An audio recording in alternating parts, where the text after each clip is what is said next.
Hey, y'all, can y'all hear me? How y'all doing? We got the diggable planets up in here. What's up, Tara? What's up, Indigo? Hey, Oro. Forever, forever. Yes, hit that like button on your way in. So you're having my baby, and it means so much to me. There's nothing more precious than to raise a family.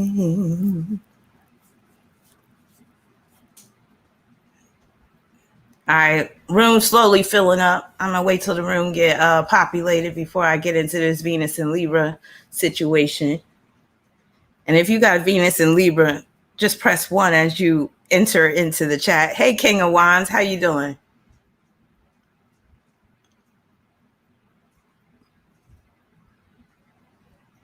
You and I. Hey, Chelsea, I got your email.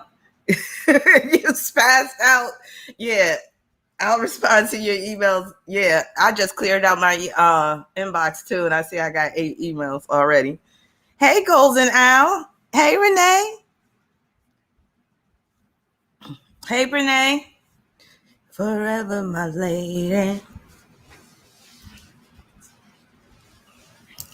Ooh. Hey, Jupiter going wild. Ooh. Hey, Siobhan, how you doing? I'm just getting warmed up. Listen to a little Jodeci, because we are going to get into relationships. And you know, Jodeci, they was all about singing those relationship songs. Oh, you about to get some mozzarella sticks? Hell yeah. Hey, Casey. Can't picture my lady. This empty sea. There's no me or no you. What can we do? Now, tell me, why is Little Boosie always in the news? Does he even put out any music anymore? This dude is always in the news. Hey, Michelle, how you doing? I'm doing fine. Would I go? Hey, C. Thomas. Have no meaning. And I pray that you'll always stay with me, yeah. Hey, Miss Ray Sons. Hey, Callie. Oh, I'm feeling much better. Yep. Feeling much better. Thank you. Hey, little introvert. You got a question for me? Okay.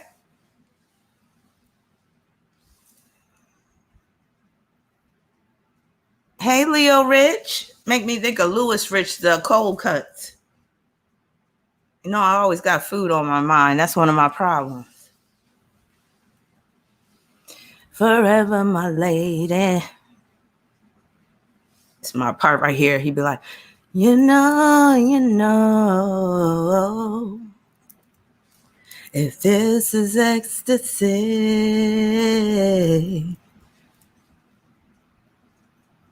Hey, King Jason, you got a question for me too? Hey, no meat, please. No meat, please. Hey, Daryl. Forever and ever, I pray is what it seems. That's how all Venus and Libra people start off when they enter a relationship. They start off with the best intentions, like most people. Hey, esoteric mommy. Yes, everything is well. Hope everything is well with you. He said, now our baby is born healthy and strong, and now he about to bounce. Healthy and strong. He said, now my dreams are a nightmare because he got to pay that child support. That's what this song is really about. Thank you, Siobhan. Yes, please. Hey, Vigilante. Hey, Annie Brito.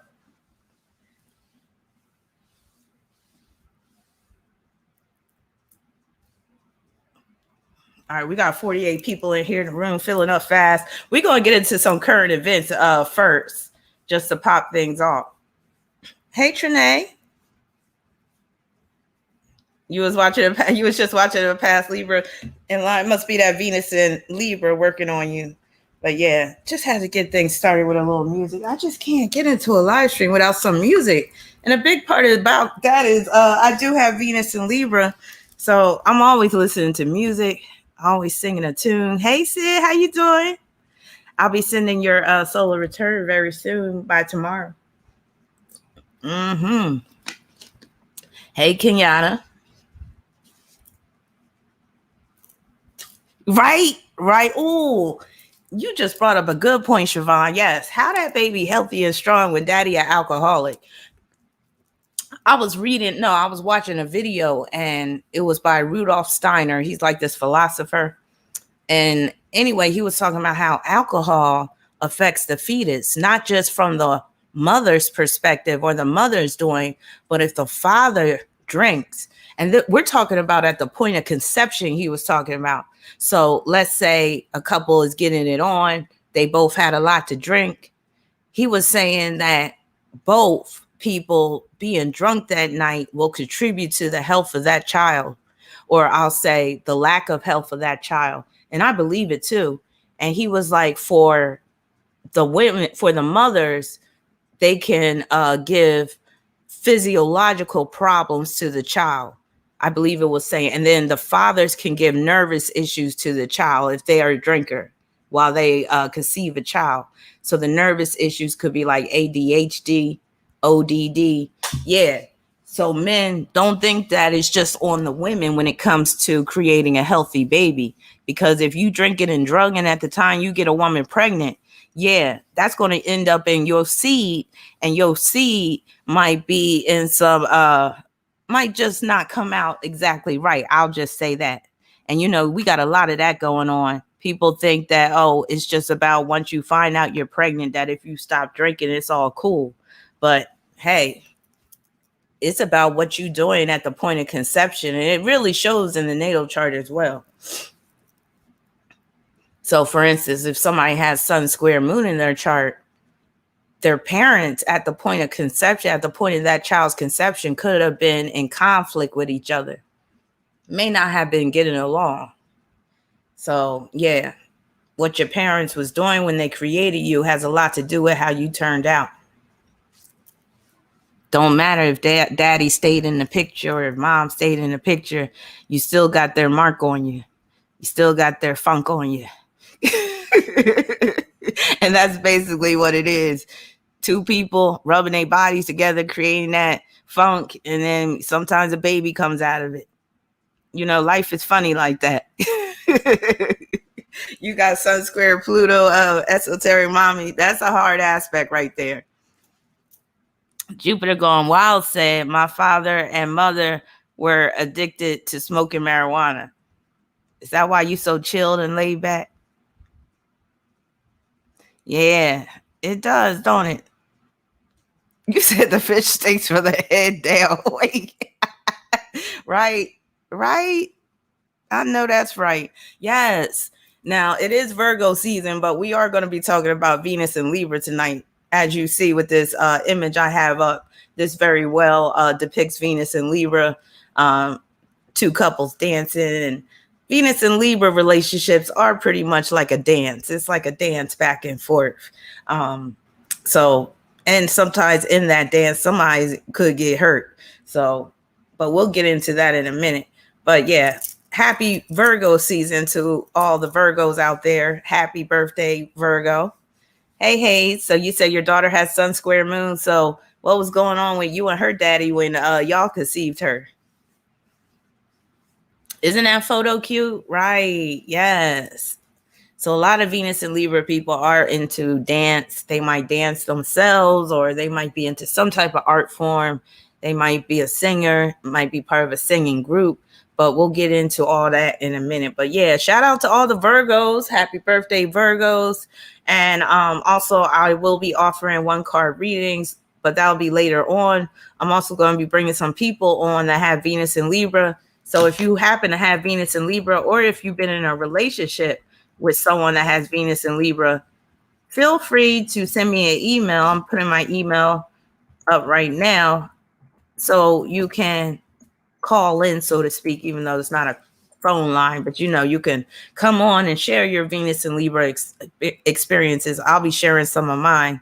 And yeah, so let's get into some current events. So as of late, I know some of you guys have been hip to what's going on with this whole situation, which I'm about to show in a minute. And it's just proof that the world has just, it just keeps going crazier and crazier. So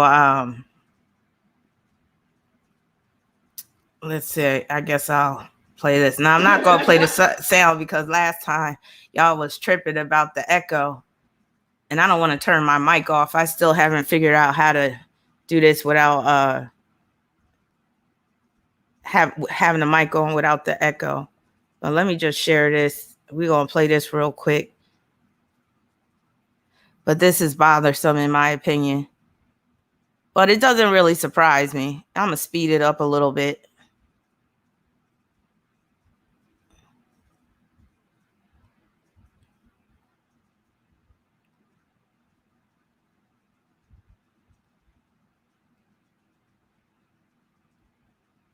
And I hope none of my viewers are doing any foolishness like this.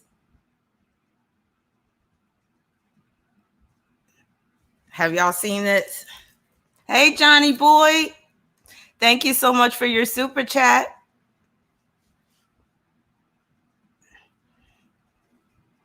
Have y'all seen this shit?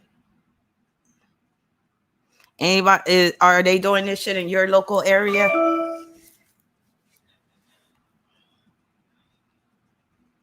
Hayes said that crate challenge upside down does kind of look like a YV. So people are busting their ass. People are hurting themselves over some milk crate challenge. Hey, Denise. Look at this shit. And some of these people are grown doing this shit. Yeah, this is about, people are turning apathetic. People are becoming just totally jaded about life. And this is how they entertain themselves. A lot of humanity has been brought down to this level. But this is part of the dumbing down of society. But it's more to this. There's some spiritual shit behind this, which I'm about to show y'all in a minute. And other channels that I follow have touched on this as well, about the spiritual reasoning behind this, because believe it or not, this is a ritual. And a lot of times when you see these trends that are happening on social media, a lot of times it's basically dealing with some other shit. There's some hidden agenda behind this. Look at this, busting your ass. This dude got gray hair. How old is his ass? Dumbass. Look at him. Look at the grandpa. Dumbass grandpa. Since when? We got grandpas acting a damn fool out here. Look at this fool. Right? Dude, dude busted a hip. He broke a hip that day. Yeah. Yeah, I subscribe to Dane Calloway, King of Wands. Yup. So, yeah. I didn't see his video on this, though. But, yeah, look at this shit.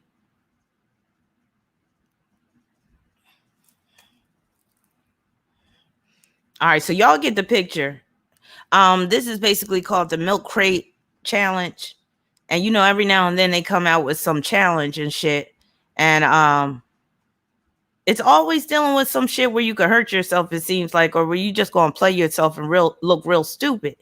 But like I said, there's a hidden agenda behind this. This is some ritual shit, and it has to do with this, as I'm about to show you.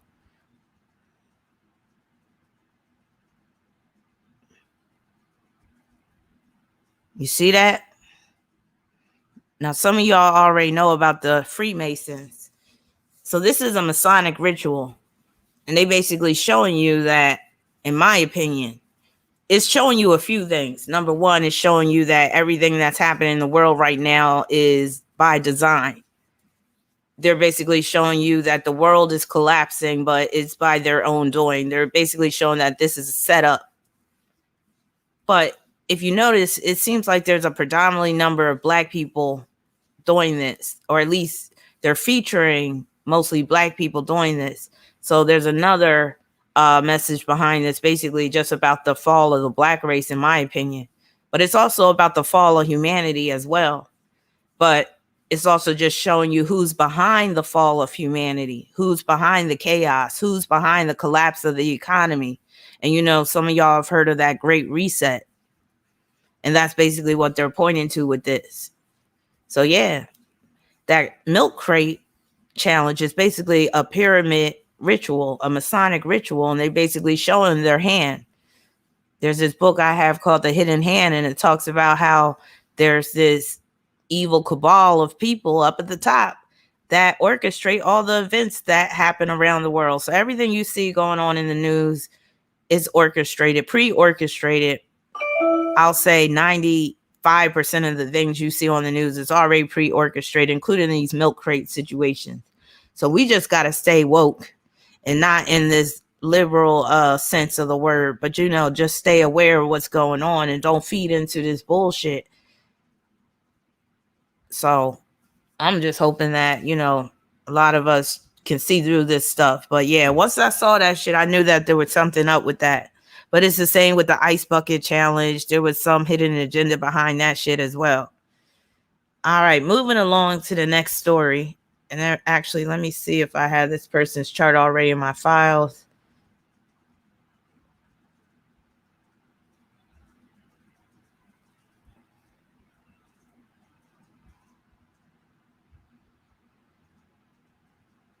Of course, I don't have him. Let me just pull his chart real quick.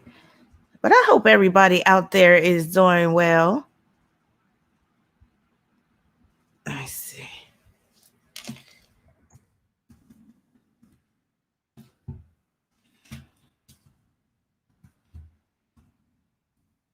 Also wanted to touch more on this polite situation because I feel like I didn't go in enough on his situation. So I wanted to talk about his transits too. It's something I feel like, again, he might be part of some agenda as well. The fact that it's being brought out into the open at this point. All right, just 1 second.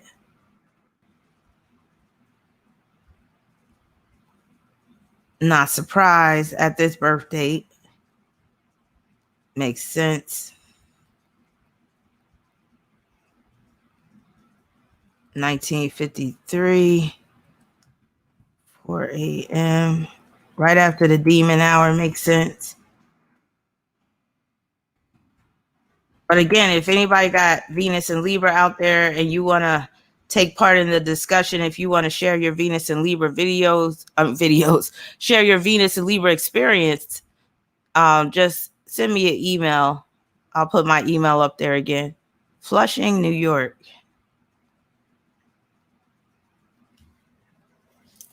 All right. So this person has been in the news lately, and I didn't even hear about his situation prior, because he already was in the news. I think it was last year. Let me just pull up a picture of him. And I hope nobody's eating right now because this picture look real nasty. Hold on. Ew. All right.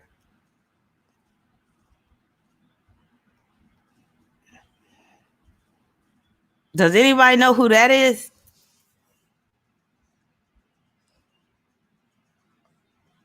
I feel you, Jupiter going wild. I totally feel you on that. Jupiter going wild said, "What's up? What's next? Norton Fire Ants." Yes, Ron Jeremy. Did you hear about him? Sid? Yeah, don't he look nasty? That's why I was like, I hope nobody's eating right now, because that's a face you need a what you call them damn things, a vomit bag for. All right, so let me just read. Yes, he's a porn star from back in the day. Let me read about what's going on with him. So it says, according to AOL News, Ron Jeremy indicted on over 30 counts of sexual assault, pleads not guilty again. The 67-year-old adult film star has been indicted on more than 30 sexual assault counts involving 21 victims dating back to 1996. The alleged victims range in age from 15 to 51. Jeremy appeared in Los Angeles court on Wednesday, where he pleaded not guilty to 12 counts of forcible rape, 7 counts of forcible oral copulation, 6 counts of sexual battery by restraint, 4 counts of sexual penetration by a foreign object, 2 counts of sexual penetration at an unconscious or asleep person, and 1 count of each lewd act upon a child under the age of 14 or 15, sodomy by use of force, and assault with intent to commit rape. Wow, that's a lot of charges.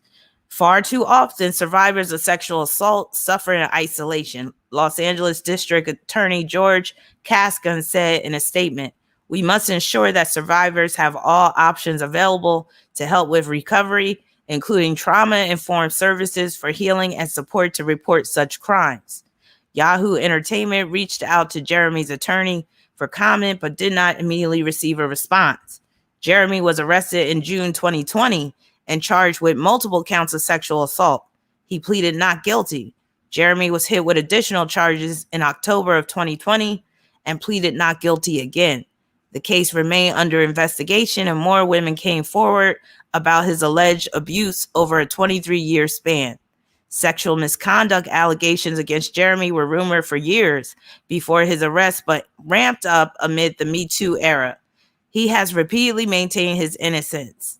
Jeremy is due in court for a pretrial conference on October 12th. He remains behind bars as he's been unable to post his $6.6 million bail. Wow. So, wait a minute, he was a special ed teacher. Stop playing. Who would let somebody like this be a special ed teacher? Wait a minute, was this before his porn career? I hope this wasn't after his porn career. No, he doesn't look innocent at all. He does look like a straight up sexual deviant. Yes.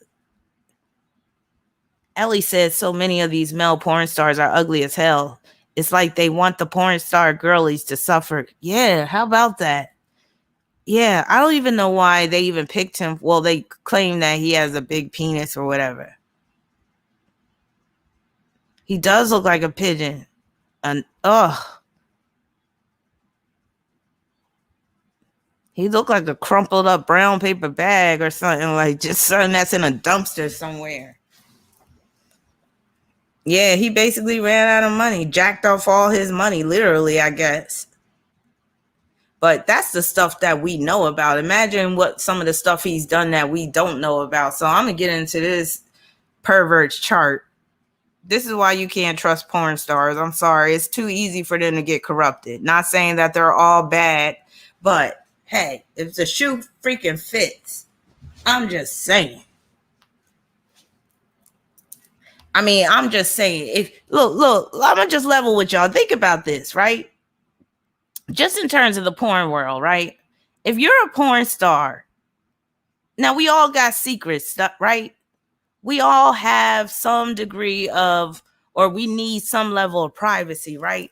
But if you're a porn star and you letting it all hang out, and everybody's seeing all up in your shit and all up in your snatch and in your booty hole and all that type of stuff, up your rectum. If you allowing all that on camera for the world to see, what are your secrets? To me, you would have to have some deeper or some dark secrets. You know what I'm saying? If you're willing to put that out in the world, if that's what you're willing to allow the world to see, what aren't you allowing the world not to see? That's what I want to know. What you really got going on behind closed doors. Because we already see what you got all up and down. Like, so yeah, everybody got some secrets. Everybody got some dirty laundry and stuff. So again, that's why I'm like, can you really trust a porn star? Not saying they're all like that. I'm sure you got some ones that have some decency and stuff and integrity. But I'm just saying, you letting it all hang out like that, then what's your secrets? What? Oh, and we're going to get into this situation too. Let me write this down because I talked about this during my Patreon watch party. We got to get into this situation too. So let me make sure I don't forget to talk about this shit. Because I stumbled upon some shit that I found to be very, what's the word? Suspect. All right, let me just put that. Yeah. All right. So we're going to get into his chart right now.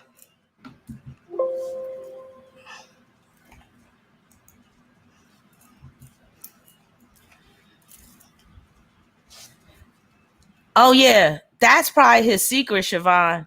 That's probably what one of his secrets is. That's one of his dark delights. That's one of his, guilty pleasures, because he basically let it all hang out with all the other shit.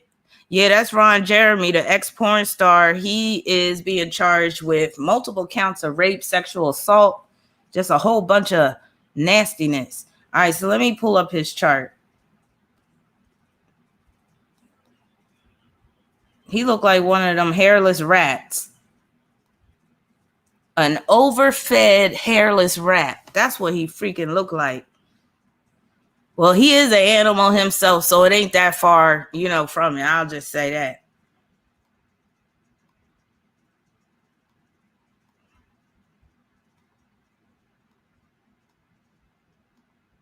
All right, let me pull up this yuck mouse chart.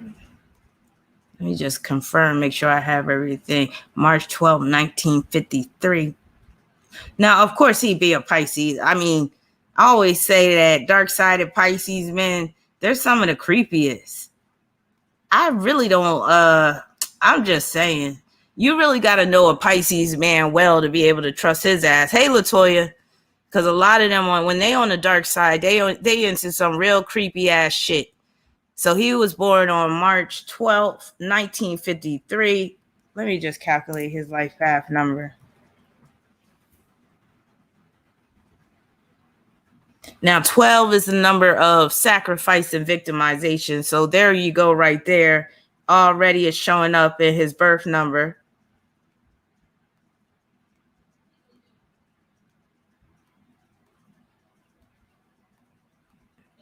All right, he's a 24 in terms of his life path number. That breaks down to 6. Of course, that's a relationship number. It means love, money, and creativity, but it can also deal with he has some conflicts or kind of upheavals in terms of his home life, family. He might objectify women. Of course, he does if he was a porn star for all those years and he's being guilty of rape. Or being charged with rape, I'll say, but he's pleading not guilty. Now, he got Mars opposition Neptune, which is pointing to the porn career. He got Mars conjunct Venus in Aries. That alone can make a man hyper aggressive towards women in particular, but just towards people in general.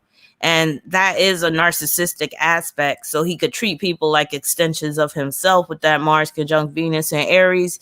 Venus is at the 29th degree. That's that pressure cooker degree I talk about.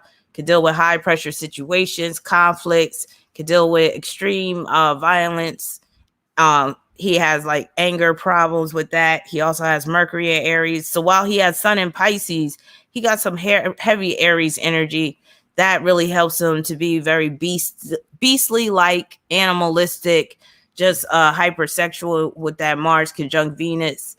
Mars opposition Saturn, that's like him basically either he's under someone's control or he's looking to control others. And it could be in a very sadistic way as well.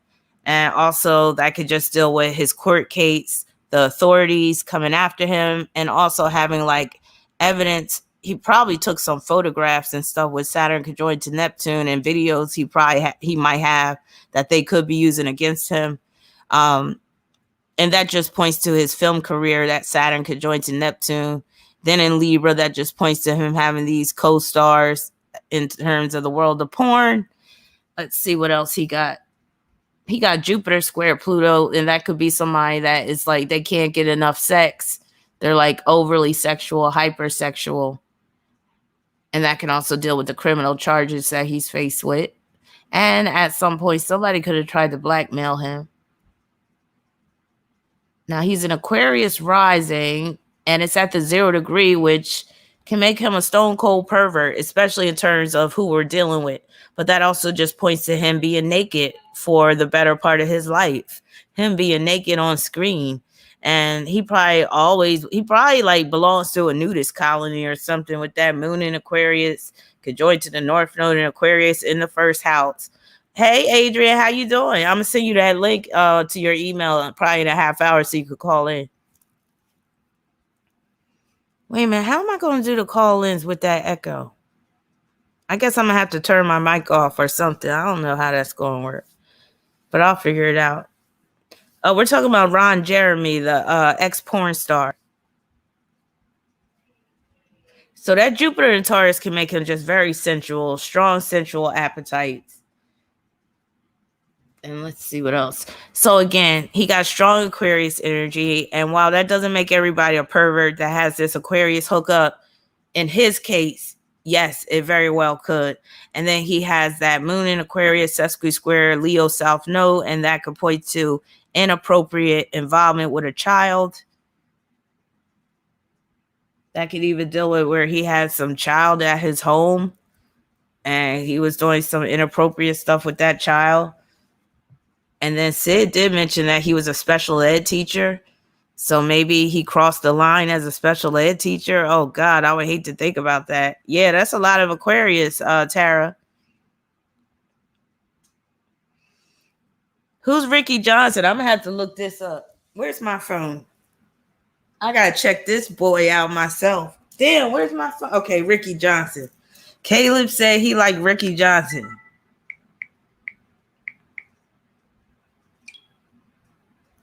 Oh, you're going to bed already, Angela? Good night. Damn, I didn't realize it was so late. Oh, you know about Ricky Johnson too, Indigo? See, now I gotta check this dude out. I can't just leave that one alone. Hold on. Come on, man.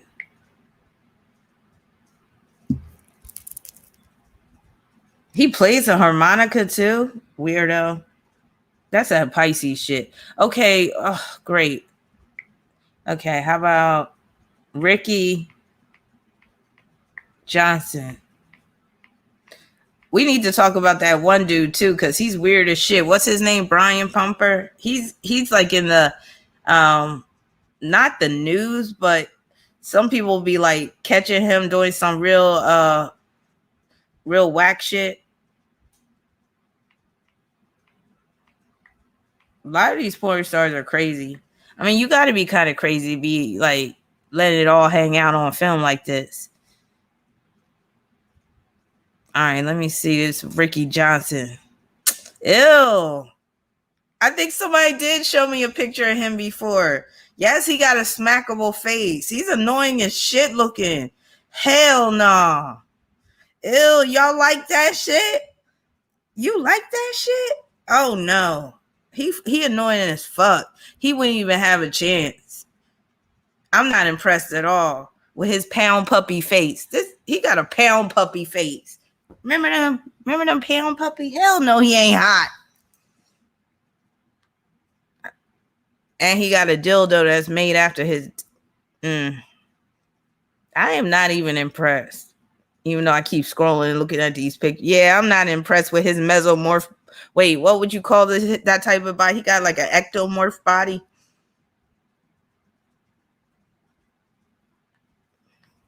Hey, Sal, how you doing?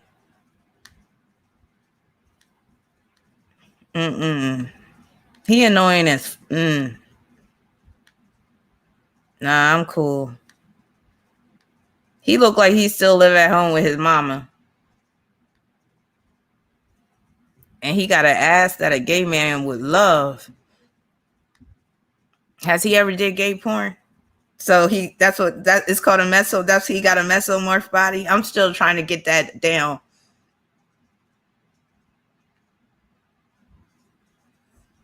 He looked like this dude I used to know named Damon back in the day. Mm-hmm. That's what he looked like. Yeah, Damon was kind of soft looking back in the day. Damon and Terry, I'll never forget. They was brothers. Damon was light skinned with green eyes, and then Terry was like fat as shit. Terry was like 400 pounds and dark skin, but they was brothers. That was a weird ass match. And I'll never forget, they had 2 Cocker Spaniels. Oh yeah, let's talk about this Brian Pumper. You said Brian Pumper was supposed to do a porn scene with T.S. Madison, but backed out of it last minute. First of all, he probably got with T.S. Madison already. You know he down for whatever. He is so crazy. Let me pull up a picture. I mean, let me pull up a video of him. I might have to turn my mic off just so. He is so weird and like he's so like skeezy. Says Brian Pumper fires back at Diddy for saying he is broke after sleeping with him and Lisa Ann. What? Brian Pumper does the bag dance. He is so corny and weird. All right, let me I'm gonna have to unplug my mic. My mic sounds nice. Check 1. My mic sounds nice. Check 2. All right.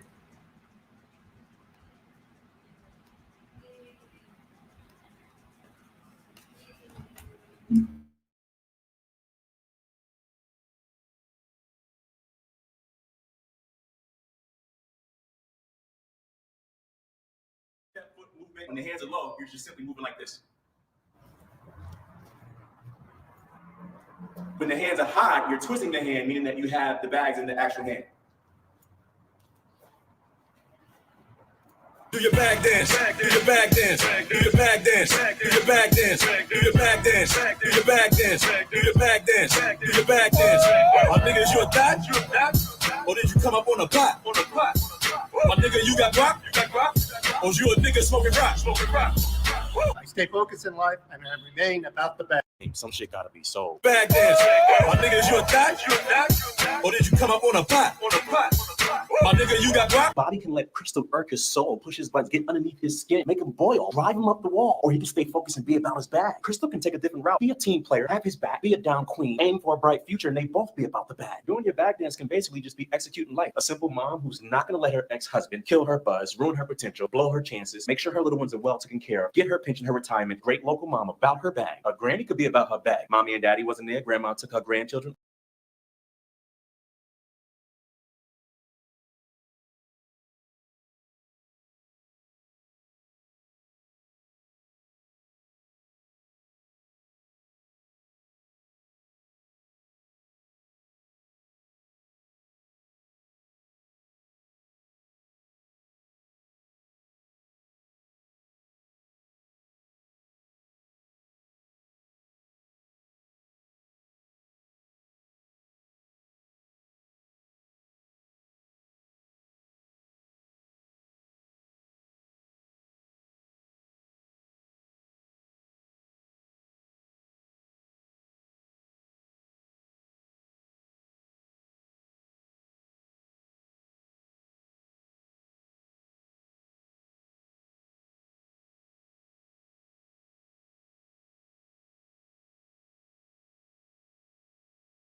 Can y'all hear me now?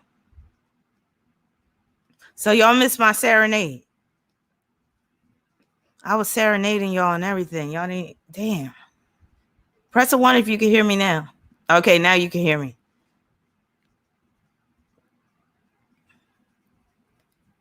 I'm still working out this microphone, y'all. I'm not used to it.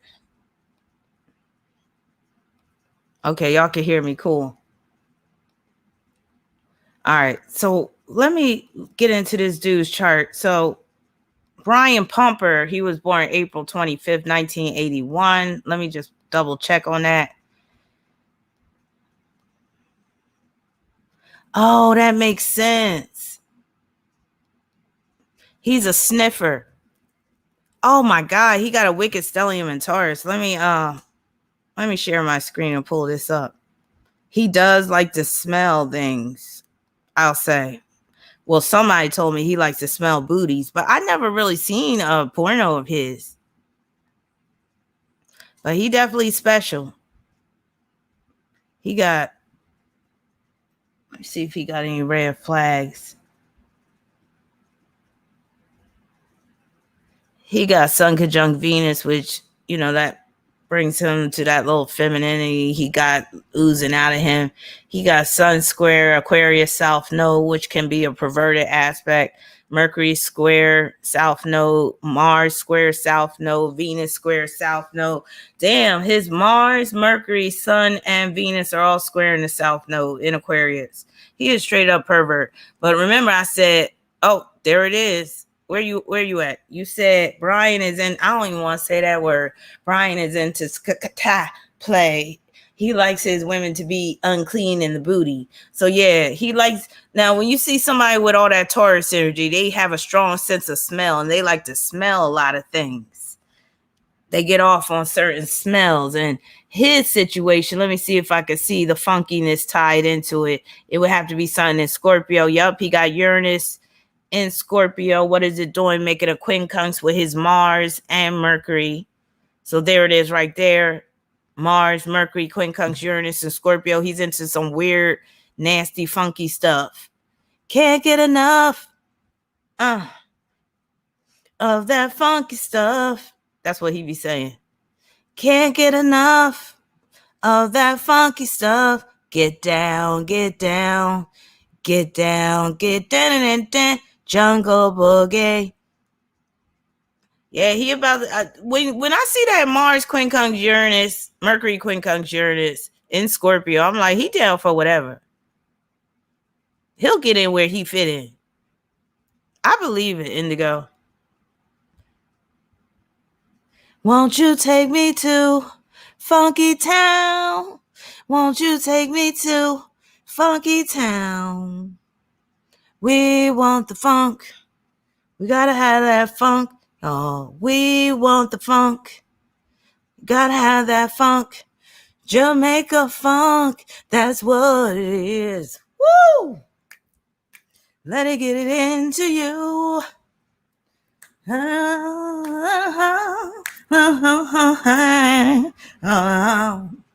Funky for Jamaica.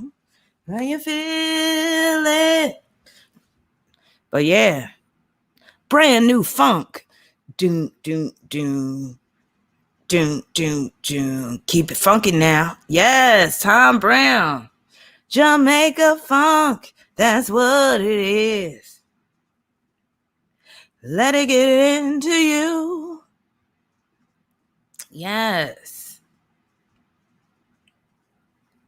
Give me that funk, that sweet, that sweet, that funky stuff. Say what? Give me that funk, that sweet, that funky stuff. Da-da-da-da. Give it to me. Give it to me. Give it to me. Give it to me. Give me that funk, that sweet, funky. Yo-ho. Yeah, some people really be about that funk, like in the literal sense. I mean, some people really be digging that funk like that. Now, let me see what his Pluto's on.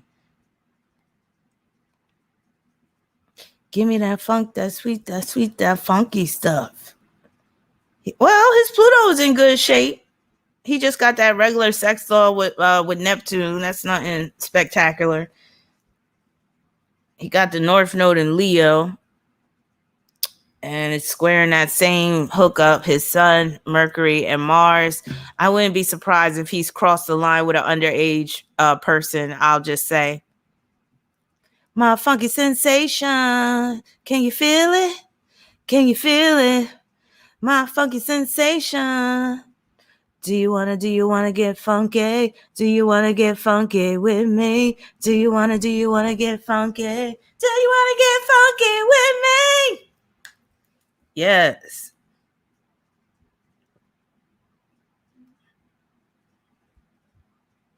Funk me up.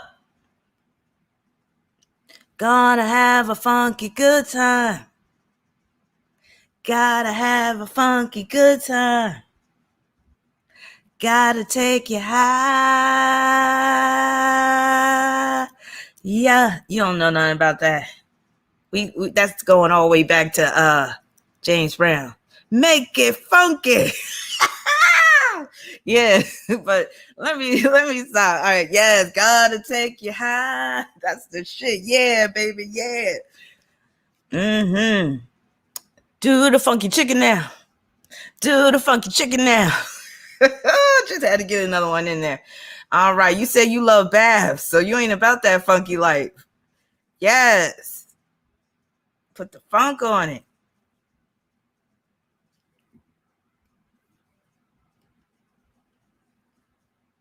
You like a little muss? You like a little muss, Ellie?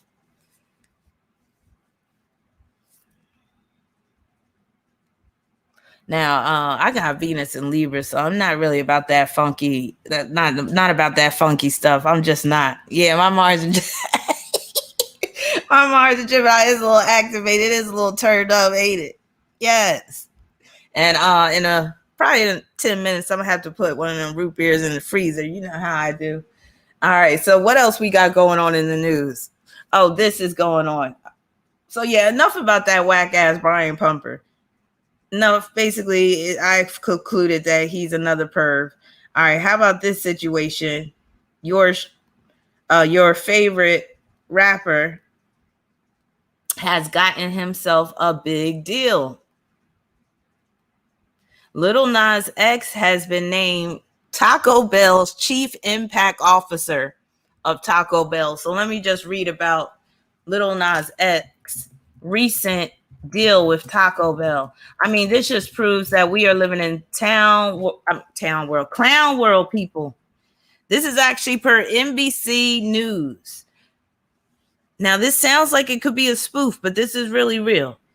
So, rapper Lil Nas X appointed Chief Impact Officer of Taco Bell as more brands embrace uninhibited stars. The singer represents an authentic manifestation of this openness, this irreverence, this rebellion that brands want to capture, one marketing expert said. Now, of all celebrities, they're going to pick Lil Nas X, and he really doesn't have any talent from what I've seen. Grammy Award-winning musician Lil Nas X is taking Crunchwrap Supremes to the Old Town Road. Now, this sounds like a spoof, don't it? But this is real. We're living in clown world. Let me just read that again. Grammy Award-winning musician Lil Nas X is taking Crunchwrap Supremes to the Old Town Road after being named Taco Bell's first Chief Impact Officer, in the latest example of brands partnering up with candid and uninhibited voices. The fast food chain's collaboration with the Georgia native kicks off with a campaign tied to its breakfast menu, which is set up to return most restaurants within the next month. The partnership will also focus on Lil Nas X's upcoming debut album, Montero, and new menu items. It's a big promotion from a role the rapper held nearly 5 years ago as an employee at a Taco Bell in the Atlanta area.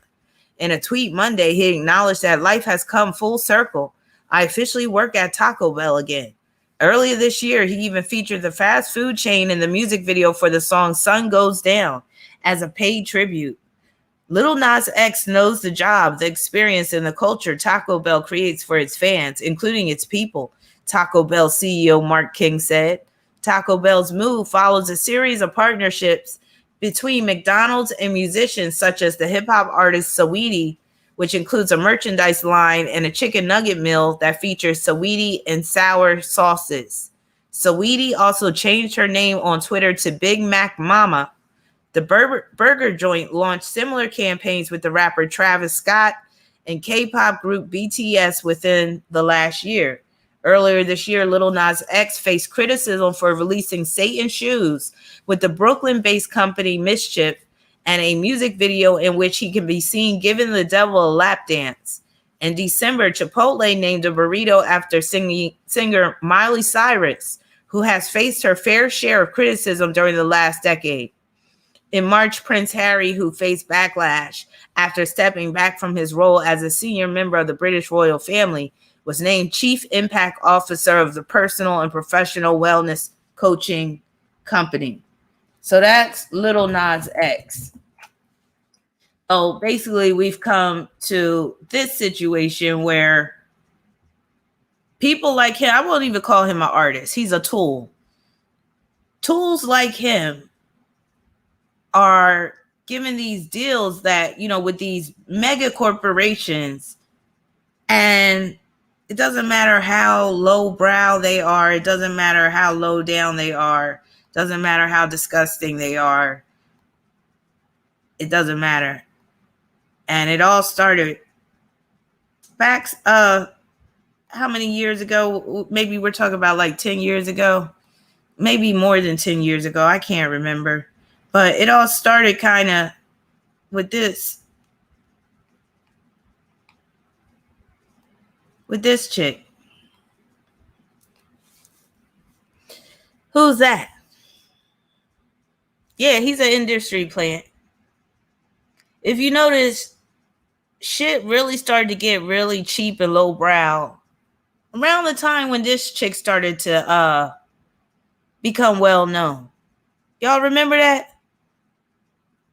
Remember she became a celebrity off of nothing? Well, it was off of something. It was the sex tape. Remember that? The carefully, strategy, Libra, the carefully, strategically placed, homemade, that her mother directed, I believe, porno video with her and Ray J. Remember that? Remember how she became a household name after that? That was the beginning of the decline of the entertainment industry. I mean, already things were going downhill, but then this was a big shift. No, she's a Libra, but I'm using her as an example about the decline of civilization, especially seen through the lens of the entertainment industry. Because she's a household name, like I said. She had a major show with her family, Keeping Up with the Kardashians. But how is it that I know what her vagina looks like? I should know what her vagina looks like if she's this mainstream star. Remember, you know, that was supposed to be relegated to porno stars where you were able to see that person's hoo-ha.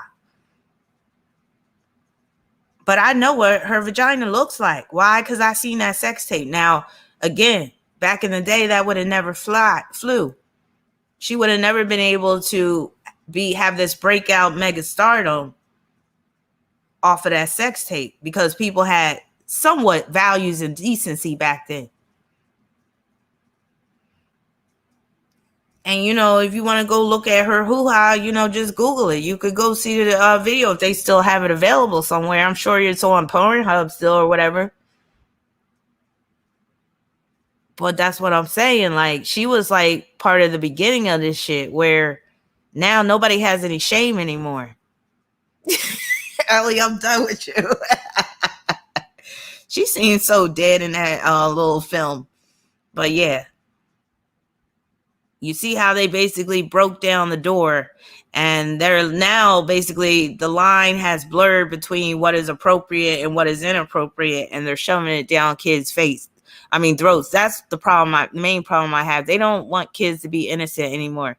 So now they have Lil Nas X being this chief impact officer of Taco Bell, knowing good and well kids go to Taco Bell. Mainly kids go to Taco Bell because a lot of adults know better and don't really like that type of food because the quality of the food is pretty subpar.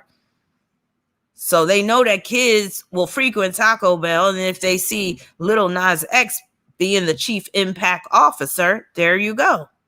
And then Lil Nas X, remember, he started off with the Old Town Road, got all the kids in the schools dancing to that shit. And then he puts out the Montero video. And then what's the other video where he's in the pink scrubs in prison and shit? But this is all about blurring the lines, and they want to corrupt children. That's my biggest issue. But again, it also affects adults too, because this is like some lowbrow shit. It's not art. It's not classy. And again, because I have Venus and Libra, it don't seem like I have Venus and Libra sometimes, because my Mars and Gemini gets in the way, and my Sagittarius energy, which can make me rather crass and crude and just raw with my mouth.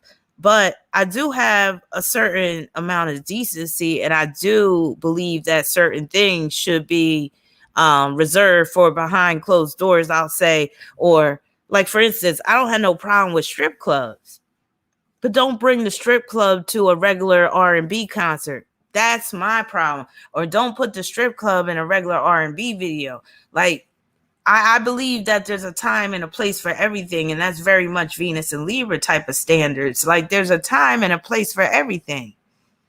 We don't have to have everything all hanging out in the open. There's this one guy that gives kids parties. I wish I could remember what the name of this guy. Damn, I can't remember. But it's this black guy. He basically puts on these kids parties, or he brings these, those mannequins, not mannequins, the mascots and stuff, but it'd be like these people dressed as Mickey Mouse and stuff. And people will be hiring this guy to bring these characters to the parties, and these characters be twerking and shit in front of children. Let me see if I can find a video like that, because this shit is ridiculous. I mean, they really going ham with it. Let me see. Mickey Mouse twerking at birthday party. I hope this is the guy, because, oh yeah, I think this is the one. Now, again, I won't be able to play the volume because y'all gonna hear this echo again. Or maybe I should just, well, could y'all hear it last time when I played the video? Or y'all couldn't hear nothing? And I don't mean to get on my high horse tonight or my soapbox about shit like this, but I mean, we are talking about Venus and Libra. And Venus and Libra is about, displaying a certain level of decorum in public.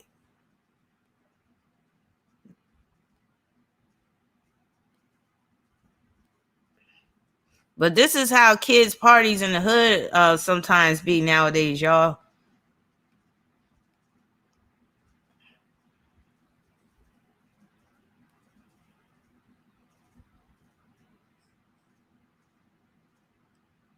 Oh, so you could hear the video? I'll still just keep it muted. But y'all get the picture. We don't need to hear the music. You see what's going on. But this ain't even nothing. I got to find a better one.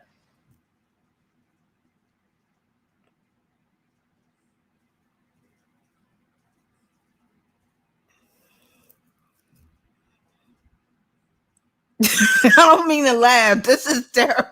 But yeah, this is basically kids' parties now. Wait, let me hold on. Wait, that ain't even nothing. Let me try to find a better one. Hold on. That ain't nothing. Hold on. Let me try to find a better one.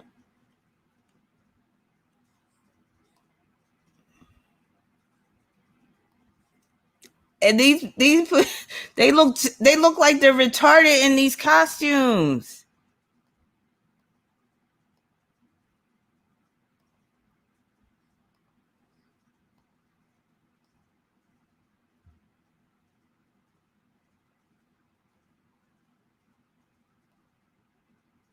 Do you see this shit?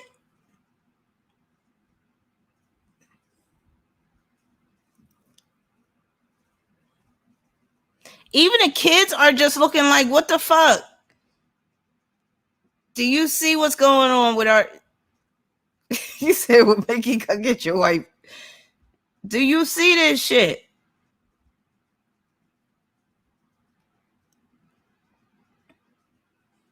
But this is what I'm talking about. This is the decline.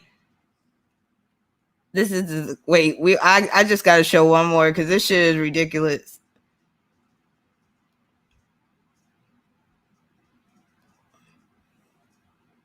We just got to show one more for good measure.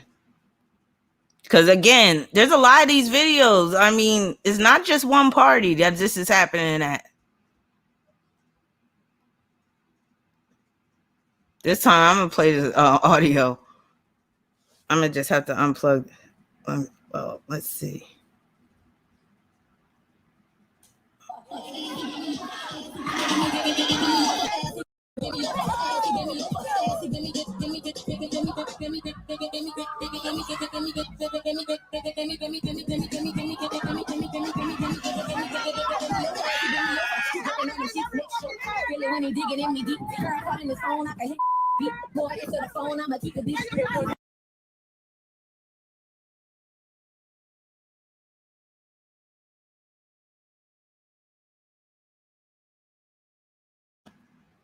I muted it because I don't want to get a copyright strike with the sound, with the music. Do you see this shit though? This is what you call kid's birthday party now.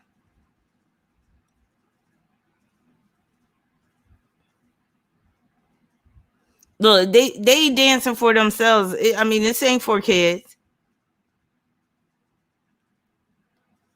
Yup. Yup. This is the clown world we're living in, though. This is the clown world we're living in.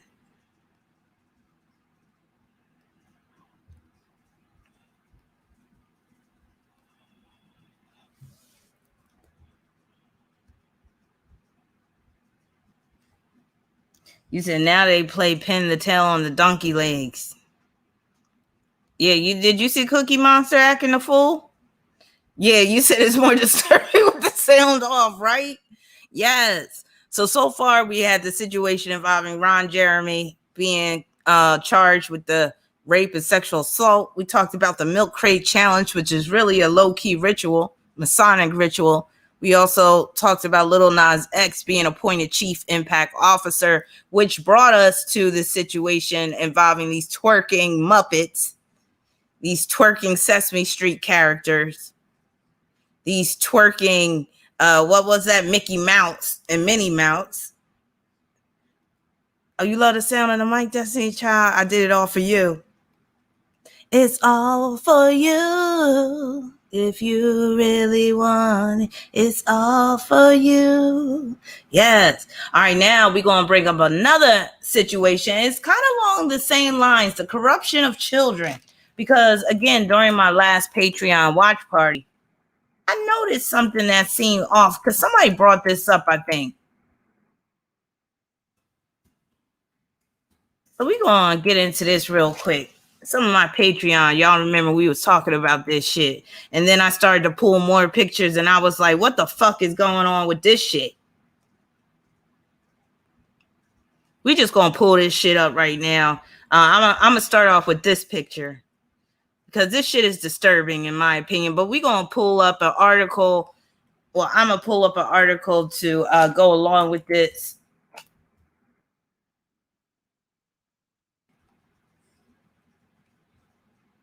All right, let me get rid of this. Because, yeah, this shit disturbs me. And we got to start having conversations about stuff like this because too many people are overlooking some shit like this. And again, we're talking about hypersexual people here. You got to watch out for these hypersexual people. Some of them are real life perverts. You know, there's a thin line between being hypersexual and perverted. So let me just read this article real quick. According to page6.com, Coco Austin defends breastfeeding her 5-year-old daughter. I'm going to repeat that. Coco Austin, which is the wife of Ice-T, rapper or actor, more of an actor than a rapper, defends breastfeeding her 5-year-old daughter. Coco Austin has no qualms about still breastfeeding her 5-year-old daughter. The model shared that she won't stop nursing Chanel until her daughter decides she doesn't want to anymore. Well, maybe it's because she wants her daughter to look more human. I don't know, but let me read on. Chanel still likes my boobs, Austin told Us Weekly Saturday. It's a big bonding moment for a mother and your child. The former Ice Loves Coco star, 42, acknowledged that her husband, Ice-T's little girl, also eats steak and hamburgers, but likes a little snack every now and then. Why take that away from her? If she doesn't want it, all right, that's where you stop it, she said. But I'm just not going to say no. Ice-T defended Austin's breastfeeding last year when their daughter was nearly 4 years old, saying it was a way for Chanel to get close to her mom. The reality TV alum also revealed that she and the Law & Order SVU star 63 allow Chanel to dictate where she sleeps, which often means spending the night in her parents' bed. Yeah, probably while the parents are having sex. These people are gross, disgusting ass perverts. We call it the family bed. Yeah, I'm sure y'all do. Austin told the magazine, we have Chanel and 4 dogs. Y'all some nasty motherfuckers. Given the crowded space, Austin admitted it takes a toll on her and the rapper's sex life, saying they can't really be spontaneous anymore. We used to, she said. We have certain days where we have a free bed for our alone time. All right. What y'all think about this shit? You think this is just motherly love? Or do you think there's some other shit going on behind this shit?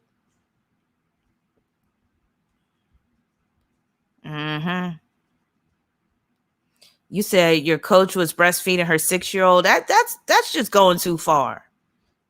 Now, I know in some cultures they do that shit, but this is America, god damn it.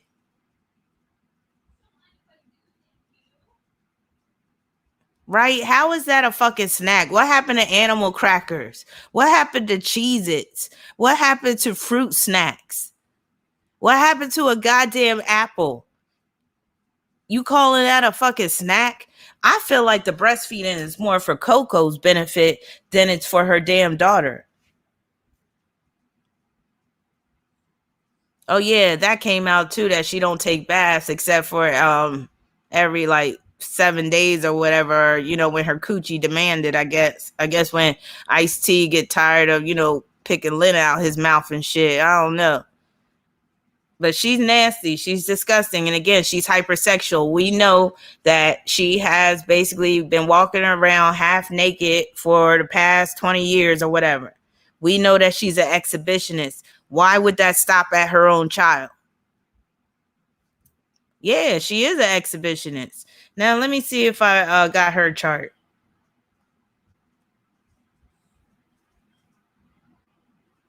Telling you, some of these parents in the industry, they be abusing their kids. And not in the way you would think. She got Moon in Scorpio. That's all I need to see. So let me stop. But she got Moon in Scorpio as opposing Chiron and Taurus. That's the baby. That's the breastfeeding aspect right there. So Moon in Scorpio, opposition, Chiron and Taurus. That's the breastfeeding. And that tells me, number one, you could say that's the controversy created with the breastfeeding. But number two is also saying that there's some weird off shit, some shit that ain't right, inappropriate, and it could be sexual, some sexual shit, because we're talking about the Moon in Scorpio. So I feel like she's getting some sexual joy, sexual jollies off of breastfeeding her child, which is so nasty. But I mean, again, we sometimes can't give some of these people the benefit of the doubt, like I was saying about Ron Jeremy. All right, let's see what else she got going on. Oh, let me pull up some other pictures of her, because I'm also seeing where she's really trying to sexualize her daughter. And she wants her daughter to be like her little mini me.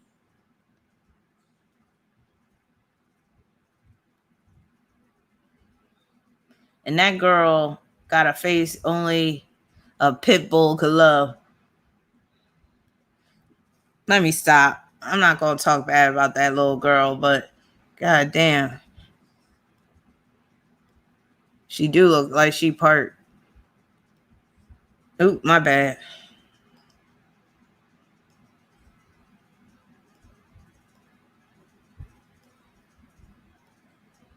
I mean, she looked just like Ice-T though. God damn. She looked just like that motherfucker. And that's not that good of a look on a little girl, obviously. But that's what you get. That's your karma, because he wanted to be this pimp and pimping women around and stuff. And now your little girl, she ain't even cute enough to be pimped out. God damn, that's karma. That's karma for your ass. God. You put her out on the track, she coming back with what, $1.50? And I ain't talking about 150. I'm talking about $1.50.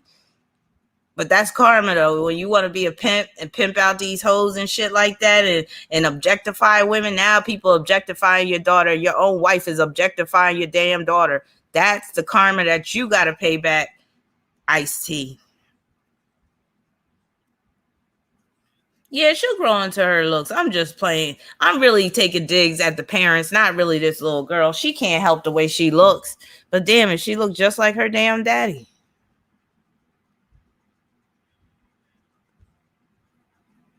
Oh yeah, do you see this pose? That's what I put this picture up for. Do you see this inappropriate pose?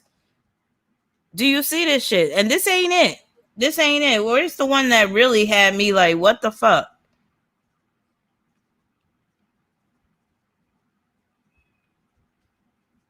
To me, it's almost like they're advertising their daughter. It's kind of like really like creepy. I'm trying to find the one that really had me like, what the fuck?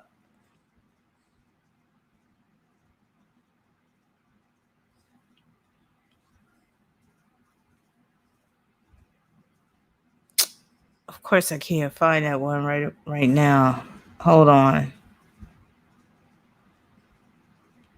But yeah, some of these mothers, they be perverts too. You gotta watch them. Gotta watch them.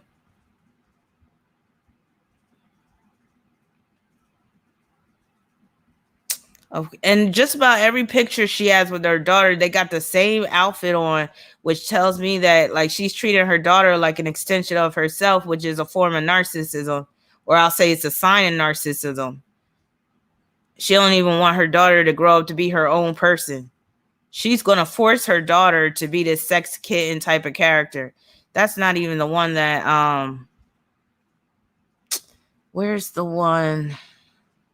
This one is kind of messed up too, just the way she has her daughter posing. But there's one that's even worse, if I can find it.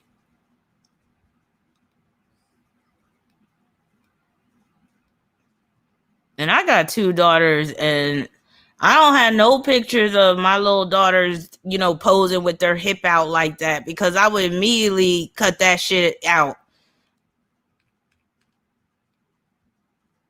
Like, that's a little too much attitude going on. And as you can see, they're just wearing the same outfit. But again, that's very tame compared to this one picture I've seen that I'm trying to find.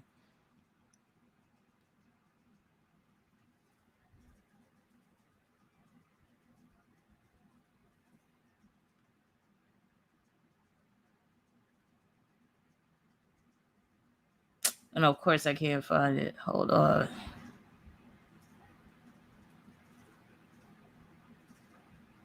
Yeah, I might not be able to find it.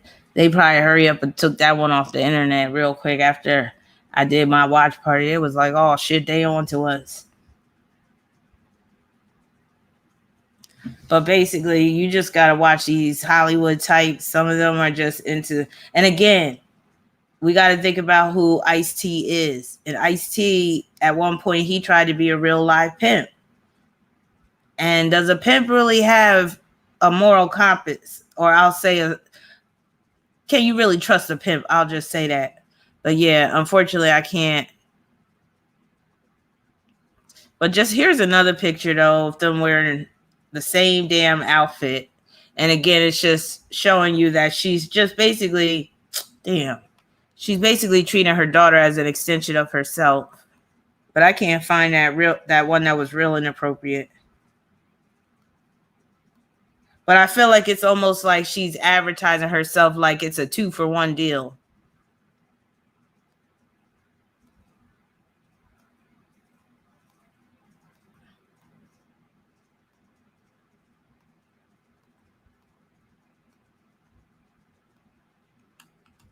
But Snoop Dogg, he's the same way. Like in terms, because I was watching one of those YouTube celebrity things, and they were talking about Snoop Dogg's relationship, and I didn't realize he really tried to pimp. Like he really was doing the pimp thing seriously. I didn't realize that. And then you wonder why one of your daughters got these issues with her self-esteem. But that's not even his real biological daughter, is it? The one that was talking about she wanted to kill herself or something. Didn't somebody say that's not her real biological daughter?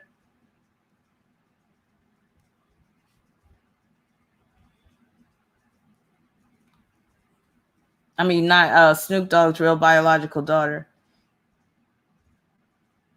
Yeah, but that's that. But let me get into this Venus and Libra situation.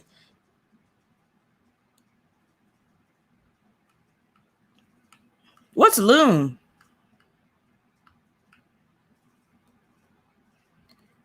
Yep. Sarah said the kind of people that sell out their own toddlers for money. Yes.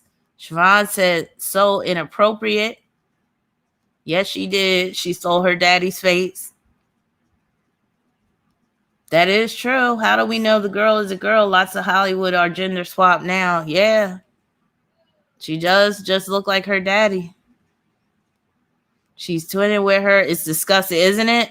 It's like she won't let her daughter be her own person. Yes, very incestuous. All right, where is her Mars? Let's see where her Mars is. So Coco's Mars is in Pisces, conjoined to the South Node in Pisces. That's her being in front of the camera all the time, her wanting to be on videos all the time, being in those different magazines and stuff. But that can also mean that she can cross sexual boundaries. Like she could overstep sexual boundaries with that. And that also means that, you know, she's like a man's fantasy. She wants to be a man's fantasy with that Mars and Pisces conjoined to the Pisces South Node. And that's pointing to, that's the Barbie doll aspect. You know how she wants to look like some type of Barbie doll? That's that Mars conjunct Pisces South Node, and she's a Pisces sun. Yeah, she don't have no sexual boundaries.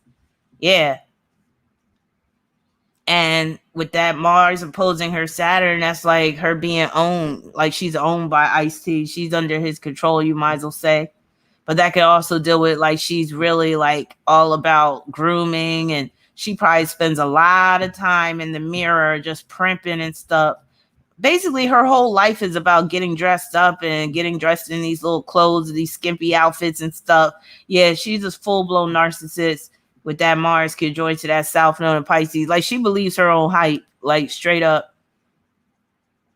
She got Venus square moon, and that could deal with where people, like, she like, offends people when she's in public. And especially women, you could say. She knows how to make women jealous. Of course, she's just going to make women feel jealous and threatened when she goes to some, you know, event or whatever like that, and the men are oogling her and shit. And the thing is, a lot of men, they might oogle her, but it's not like they really want to be with somebody like that. But they might look at her boobs and her butt and stuff and be like, damn, and stuff. So her just getting that attention out in public, that can result in her attracting some haters, especially from women, because that moon's in Scorpio. She got Mercury in Aries, which means that, you know, her mind is really focused on herself all the time. And that can explain why she's trying to create her daughter to be a little mini me. She don't want her daughter to have her own life or her own mind. And then what else she got? Oh, she got Neptune squaring her South Node, North Node, squaring her Mars. That Mars square Neptune, number one, that could deal with sexual humiliation. So, and if Ice-T was doing that whole pimp thing, basically, Ice-T takes that shit seriously. So I'm sure he's done some things to her that would result in like sexual humiliation. That could just deal with Ice-T being sleazy as hell. Ice-T crossing boundaries as well, because Mars square Neptune in her chart deals with the type of guy that she attracts. So when you have Mars square Neptune, you could attract a real sleazeball and some man that got some deep, dark secrets and shit. And where he also has his addiction to porn. He might have an addiction to masturbation, drug addiction, alcohol, drinking too much. Yeah. She got a nasty ass chart. I'll just say that. Her black moon Lilith is in Leo, and that can point to how she's trying to like turn her daughter, like make her daughter her little mini me, because it's opposing Venus and Aquarius, and that can even deal with where she might start like, well, she's already, like I said, that one picture that I wanted to show y'all, and I still hope I could find it. That shit looks so freaking inappropriate that it almost looked like she was trying to offer up both her and her daughter to the highest bidder. That's what that shit looked like to me. And I wish I could find it. Oh, let me just put Coco and daughter and see if I could find it. Oh yeah, this is not the one I seen, but this is close enough. But if y'all, I'm about to, maybe I could actually find the one that really had me like this. But this one is close to what I saw. Let me see if I can find a one that really had me like, yo, that shit ain't right. Honestly, I feel sorry for this little girl.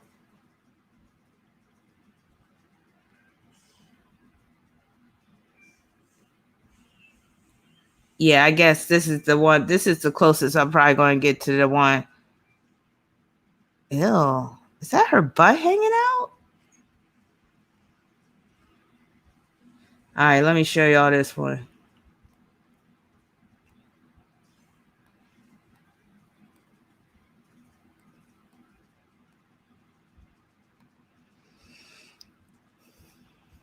All right, you see that shit? What the fuck is that? Now, she would say that it's a yoga pose. But I'm like, why you gotta have your daughter's leg up in the air like that? What's up with that? Like, come on now. You're supposed to protect your daughter. Why don't it seem like she's kind of like putting her daughter on display for the wrong reasons? But that's not the worst one. The one I saw, they was by a pool. They both had on swimsuits and they had one leg up in the air. Both her and her daughter. That's the one I saw. Not that one. They both had swimsuits on. I think they both had bikinis on, and they both had their legs up in the, well, one leg up in the air, and she called it a yoga pose. Yeah, look at her evil ass eyes. She kind of does, Tasha. She kind of does. Yeah. Which would really be tragic if they're exploiting this child and this child got some, disability. I'll say that. But yeah, this type of shit. This has me really looking at her with the side eye.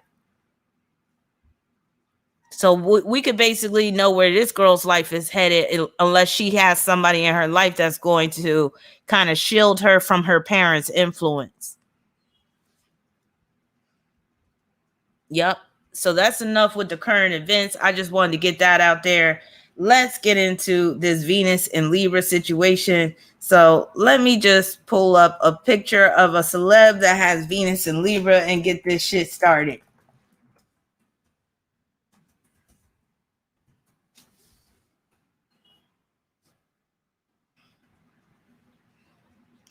So you want to be starting something. You got to be starting something. Too high to get over. Too low to get under. You're stuck in the middle. All right, here we go. We're going to kick it off with two examples of Venus and Libra. Here we go right here. Who's this lovely couple? And they're no longer a couple, right? Chelsea said, can we talk about unicorns and puppies and rainbows yet? What? Who's that? They were a famous couple at one point, but I believe that they're no more. But I wouldn't be surprised if they get back together. Didn't they get back together briefly and then she left them again? Now, what's interesting is both of these characters have Venus and Libra. P. Diddy is a Scorpio with Venus and Libra. And Cassie is a Virgo with Venus and Libra. So both of these people have Venus in Libra, so it made it very easy for them to come together. And yes, I believe Cassie is male to female transgender. Some people think I'm crazy for saying that, but she is on my list. And again, they're out there. Nothing wrong with it. It just is what it is. So we do know how P. Diddy gets down. I'll say a lot of us know how P. Diddy get down. And I'll tell you what the nail in the coffin was. When I saw P. Diddy, he did a cameo on, what was it, Love and Hip Hop? And Stevie J, like he went to meet up with Stevie J. And this is when Stevie J was with Jocelyn. And Stevie J and P. Diddy, they had this little secret laugh between each other. And I already knew what the hell that was about. I was like, yeah, because both of y'all girlfriends are really your boyfriends. I already know what that's about. And y'all had that connection. Think about it. Both of them are Scorpios. Scorpio is a sign of transgender. Somebody had said something. I swear somebody had said something on something. They were like, Sagittarius is a sign of transgender. I'm like, since when? One thing I do have to talk about, and I might have to bring my girl Hood Astro Queen on here because she's starting to clean up the Twitter world. She's doing us a good service. Shout out to Hood Astro Queen. She's one of my old students. She's cleaning up the Twitter world because there's a lot of disinformation spread about astrology nowadays. So sometimes I'll read some shit. I'd be like, where are people getting this shit? People are just pulling shit out of their ass nowadays.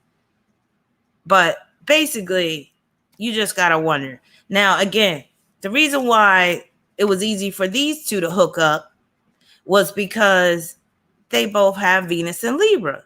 So that means that they have a similar approach to relationships. It was very easy. And then P. Diddy, he needs somebody like Cassie she's a Virgo sun with Venus in Libra. Yeah, one of these days, me and Hood Astro Queen, we gonna do a collaboration. I'm gonna bring her on here, but yeah, you gonna just hear us cackling like old hens. But yeah, she was the perfect mate, or should I say flunky, for P. Diddy because she was a Virgo and she has Venus in Libra. You can't get more, that much more compliant than that. I'll just say that. So she and he are part of my list of Venus and Libra celebrities. Let's talk about another Venus and Libra couple.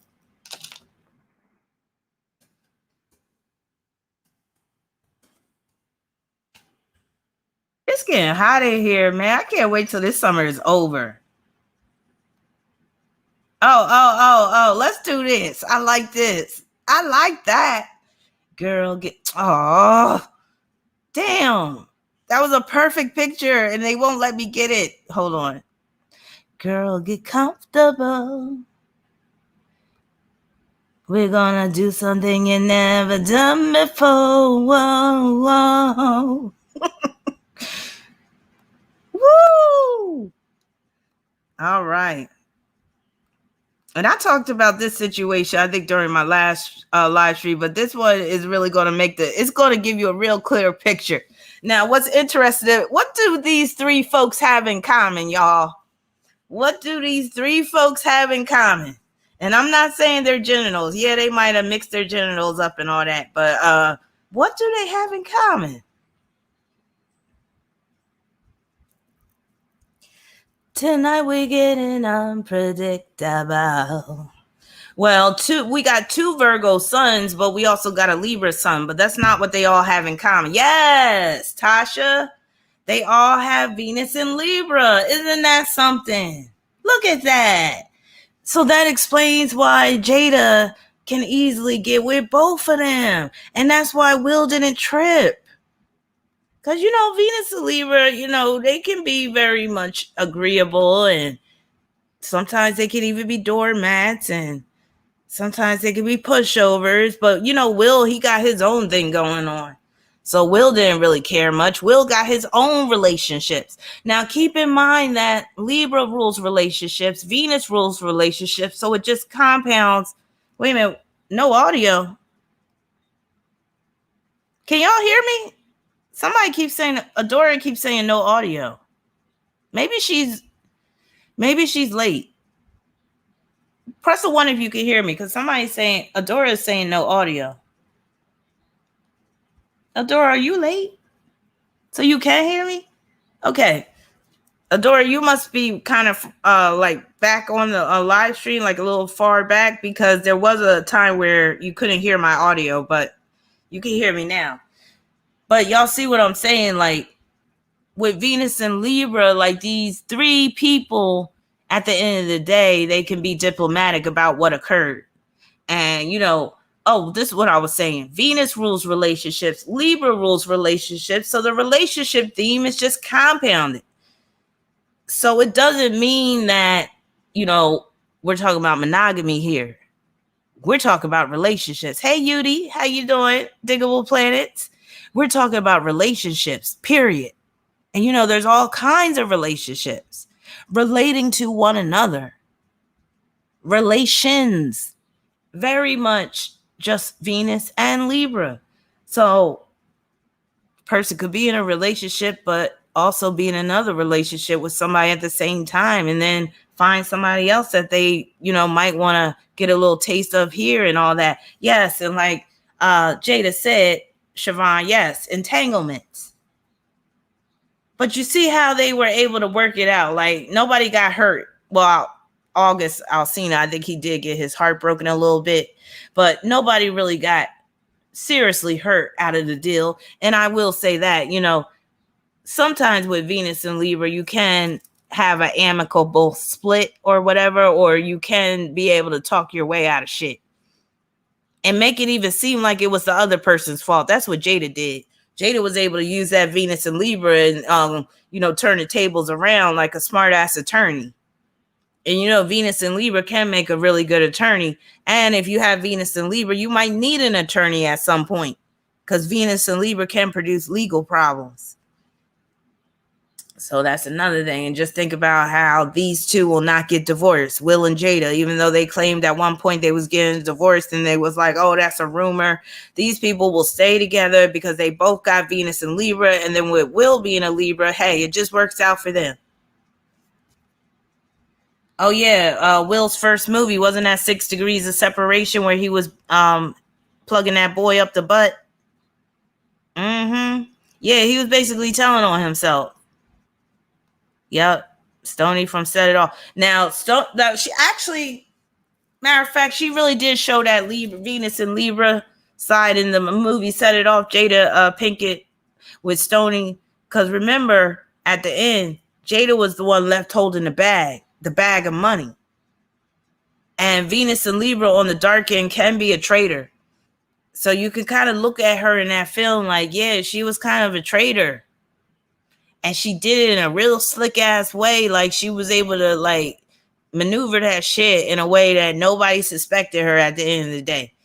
And she ended up getting into that little relationship with Blair Underwood's character. So, you know, she had to get a relationship out the deal while she robbing banks and stuff. Like she actually gets into a relationship with the bank motherfucking manager of the damn bank. What was it? Downtown Federal or shit?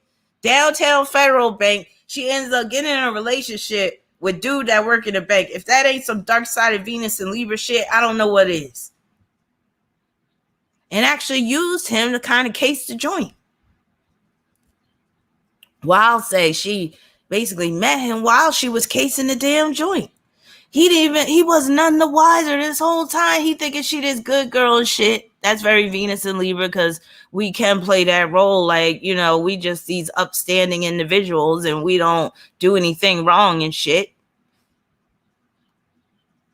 Who you talking about? August head is almost as big as Jada's? Yeah, it is. Look at that. God damn. You got a point. Sometimes it ends up like that, but then again, it's the picture, because they're not standing side by side. These are two separate pictures. But I have been in pictures with dudes where their head looked like 3 times the size as mine. And Jada does have a very small head. Somebody said Will is nasty. Y'all see those videos? Oh, hell no. No, I'm live. Get her out of here. Bye. You ain't messing up my live stream, Missy. My daughter tried to bring my grandkitty up here. I was like, oh, hell no. She about to disrupt my live stream. Yeah. That August, he ain't even that cute. I'm like, for you to be robbing the cradle, I would have went for somebody more cuter than that. But obviously, she thought he was cute because Venus and Libra is very much about looks, can be very superficial, I will say. So she definitely thought he had it going on or something. Maybe she liked his teeth. He do got some nice teeth, I will say that. His lips ain't bad, but I don't like the way his hairline is. I don't like the way his head is shaped. And you see how I'm going on about his appearance. That's my Venus and Libra. So he just don't look symmetrical enough for me. And, you know, Venus and Libra got to be about that symmetrical shit too. Yeah, so he kind of scoring. Oh, let me see his body. Let's pick him apart for a minute. Let me see. August Alsina. Maybe I could get him with his shirt off.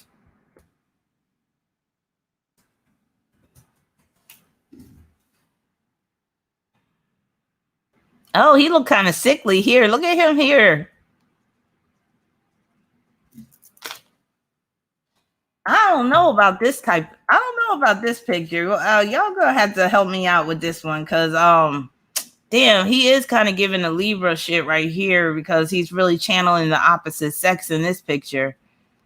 I wish I had a bigger one, but why he look like a stud? He look like a pretty stud. Wait, let me try to. Oh, this is a bigger one. He looked like a pretty stud that started taking hormones. But, you know, he giving off that Venus and Libra a little bit. He channeling that opposite sex energy. Let me, this is a bigger one. Don't he look like he could be a cute ass stud that just started taking hormones and shit, got a little beard growing and shit? Maybe he is, because Jada is a lesbian. Maybe he is trans. Maybe he a female to male. I mean, look at them eyes, though. Kind of feminine and shit. You know the kind of cute ass stud that'll make you think twice and be like, damn, maybe I'll be a lesbian for a day. You know what I'm saying? He got that look. You got that look. Color your peach and black. Color me taking it back. Crucial. Think I want you. You got the look. You got me hooked. Showing up to be cooking in my book. Yes. Let's look at some more pictures of him. Because he really giving off that little girly look right there. Your face is jamming. If love is good, let's get to ramming. I notice he's not showing his body. Maybe he really is female to male. Oh, here we go right here. But he looking kind of puffy in the chest. You got the look. You got the look. You got the look, you must have took a whole hour just to make up your face, baby. That's right after he got the mastectomy.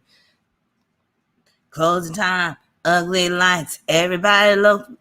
All right, let's see. Now, I'm just playing about him being trans, but I don't know. I'm just saying, if Jada was going to rob the cradle, she should have made it more worth it.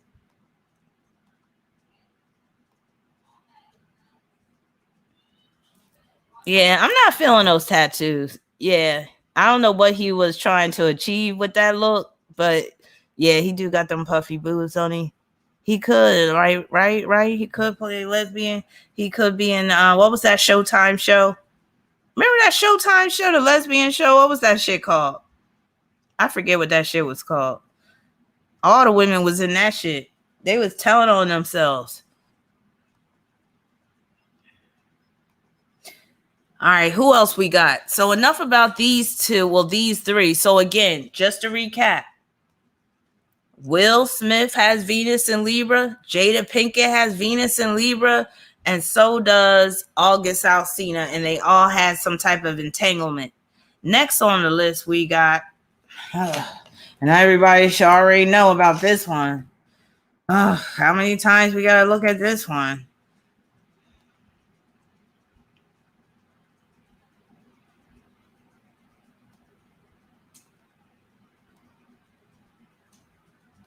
Indigo, where are you at? I better not say nothing bad about this one. You gonna come for me. Where you at, Indigo? I'm about to bring your girl up.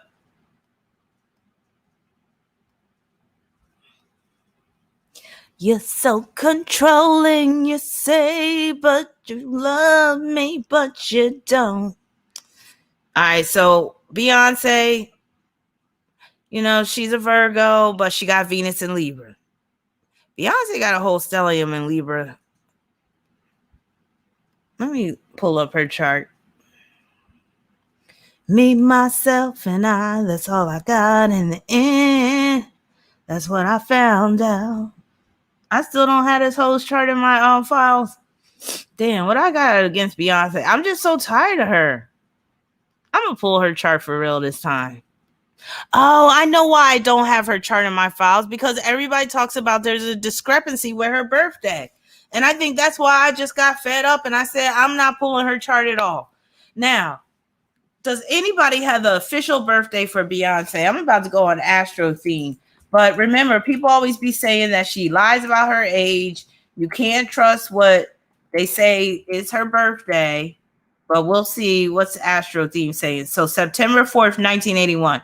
So I know she's September 4th, but people be trying to say that her birth year is different. What do y'all think?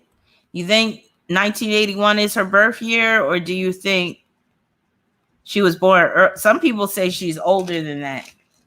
I would think that's her age. She looks around that age, if you ask me. Let's see if they have her birth time. 10 a.m. Houston, Texas. So they have her birth time. I'm going to say this is really her. This is her birthday. But yeah, some people swear that the birth date that Beyonce provides is fake. What do you say, Indigo? Are you still up in here? Since you're part of the beehive. Oh, no.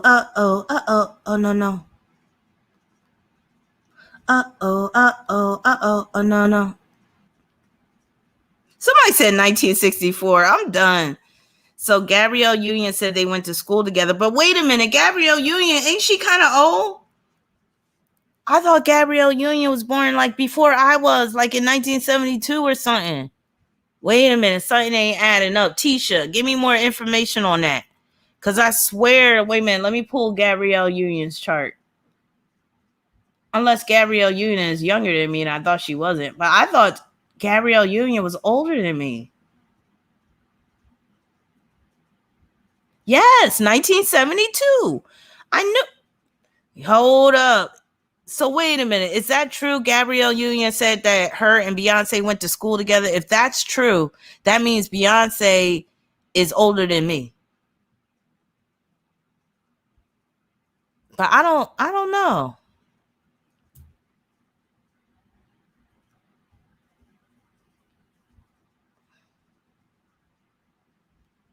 Moonlight Orange says she's been in the industry so long, people think she's older, so who knows? She did start off when she was really young.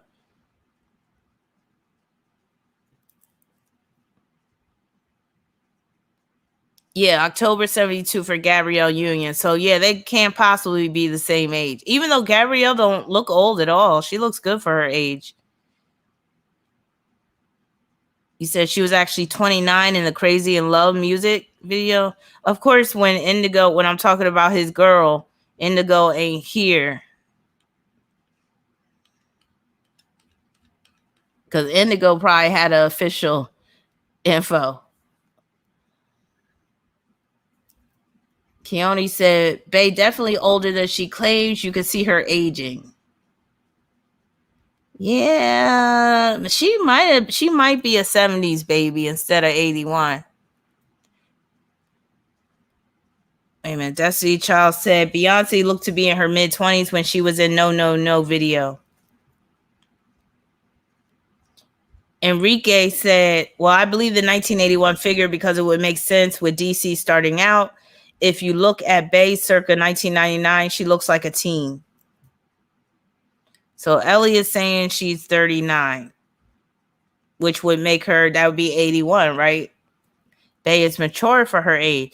So that's why I don't even want to look at her chart, because people are so up in the air about her birthday. But let me see if I see things in her chart that line up with her life.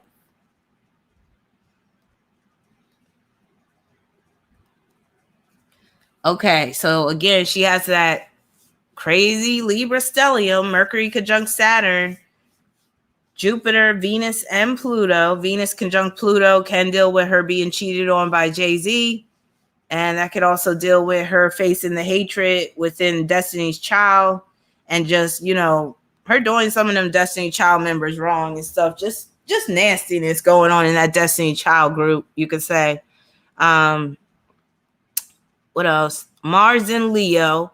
Okay, that fits Beyonce. If you ask me, Mars and Leo definitely fits Beyonce. She's a top performer, which is very Mars and Leo, but she has a very Mars and Leo look. To me, that Mars and Leo comes out much more than that Virgo energy she's working with. When I look at Beyonce, I do see like some strong Leo traits, especially with that hair. Like her hair is always like in a Leo type of way, even like with it being all golden brown and shit. And then, or like just that sunshine golden look. And then, yeah, even here, I'm seeing like this is Mars and Leo all day. Like the way she looks right here, all day. You agree, Siobhan? Yeah, definitely see the Mars and Leo in her. And then let's see. She got a Scorpio moon. I know people talked about that before. I could see her having a Scorpio moon because she does exude sex appeal. And, you know, she is very influential. She's very influential. And people with Scorpio moons are very influential. She's powerful. She's all about girl power, which is very Scorpio moon. And she did have a surrogate mother for that baby. For Blue Ivy, at least, probably for the twins too, and that could be Scorpio moon too. And people say she's a witch, and that's very Scorpio moon. She is into that, you know, voodoo and shit, Louisiana type of stuff. She got Capricorn South Node 29th degree. Okay, I think she was born in 1981. You know why? Because that Capricorn South Node at the 29th degree, that could deal with her father. And we know that Matthew Knowles, her father, started off being her manager. Well, first he started off working for IBM, and then he quit that job and he became her manager. And then remember, he got into the whole love triangle with some other woman, and he was cheating on Tina Knowles and all this stuff. And then he had Kelly Rowland is his secret daughter and shit like that. Now I don't know if that's true. But didn't somebody try to speculate that Kelly Rowland was his secret daughter or something like that? That would explain why. Wait a minute. Isn't it weird that Kelly Rowland's child kind of looks like Jay-Z? Something's really weird with the Knowles and the Rowlands. Something ain't right. Something ain't right.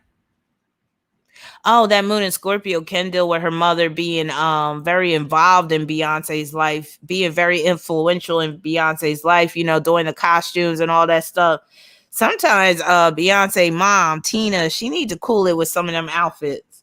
Some of that stuff was nice, but some of that stuff looked like you just pull it on a thread. That shit just gonna come apart. I'd be like, God damn, Tina. Getting all the fabric from the fabric barn or whatever the hell. Some of that shit looked cheap as hell. And then remember, she tried to come out with the House of Darion. That shit lasted like a season. But you know, they try. They really try. I got to give it to Beyonce. She's a dynamo. Which is very Scorpio moon too. She's a consummate performer. I'll give her that. You know, she got some singing ability. I'll give her that. She's beautiful. I'll give her that. But I used to love Beyonce until her and Jay-Z got on that Illuminati tip. That's when I really started to lose respect for the both of them, and they just started to turn me off. But I used to be a big Beyonce fan. But yeah, especially during the Destiny Child days, and even when she came out with the first solo album and stuff, I love me some Beyonce. But I didn't like when they started to be about that dark shit.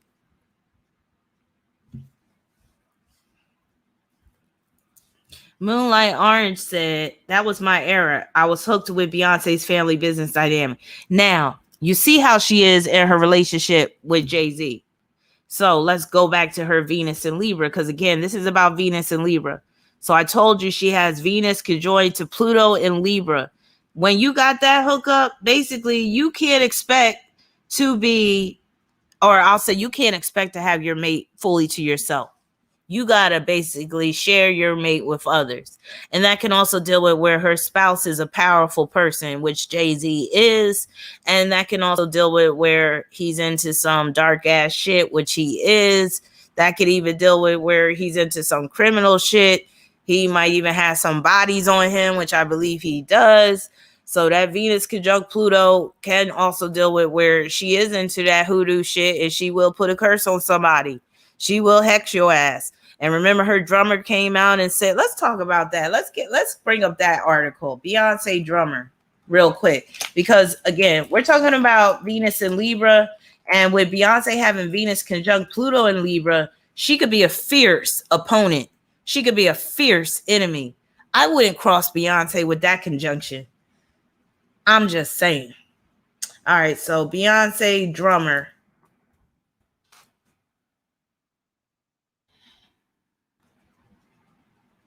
We're going to refresh our memory about this situation with the drummer. Now, always remember that Venus and Libra could come across as very agreeable, very diplomatic, very easygoing, very cooperative.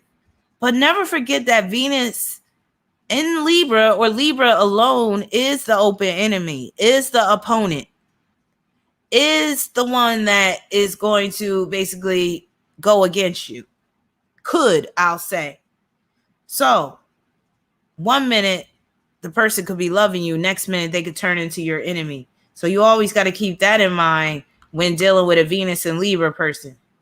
So let me just share this picture dealing with her drummer. And I'm going to read an article about what happened between these two, or what allegedly happened between these two.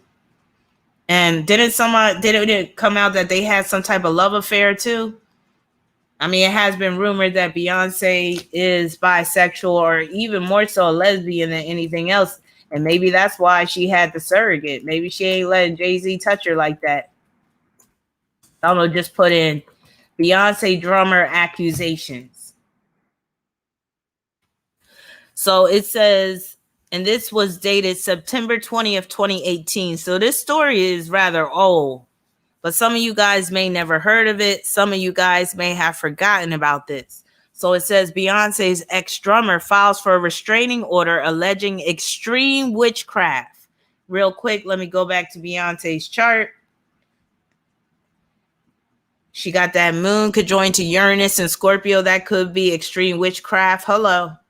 And then with that moon conjoined to Uranus and Scorpio opposing Chiron and Taurus, that's where it's like, she put roots on me. Remember that commercial? Was that Miss Cleo where the chick was like, she put roots on me? Beyonce be putting roots on people. Anyway, allegedly, I'll just say.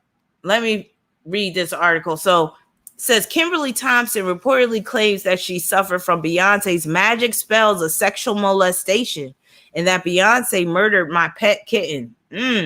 She does have Mars and Leo, y'all. She does have Mars and Leo. Leo deals with cats, and Mars deals with abuse. Mars deals with, assault. She might have killed that little baby kitten. That's a damn shame if she did it. I got to look at Beyonce in a new light now. I don't play when it comes to the cats. Now, Kimberly Thompson, Beyonce's former drummer, has filed for a civil harassment restraining order against Beyonce. The blast reports and court records viewed by Pitchfork confirm. According to documents obtained by the blast, Thompson alleges that Beyonce is practicing extreme witchcraft and magic spells of sexual molestation to harass her. Among other allegations, Thompson also claims that Beyoncé murdered my pet kitten. Records viewed by Pitchfork show that Thompson had a request for a temporary restraining order denied by Los Angeles Superior Court on September 19th. There is currently a restraining order hearing scheduled for October 11th. In an email to Pitchfork, Thompson confirmed the accuracy of the documents posted by the blast. All accusations I survived are real, she wrote. Pitchfork has contacted representatives for Beyoncé. Along with her work with Beyoncé, Kimberly Thompson also played drums in the Fred Armisen-led house band for the first season of Late Night with Seth Meyers. All right. So what y'all think about that story? You believe her? You believe Kim Thompson? Beyoncé killing kitties and stuff and doing sex magic rituals and shit? Chelsea said, oh, no doubt. These cats coming back to drag her soul where it should be. If that's true, cats don't play, right? Yes, leave the kitties alone. What they got to do with this? Yeah, she got some of that Creole in her. It goes through her blood, right? Her pet kid or her kid, right? Yes, I'm still alive. Aquarian Essence Diggable Planets. What's up? Oh, Adrian, you still in here? Because I'll bring you on. Adrian, let me know if you're still in here. Yeah, she doing that sex, magic, sex, alchemy. Beyonce got a long-ass finger. Look at that shit. That could deal with the fact that she got Mercury and Libra. That could produce some piano-type fingers.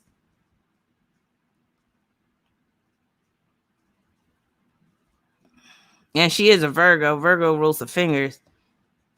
Well, it's been rumored for years. Oh, Adrian, I'm gonna send you the link if you want to call in. So we gonna mix it up real quick. I'm gonna bring a caller on the line, even though it's not a caller, but let me just share this real quick.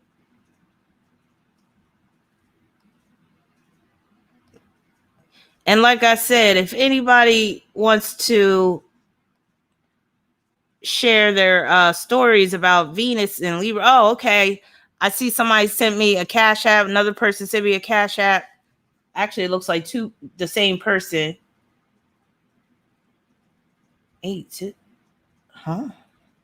Oh, look like the same person. So I'm gonna answer your question in a minute. All right, where you at? All right, I'm gonna send you this link right now, Adrian. All right, so I just sent it to you.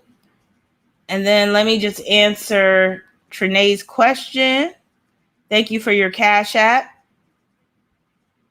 You said for Libra theme, 1 card question. So you said my Jupiter, Saturn, Pluto are in my 8th house in Libra. And I want to know, will I find a healthy, positive power? God damn, this is a long ass list. Wait a minute, let me back up. You said my Jupiter, Saturn, Pluto are in my 8th house in Libra. And I want to know, will I find a healthy, positive, powerful, generous, independent, and straight, she said in parentheses, sexually man within a year's time? Man, you asking for a lot, man. I'm an astrologer. I'm not a magician, man. Like, you asking for a lot. So you said my Jupiter, Saturn, Pluto are in my 8th house in Libra. And I want to know, will I find a healthy, positive, powerful, generous, independent, and straight man within a year's time? All right, let's see. Then you said I've been divorced from my ex-husband for 2 years. He's the father of my 3 children. I found out he was hiding his homosexuality, which he still denies, suppresses during a painful awakening. He's a Virgo sun. He's a Virgo sun, Aqua moon, and Libra rising. Well, I'm not surprised with that hookup. I'm a Cancer sun, Pisces moon, Aqua rising. We met through strict church setting in college. Don't you know those be the ones that always be that way? Them church boys. We were married for nearly 13 years. Damn. All right. So are you going to find that man within a year's time? We're going to see. She gonna find that man. Woo! You got a long. And nowadays, you really gotta be flexible. I don't know about all this. I got the Hierophant, which tells me that this person is not going to meet all your expectations, and you going to be having the stop sign up with a lot of these men that are going to be trying to get with you. So, oh, I don't see Adrian yet. So I would just say, because I got the Hierophant, that right there could deal with where you're not exactly getting what you want. You might find two guys that give you what you want. It might be very hard for you to get it out of one guy. And again, we're talking about a year's time. So it's like you're not giving the universe enough time to prepare this man for you. So I say stretch your search out. Like, why does it have to be within a year's time, basically? And then the outcome card I got was the Ace of Pentacles, which means that in a year's time, you could meet a guy, but it's going to take a long time for this relationship to be cultivated and nurtured, for it to bloom into something. But yeah, to be able to meet that guy according to your specifications within a year's time, I don't see it happening. But that's not a loss. That's nothing wrong with that. Yeah, like Sarah said. What's up, Sarah? Sarah said, still don't settle. It's better being single. Yes. So many people are trying their hardest to be in a relationship, and then when they get in a relationship, they find out that they're unhappy. I know I do. It's like the idea of a relationship sounds so great on paper, but then when you really, activate that shit, when you really bring it into reality, then you just bring it on a whole set of problems. So I'm going to bring on Adrian right now, and she's going to share her experience dealing with a Venus and Libra person. She said she had a great time. So, Adrian, how you doing? I'm fine. Can you hear me? I can hear you. I might need to take off my microphone. Well, let me know if you hear it echo, because I'm still trying to work this microphone thing out. I might have to unplug it just to talk. Because I can hear you fine. Can they hear me? Oh, I can hear you perfectly. How you doing? I'm doing great. All right. So you want to share your Venus and Libra story? Yeah. Now the Venus and it was a guy, of course, I used to date, and he had his Venus in Libra. And when I say we clicked, I guess because I'm a Libra sun. Okay. But we clicked so well. Okay. And may I add, he was about what? He was born in. So he was about like 9 years younger than me at the time. Okay. So he was a younger guy. Well, So, how'd yeah. you meet him? That's good. How did we meet? Oh, shucks, it's been a while. Believe it or not, we met over the internet. Okay. And that's something out of the ordinary that I wouldn't do. But I did at the time. I tried it. I figured, what the hell? I was sowing my oats a lot at the time. So I figured I'd give it a try. Okay. And let's see, we met. We hit it off immediately. Okay. Like I said, his oh goodness gracious, his Venus was in Libra, but he was a Scorpio. So I love Scorpio men. I don't care what nobody say. I love them to death. I love them. Wait a minute. Is your Venus in Scorpio? Yes. Okay, there you go. There you go. I love him. Oh, and don't let me get with he was hung too. Yes. Yes, it was lovely. Did he play your body like a piano? Yes. He knew how to hit all the right notes, everything. Lord have mercy. And like by him having his Venus in Libra, he was the type. That's why it was kind of surprising when I saw that he had not too long ago. I don't think they're still together, but he got with somebody that I was like, really, dude, you wouldn't entertain, but I guess he was slumming. I don't know. Okay. But his thing by him having his Venus in Libra, he was definitely like a clothes horse. He liked to dress nice. He loved his colognes. He was very easygoing, agreeable. Okay. You understand? I mean, now, as far as him possibly, because I know on the dark side, Libras can be sneaky.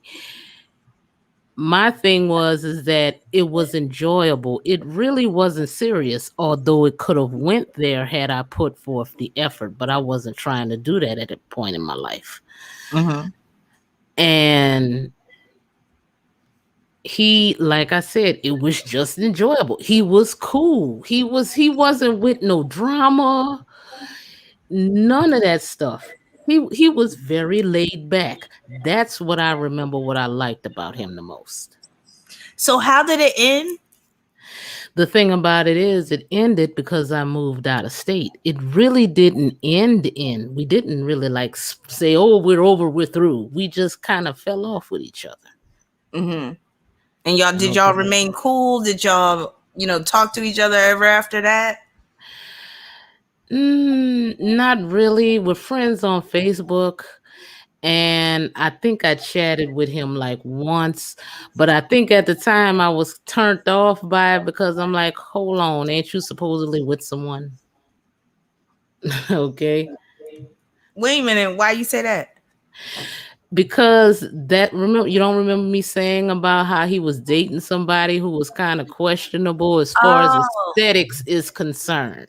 Oh, and he was trying to act like he was still basically on the market, like he was free. Yeah, because I'm like, I get that we friends on Facebook and everything, but don't try to chat it up with me like that. Okay. If you're involved. That's one thing I don't like about guys. I'm like, I'll be friends with you on social media, but if I know you're involved with somebody, don't come at me. Don't. That's the worst thing you could do. Because a lot, like with the strong Scorpio that I have in my chart, loyalty is key. I'm sorry. Right. Now, how was he with money? That's the thing. Let me put it to you like this. I never really paid any attention to that. Okay. But he was good with money because I would have to say, because like I said, he liked to have, clothes, the whole nine, the vehicle, everything. And he kept a steady job. Okay. And he still has that job. Well, he's a paramedic. Okay. So, yeah. It's very Scorpio of him to be a paramedic. Okay. So, have you had any other experiences with any other Venus and Libra? It doesn't have to be love, love relationship. It could be like a sibling, somebody a friend. Nobody that I know of off the top of my head. I don't think so. Okay. So this man never got married? No, never got married. He's free. He's single. I think he's single now. Okay. It's just that he lives at a distance. I'm not for all of that. And then with COVID, I'm like, no. Yeah. Okay. So would you say with him having Venus and Libra, did he know how to treat a woman? Yes, he did. Especially sexually. Yes, he did. Okay. I like that. His game was tight. Yes. I must admit. And yes, y'all, I do not hold back. I'm being tame right now. You ought to catch me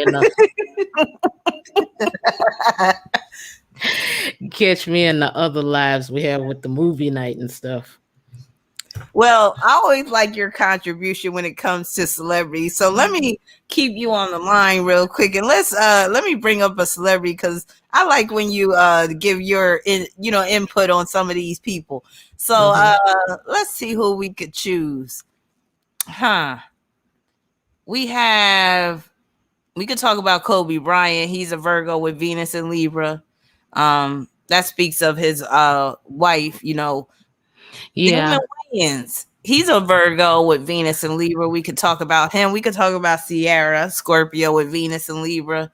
You already know what I think about that one. Yeah. Let's bring up Sierra, man. Yeah. People hate me for this one though. Y'all don't like when I talk about Sierra though. Y'all be like, don't talk about my Sierra. Yeah, Lord, get over it, y'all. These people are not who you think they are. They are in the business of making money to be rich for themselves, to live comfortably. They have a public persona, and what they do behind closed doors will drop your face, will crack it into a million pieces. I'm just looking at that neck. That's all I'm saying right now. And Thank that you. And jawline. them shoulders looking mighty strong. See, nobody wants to entertain the fact that, are you really looking at a man, or are you really looking at a woman? Okay. Now, Nobody wants yeah. to believe. I'm amazed at the fact that people don't want to see. But by me having what I have in my family, and having been exposed to what I've been exposed to, okay, it's I guess that might be it for me. I guess people haven't been exposed to a lot of stuff, haven't Yeah. really gotten out. Now, it did come out years ago that Sierra was a hermaphrodite. Now, I don't know if, you ever heard that, if, you believe that one, but I do put her in the trans category. Mm-hmm. I always have. I never really questioned. Like, and the thing is, when she first came out, I didn't, think like that. But I do remember hearing the rumors about her being a hermaphrodite. And then the older she started to get, to me, the more her masculine energy. Well, here's a real good example I'm talking about. This picture right here, I'm about to pull up. And I know some people be like, but she has kids.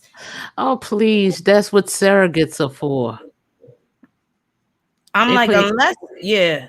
They pay surrogates. If it's like this, if you're a woman in good health and you take real good care of yourself, you can get top dollar for being a surrogate.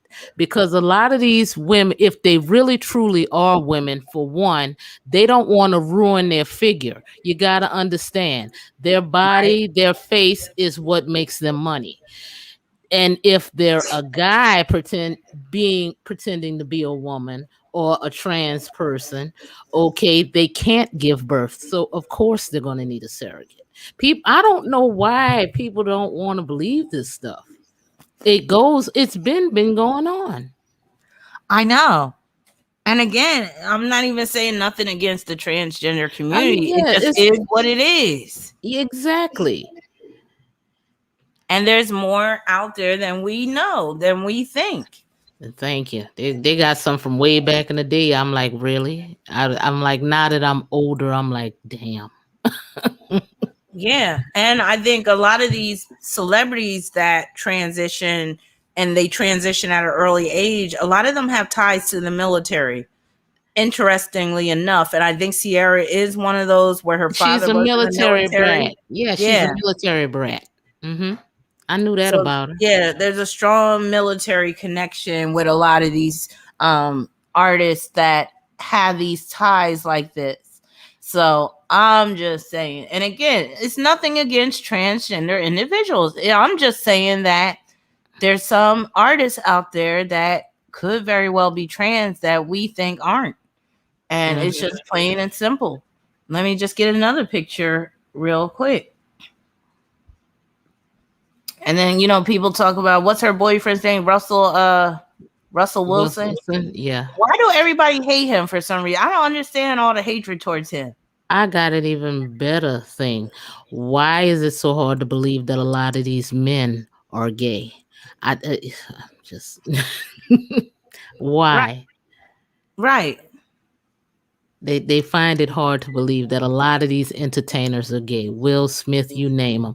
If they're not gay, they've had how can I put this? Gay relations from time to time, or just to get the money, to get the bag.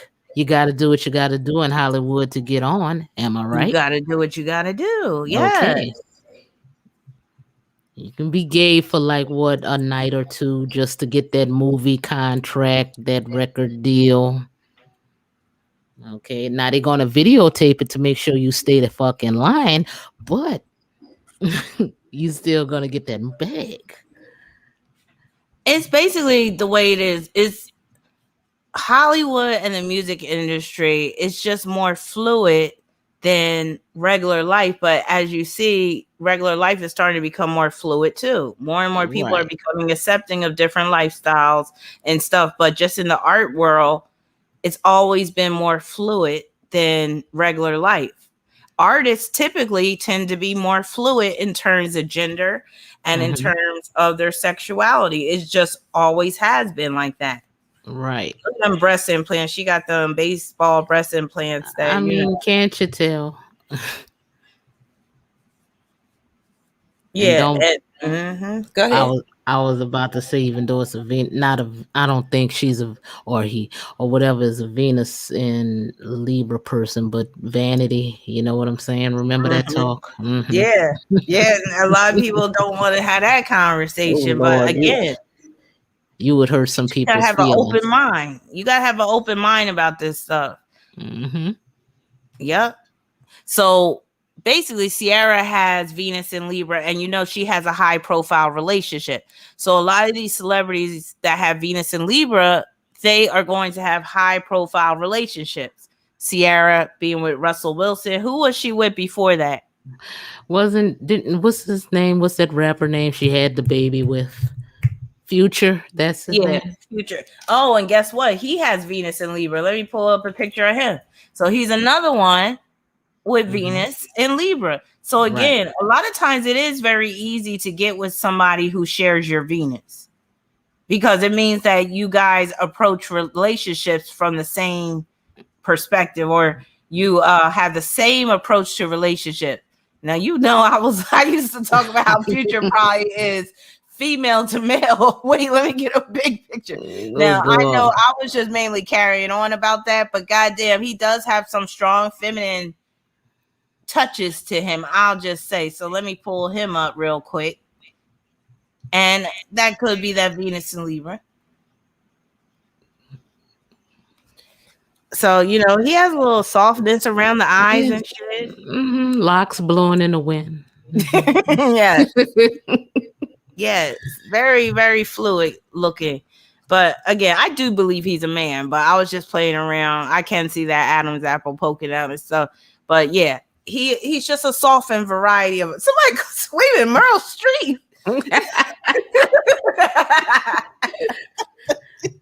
Let me see But this yeah, chat. Let me. I believe he's a man, but he's a softened variety of a man. And maybe that's why he has all those kids, because he feels like he has something to prove. But also, that just shows what I said. Like, Venus and Libra people, they're very relationship oriented. It doesn't mean they're going to be monogamous. It just means that they're creating relationships all over the place, some of them. Mm-hmm. And And in his Future case, is one of them. children come with it. Yep. Children happen to come with it. Oh Now, here well. we got another, we're going to pull up another example, because I know you got some things to probably say about this one, because we were both alive when this was a hot story. And this basically just speaks about these high profile relationships. So let me just pull up a picture of her real quick. I'm trying to get a good picture. Just 1 second.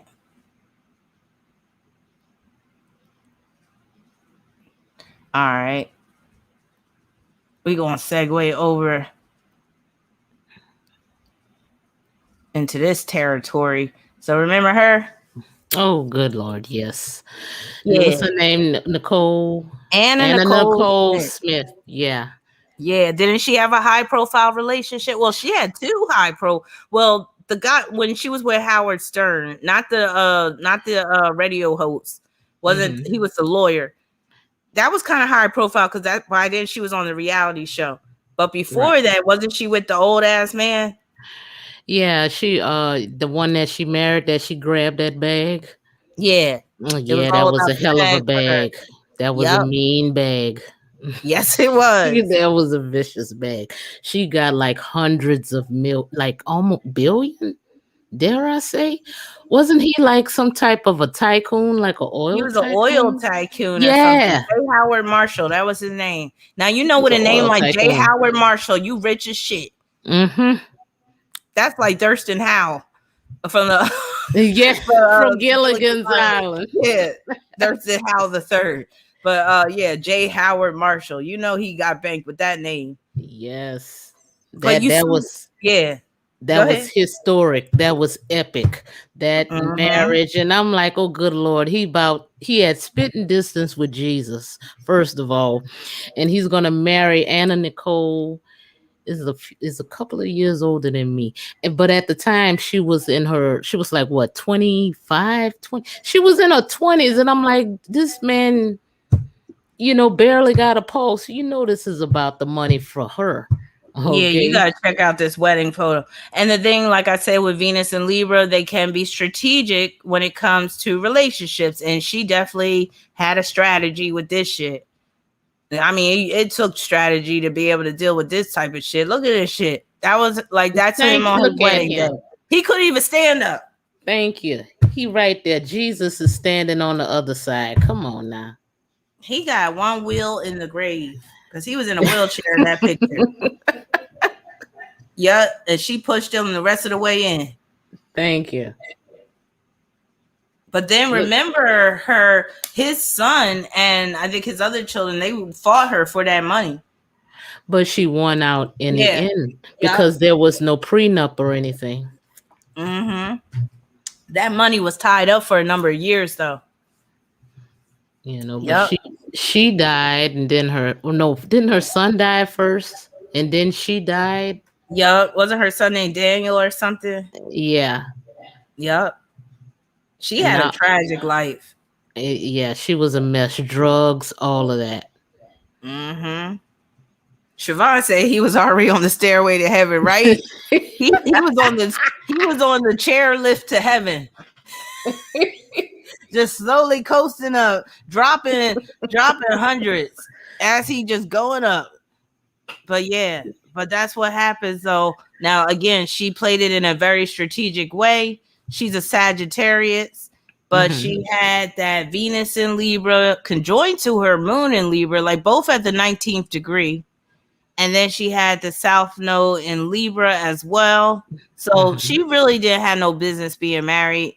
But you see, again, she really didn't marry for love. She married for that bag. Right. And then let's see, she had Mars in Capricorn, which can make her very ambitious and also opportunistic. But that could also deal with her getting with the old ass man, Mars in Capricorn. So there's the old ass man coming into the mix. Then she had Mars trine Pluto, conjunct Uranus and Virgo. That's him helping her out big time. Mars trine Pluto alone, a lot of women with that aspect can result in marrying a rich man. So she definitely got that payday as a result of her strategy with that Venus in Libra. Now that Venus, go ahead. No, I was about to say, I just think she married him because she probably got tired of Hollywood and being on her back. I guess she figured, I'm gonna be on my back once and for all and get this money. Because remember, after he she got with him, you started noticing how her attitude started to change. And then after he passed away and she got all that money, she really started to act like a boss. Remember? She was like, the hell with her figure. She gained all that weight. She stopped giving a damn. I remember that. That reality show was crazy. Matter of fact, let me try to pull a video clip of, what was it called? Anna Nicole something? Life something. Anna Nicole, You So Outrageous or something like that. Yeah. It was like Anna Nicole. They were wrong for that. Like, they showed her at her worst. She was like, Harold. Oh, here it goes. Hold on. There's 3 things. All right, let me just share this real quick. I hope I'll get a copyright strike.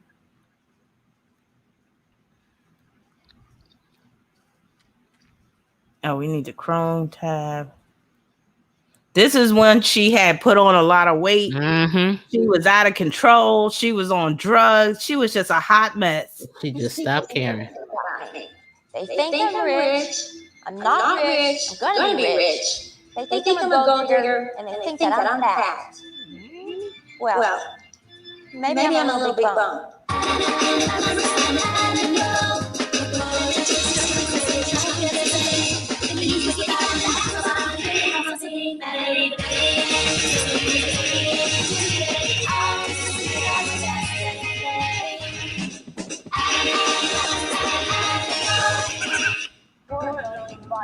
Remember that little lesbian sidekick she had? Mm-hmm. That was like her little guard dog that she had always by her side. But yeah, that was just a hot mess. And then her son, what was it? Her son died of an overdose? I believe so. Yeah, that shit was crazy. So yeah, she's another one that's pretty messed up. Now let's go back to the men real quick, because this is another one. He's really channeling his feminine side with his Venus and Libra. He did play that movie with Matt Damon. Let me actually yeah. And I wasn't surprised when I seen him in this role, because I was like, he's a Libra. Mm-hmm. Some Libra men, you know, they're very in touch with their feminine side. Yeah, they So can let me be. just pull him up. And he's an old head. He's been in the industry for years. Who's that? Liberace. Yeah, Liberace, but who was playing? Who played Liberace? Oh, what is his name? Married to Catherine Zeta-Jones. Oh, what is his name? I'm forgetting his name. What's his name, y'all? Michael Douglas. Michael Douglas. That's his name. Yes. So there he is in all his glamour and splendor, and Libra, I did see that movie. That was a good movie, by the way. He played Liberace real well. Yes, he really did. Here he is with Matt Damon. Matt Damon. First of all, I got a little crush on Matt Damon. Matt Damon could get it back in his day. I'm just saying. Mm-hmm. But they both played the shit out of these roles, man. I was like, yo. Yep. I remember this movie got me through some hard times too, because this was back in like 2013. I think when this shit came out. And I remember I watched that shit a few times. But that's Michael Douglas and Matt Damon. Yes. Michael Douglas played Liberace, one of the most flamboyant piano players ever. I don't know. Some of my younger viewers, you have no idea who Liberace was, but Liberace was all that. Like, he was so like flamboyant and glamorous, and one of the most talented piano players. But he was the sweetest, nicest guy, it seemed like, didn't it? Yeah, like, did you ever see him in interviews and stuff? Mm-hmm. He was just smiling all the time, real nice, polite, kind of soft-spoken, wasn't loud. Okay. Mm-hmm. Yes, and he was funny as hell. And loved his diamonds. He loved his diamonds. I mean, he was so like over the top with the jewels and stuff. But yeah, I love Matt Damon and the talented Mr. Ripley too, Destiny Child. But yeah, these two, they was really giving that whole, well, at least Michael Douglas giving that whole Venus and Libra thing, like really over the top with the flamboyance and all that. So yeah, now he had a high profile marriage. You already mentioned that with Catherine Zeta-Jones. Yeah. And then let me see. We got another one that has Venus and Libra, but I don't ever really recall her having a high profile relationship. She seems like she keeps her relationships under wraps. Maybe she's a lesbian. Who knows? But I'm about to pull her up. And actually, they are saying she's married. There's something about her I don't trust. So I'm going to put her in the dark side of Venus and Libra traitor category. I don't know what it is about this chick, but I'm about to pull her up and you tell me what you think. Okay. But I'm just saying, if she was my friend, I wouldn't trust her too much. And sometimes you got to be like that with Venus and Libra people, because sometimes they could be a traitor, like I was saying. All right, hold on. And she one of them chicks that she was bougie from day one because of her father. And some Venus and Libra people can be on the bougie end. Oh yes. Yeah, do you feel me where I feel like I can't trust this chick fully? Yeah. Cause Who's that, y'all? What's the actress name? Somebody said she brushes her teeth with strawberries. Something sus. What is it? It starts with an S. What is her name? Somebody in the comments, y'all say her name. Not Catherine Zeta. Wait a minute, Latoya, you late. We on somebody totally different now. Yeah, Sanaa. That's it, Siobhan, Sanaa Lathan. Yeah. And didn't somebody hit her one time? Somebody smacked her. Was it Beyonce or somebody? When? I swear somebody smacked her before. Somebody, one of y'all up in here, I know you know the story. But I know that somebody smacked Sanaa one time. But yeah, she's just somebody I don't fully trust. So she got that Venus and Libra vibe where it's like, yeah, chick, you a little bit too much on the fence for my taste. And you might turn into a traitor. Because when you're on the hot seat, you probably will turn my ass in. That's all I'm saying. Oh, that's what it is. She bit Beyonce. Now that's weird. Oh, what the hell? Somebody please explain to me why she bit Beyonce. And look, they both have Venus and Libra. What's up with that? That's too much oppositional energy going on. How in the hell did she come to bite Beyonce? Were they dating or something? I wouldn't be surprised if Sanaa got down like that. Exactly. And you know her father is Stan Lathan, the man that produced Beat Street and a bunch of other movies and sitcoms and all types of stuff. I think he produced Moesha. So she started off a little rich black girl. Mm-hmm. So wait a minute, Latoya, you said they're lovers, Beyonce and Sanaa? They were love bites? She was supposedly flirting with Jay-Z and she's the one that bites Beyonce? Wait a minute, that's backwards. So she was with Denzel. Remember that movie, Out of Time? Yup. I'm telling you, there's something up with Sanaa. I won't be surprised if some shit comes out about her later. Siobhan said, Sanaa seems like she'll tell the boss on you, right? Yeah, to get the brownie points. I don't trust this chick. Let me see if I got her birth chart real quick. And again, maybe because she grew up rich, that's kind of why I'm looking at her like, where's your struggle, chick? Sure, yeah. She was one of those lucky ones. Yeah, she sure in the hell was. But yeah, I don't got time to pull her chart. She's not that damn interesting. Let me move on. Oh, here's another one with Venus and Libra that nobody really likes at this point. So let me pull her up. She's just annoying as all get out. I don't think I've seen a single movie. Well, I did see one movie with her in it, and I was bored beyond belief. She's just annoying. Her face is annoying. Her life is annoying. Oh, goodness. Who is it? Here, I'm about to pull her up.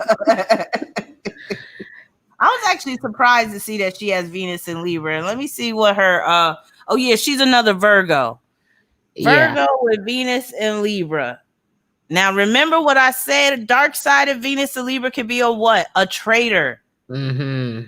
And you could say she was a traitor when it came to her family, right? Because wasn't it about like 3-4 of them family members died?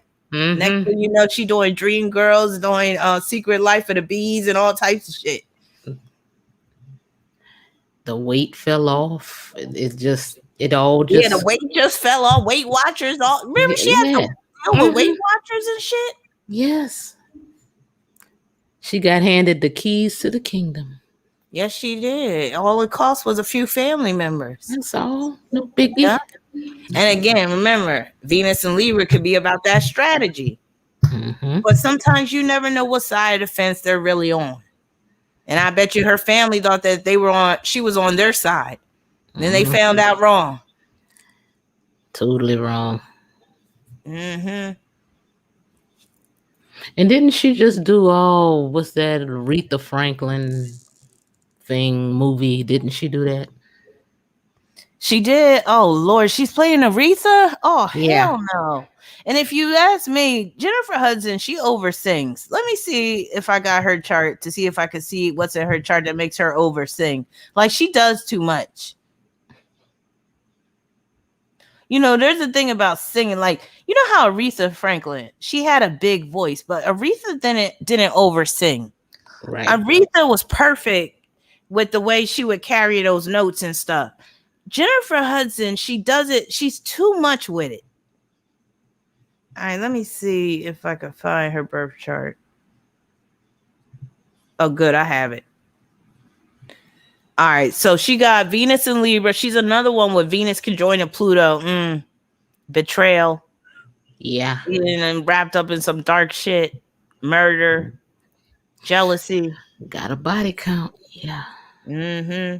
Now she got Venus square her Capricorn South node. That means she be like straining those vocal cords. Those vocal cords are tore up. And then squaring her Cancer North node. That's her being a traitor to her family. I told you. Damn. Her Venus is at the 29th degree of Libra. I'm asking you to share my screen. So just 29 degrees. That's all you had to say. 29, I know it's fucked up.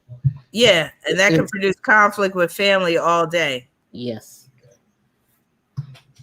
All because nobody wanted to take her to that American Idol audition. She was like, I got y'all bitches. Watch.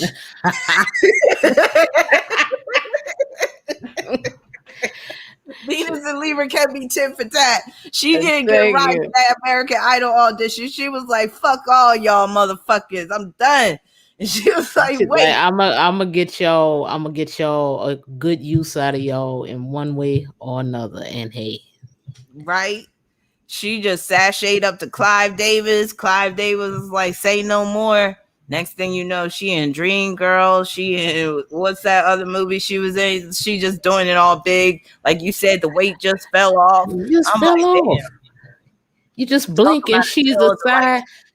You blink and she's a size 5. I'm like, huh?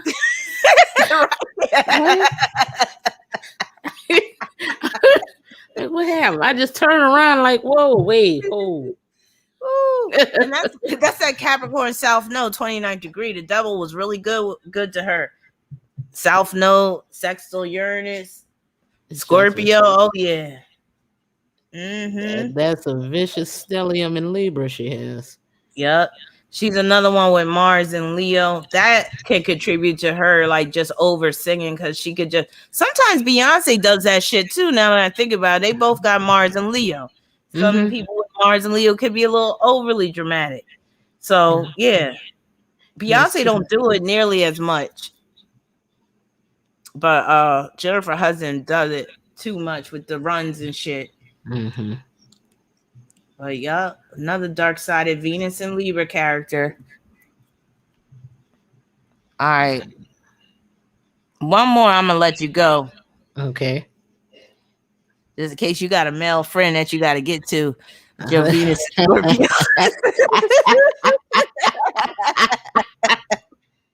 Shh. No, shh. Man. It's between you and me. Like, shh. Okay. You're doing better than me because, man, no, it's a desert over here. No, I'm serious. I wish.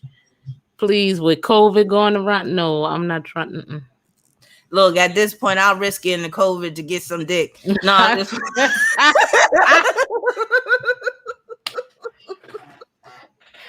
I'll keep my mask on. All right, here go another Venus. Oh, good Lord, this creature. God, I can't see. Why ain't this man in jail? Good God. Everybody, R. Kelly. Okay, yes, R. Kelly should have been this is another one, y'all, that needs to be under the damn jail. How the hell you gonna marry your adopted child? Can somebody explain that to me? Why is this man walking around free? And look, people just gave him a pass for that shit. Like it didn't happen, like it just went over their head. Gave him a straight, and again, remember, high profile relationships with Venus and Libra, these celebrities.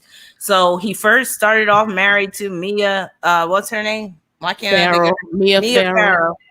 Yeah, Mia Farrow, weird as shit anyway. And Yeah. then Mia adopts all those kids, and he ends up marrying one of the adopted kids. Yes. What And in the hell? Everybody looking the other way. Now, I'm gonna tell you how they tried to justify it. They tried to justify it because they tried to say, well, the girl didn't grow up with Woody Allen. Because supposedly all those years that Woody and Mia were married, they were living in separate homes. But I'm like, if that's the case, how did he have time to molest his own daughter? Did you know he molested his own daughter? Biological daughter came out as an adult and said that her own father molested her. Yeah. Like I said, why is he not under the jail? I don't understand. Yep. He looked like a turnip with eyes.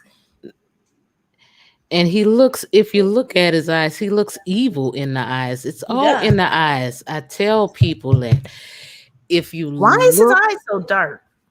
Thank you. They're dark, and then they look like, what does his chart look like? Let me see if I got him in my files, because he is a dirty bird. And a lot of times, sometimes he does look like a buzzard. Sometimes you can judge a book by its character or cover, and he's one of them. Lord, let's see if he's in my software files, like the base. I bet you. And everybody thinks that because he's so meek and mild in his speech and in his demeanor, he's not a threat. But those be the worst ones. I'm gonna have to put a root beer in the freezer. He leaving a bad taste in my mouth.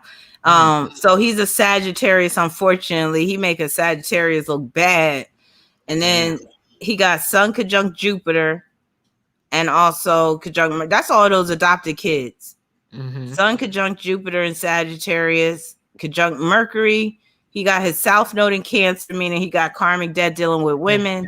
He got Moon in Aquarius, which could be a perverted moon. Perverted all day. Yeah. He got that moon trine Venus in Libra, so that's basically him using his wife to get to that Soon Yi or whatever her name was. Using his relationship. Yeah. And he was taking weird, inappropriate pictures of Soon Yi when she was like 12 and shit. And he does have Saturn square Sun, Mercury, and Jupiter. That could deal with the exploitation of a child, just Sun square Saturn alone. Yeah, he's disgusting.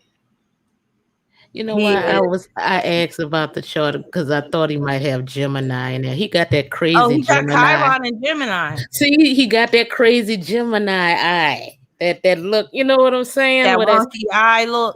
Yeah. Yeah, he actually got Sun opposition Chiron.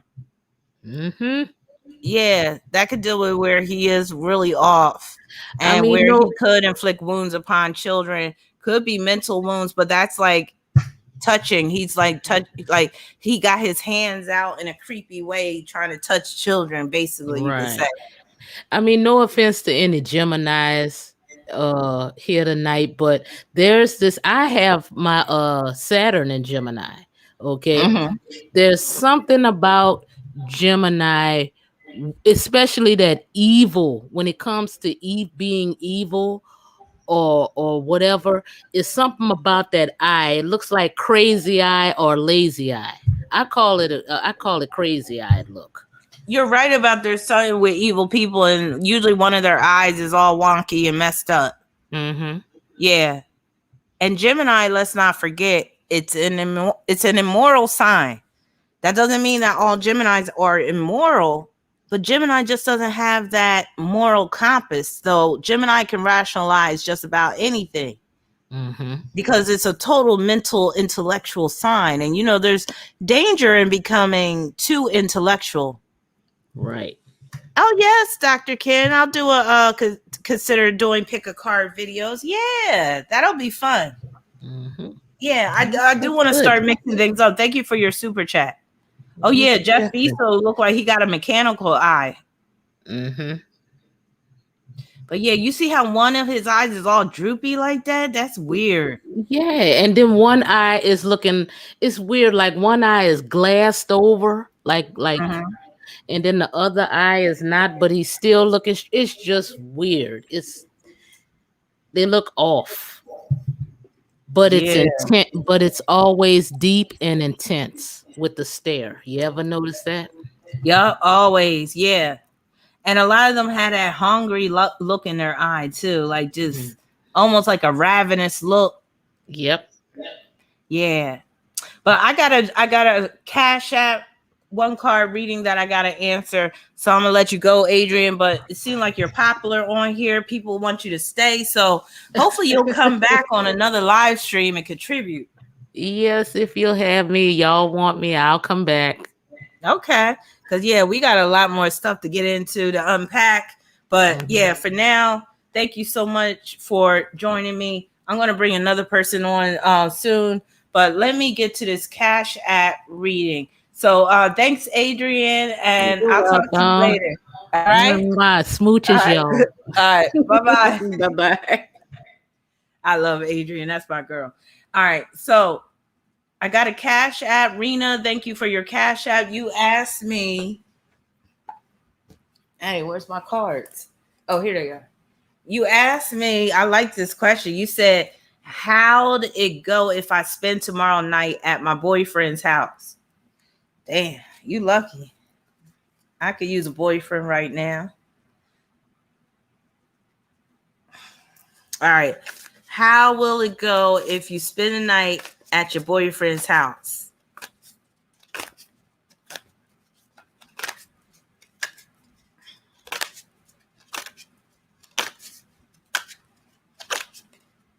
What, you never spent the night over his house before? I hope he makes you pancakes in the morning. Blueberry pancakes. Like in Baby Boy where he butt ass naked making breakfast for you and shit. I got the 10 of wands. You might be leaving early, honey.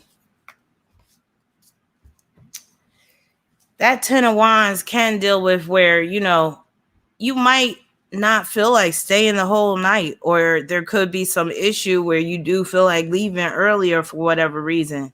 So I don't know. Maybe y'all need to talk about what y'all going to do that night or how things are going to go. Because, or I'll say this, it could be a situation where, you said he probably snores and farts in his sleep. It could be a situation where you feel like you have to do everything to basically make the night happen. And he might not even be really paying you much attention that night. It might be where he hit and fall asleep and you be like, this is it. You might not get those pancakes in the morning. Oh, Oro, I got you. Just 1 second. Thank you, Latoya, for your super chat. Thank you, Aquarian Essence. I'll get to both of your questions in a minute. Oro, I'm going to get to you. And if any other diggable planets have a question, you get one question, free one card question. You said, what is the best way that I can make my cardinal T-square work for me? Venus, Uranus, Neptune, Mars, Jupiter. Also, should I continue to take pics as a muse or even photography with my sun conjunct Mercury in Pisces? Now, when you say as a muse, are you saying for someone else? Venus, Uranus, Neptune, Mars. Now, the cardinal T-square situation, I would need to talk to you mainly on the phone so I can pull up your chart. That's not really fit for a one-card reading because, we got to break that shit down. But if we're talking about Aries, Capricorn, Cancer, Libra, let me see. So you said Venus and Aries, Uranus and Neptune and Capricorn. So you're Nepturanian. Then you got Mars in Cancer and then Jupiter in Libra. Well, that's definitely could deal with relationships, and that could deal with also where things could get a little too close for comfort, a little too early on. So you might want to just always keep a guy at bay until you really find out a lot about him. But again, I would really need to look at your chart as a whole. But let me answer the other question. So should you continue to take pics as a muse or even photography with my sun conjunct Mercury in Pisces?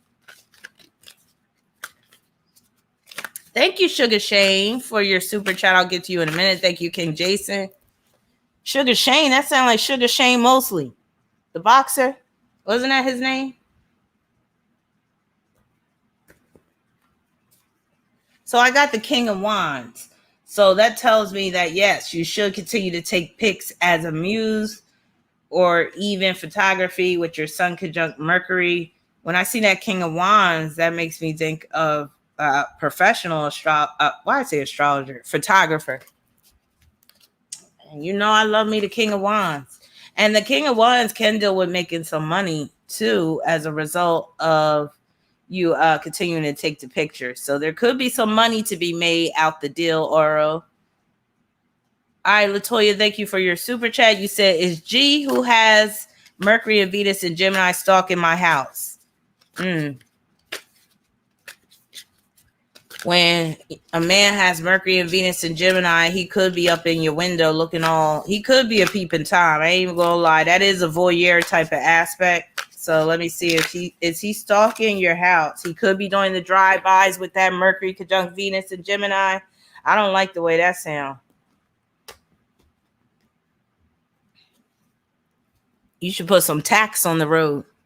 I got the death card, and that tells me that, yes, it's him stalking you. Yep. That's him. That's the daddy. Thank you, Siobhan, for getting these people straight. So, no, $5 minimum for one question, yes. Oh, I love apple cinnamon anything, Sarah. Apple cinnamon pancakes sound good right about now. What did I have apple cinnamon yesterday? I had apple cinnamon oatmeal. All right, thank you, Aquarian Essence. You said, will I find a job anytime soon? Been looking since June. So when you say anytime soon, I'm going to give it till the end of October. Because I don't know, you might want to take another month off. I'm just saying. Why rush back to work? No, I'm just playing. But I'm going to look until the end of October. Will you find another job soon? Find a job anytime soon. The times I would be unemployed, I would wait till it was down to the wire, man. I would exhaust my unemployment. I'd be like, I ain't getting no job until my unemployment run out. Fuck this, I'll make it work. But see, I had a business too. The times I was unemployed, so I was always able to supplement my income. All right. I got the Magician, which is a solid yes. So yes, you definitely will have a job before the end of October. So again, that gives you a little leeway. Kick your feet up for a couple of more weeks. I'm just saying. And if you're on unemployment, continue to collect that. But yes, definitely by October, end of October, you should be working. You will be working. All right, who else we got? We got Sugar Shane mostly up in here. You said, will I regret taking my Cancer back? I'm a Libra. Oh, man. Don't you know Libra and Cancer clash? All right. Wait, you said, will I regret taking my Cancer back?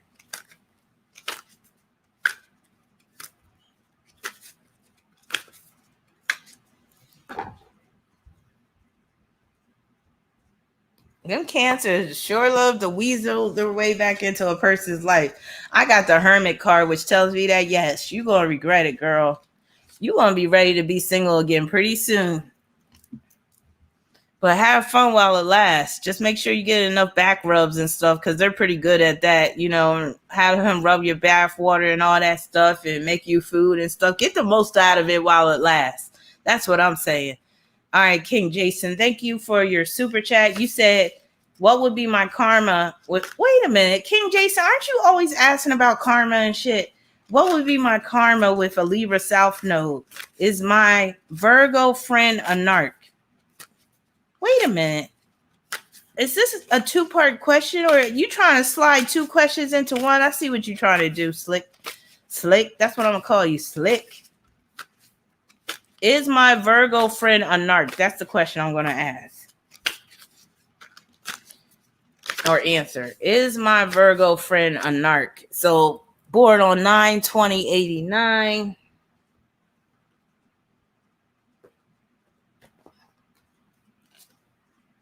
I got the Ace of Pentacles, which tells me that he's not a narc. But he could have some tendencies that you think that are narcissistic, but the Ace of Pentacles really isn't indicative of a narcissist, but maybe you feel like they are because maybe they make new friends and just drop you. So let me know if that's the case. You find that if somebody new comes on the scene, they might kind of push you to the side, and now you're accusing them of being a narcissist simply because they find the other person a little more interesting than you. No, I'm just playing. But I don't see him being a narcissist or your friend. I don't know if it's a female or a male. Thank you for your super chat, Chelsea. You said, are the random electricity issues popping up in my home a spiritual issue or a mechanical one, electrician necessary? I love this question. So is it a spiritual issue with the electricity or is it a mechanical one where an electrician is needed? You said, does Little Richard have the peeper aspect? I think he does. I talked about his chart during a live stream, I think. I think he definitely has like a voyeur aspect. Little Richard was a freak. What babaloo bob ba da bamboo. Shut up. He was funny as hell.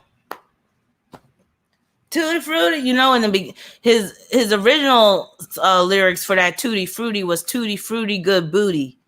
He was like, Tutti Frutti, good booty.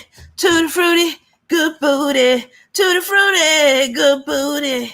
Tutti Frutti. And it was like, Richard, you can't say that on the radio because this was back in the 50s, wasn't it? He was like, Tutti Frutti, all Rudy. He had to change it to Rudy. All right. I got the High Priestess. Honey child, this is a spiritual situation. Lord. Woo, so even if you call an electrician, there could still be issues. And don't be surprised if you call an electrician, he'd be like, I can't find what the problem is. Yo, man, I don't know what the problem is. I checked your circuit breaker. I checked your box in the back. I checked your outlets. I checked your sockets. Ma'am, I don't see any problem with it. Next thing, soon as he leave, lights gonna be flickering and shit. The toaster going to blow up because of the electric and all that type of stuff. So yeah, it definitely looks like with the High Priestess, it's on a spiritual issue. You might want to get some sage. You might want to get some kosher salt.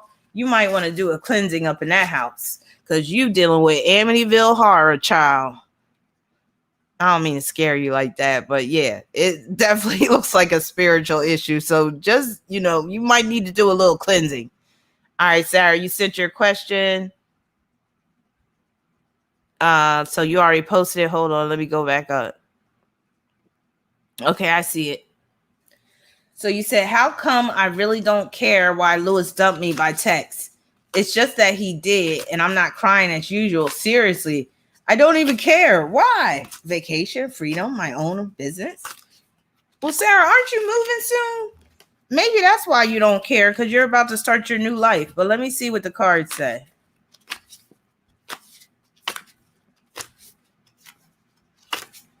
I don't care about the way you treat me, darling.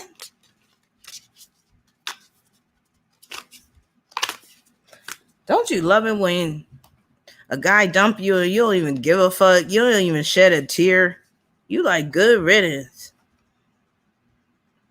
And that is one thing I got to talk about with that Venus and Libra. I already said it, like Venus and Libra can play the role of the opposition, the enemy. That's one thing you always got to keep in mind. Now, I got the Four of Pentacles, which tells me that, you know, in the whole process of being with this Lewis, you kind of like guarded. You had your guard up, whether you realize that or not. You really haven't allowed yourself to be fully opened up to him. Oh my God, there's the Othela rune. I love this tarot deck.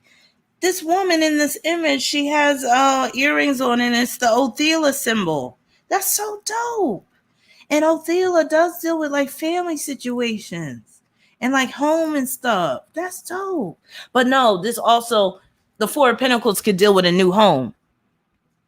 So you said that you plan on moving to Florida, and that could be part of the reason why you're not shedding no tears. You ain't taking this hard because you know you're about to embark upon your new life. That's how I see that. All right. So let's see who else we got. Thank you for your super chat, Sarah. Bobo's daughter. You said, did Brittany do any binding or spiritual work on my cousin Aubrey? Okay. Thank you for your super chat. Did Brittany do any binding or spiritual work on my cousin Aubrey? I gotta put a root beer in the freezer, man.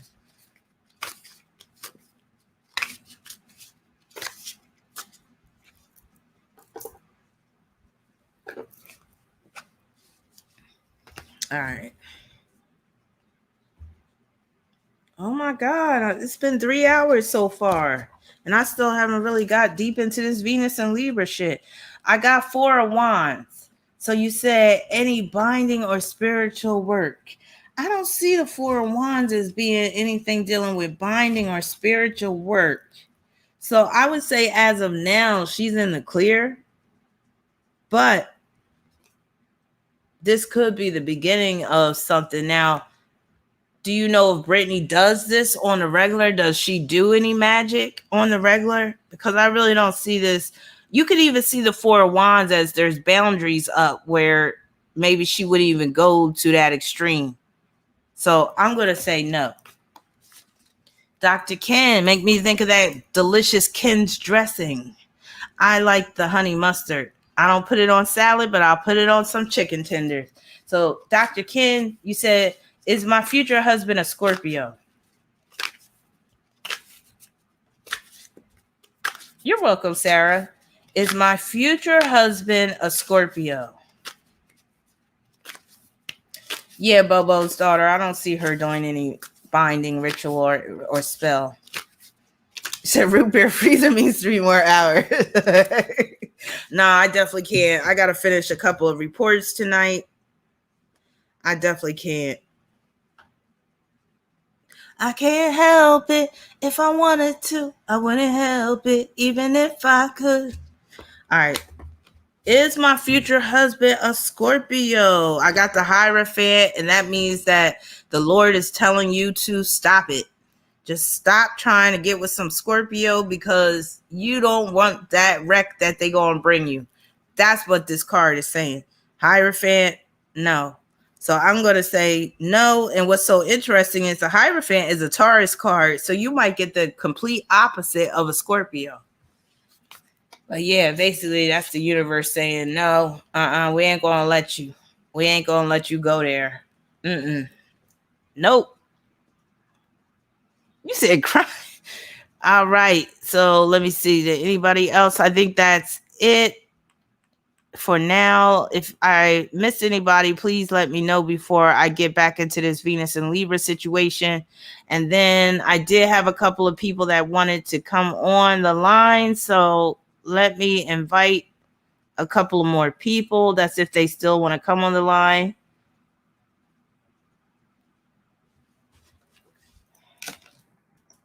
Here's the link to join the conversation. So I got an email from Renee. Renee, if you want to join the conversation, if you want to talk about your Venus and Libra situation, I'm sending you the link right now. And then let's see who else we got.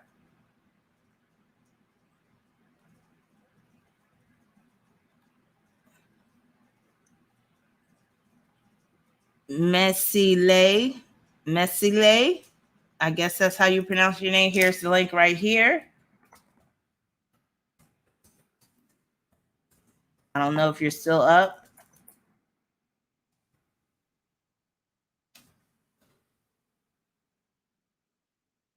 All right. And then I might have to send it to one more person. Mimi, I'm sending you the link.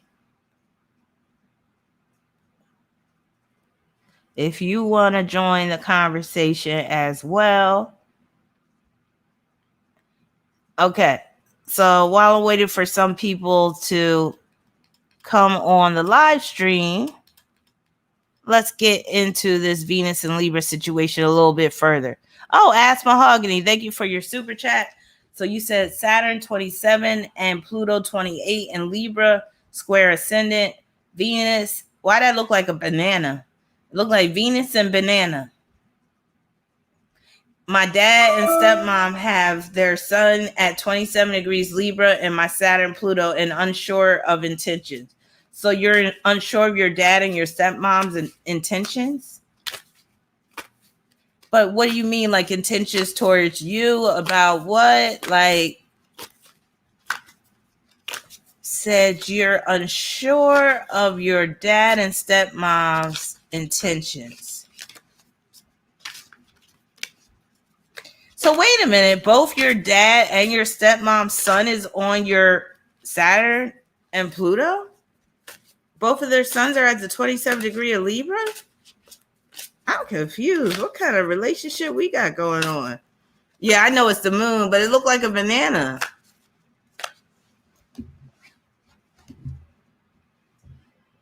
And I don't like bananas. Never have, never will, but I'll tear up some plantains though. I love me some plantains. I can't handle bananas. All right, so let's see. I'm going to do a 4-card reading since you gave me a $10 cash app.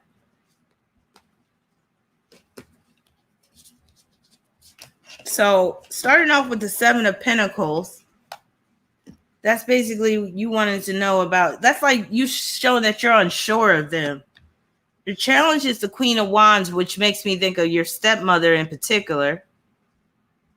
The 2 of Swords is the advice. And that could deal with where they are trying to keep you out of the loop, dealing with some type of situation. And then I got the 2 of Wands.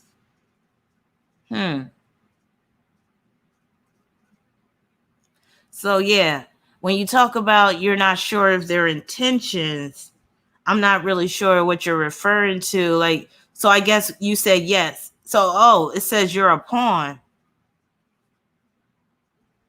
Well, that 2 of Wands does make me think that they do need you for something. I'll just say with the 2 of Swords, it is showing that their intentions towards you aren't entirely pure. And it's like they do kind of want to have you kind of hemmed up in a way, or have you in a situation where they kind of have you like not under their control, but they're kind of keeping you at bay, it seems like. And also where they could be keeping you out of the loop with respect to what's really going on. I'll say that without saying too much. Okay, I think I got a cash app, but I'm going to answer Graceful Hearts first. Oh, thank you. That's just off of the strength of the live stream. Thank you so much, Jessica. Thank you for that cash app. That was very nice of you.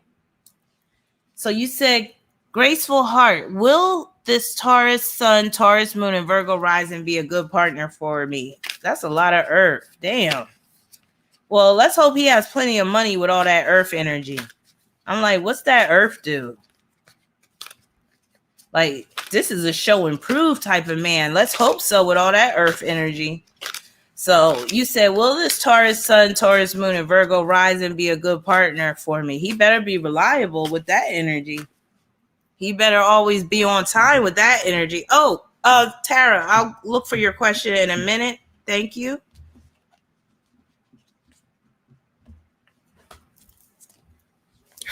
I gotta stay on this bed that I'm on. Shit's sliding. I can't live like this. All right. So you said, will he be a good partner for you? I got the 5 of Wands, which tells me a no. Unless you're just kind of conflict oriented, unless you're the kind that, you like a little static in your relationship. You like for a person to put up a resistance at times. You like for a person to play hard to get in certain situations. number one, with him being a Virgo rising, he could always have some type of bone to pick with you. And that could be once the relationship really gets underway. See, the problem with Virgos is a lot of them will put their best foot forward in the beginning, and they'll do a lot for you, and they'll try to prove themselves to you. But then once they get used to you, that's when they're going to come with all their complaints and stuff. So 5 of Wands is just not a good indicator for a good partner. I'll just say that. All right, Tara, let me go back up to your question. Oh, A. McKinney, I'll go up to your question too. A. McKinney, I see you. Tara, let me go to your question. You said, will me and B be successful in marriage counseling? Will it help or hurt our relationship? That's a good question. Will you be successful in marriage counseling? First, I'm going to keep it to that question.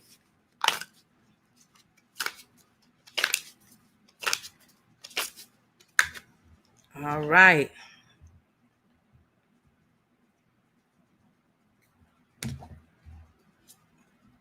I got the Page of Pentacles, which tells me that the two of you can gain some progress. The two of you can find some middle ground through the counseling. I'll say that it will at least open the door for better communication between the two of you. Like the two of you could really get some things out into the open. The two of you could really get some things out in the air with that. And then you said, will it help or hurt our relationship? So I'm going to look at overall, will this marriage counseling help or hurt our relationship? You're welcome, Bobo's daughter.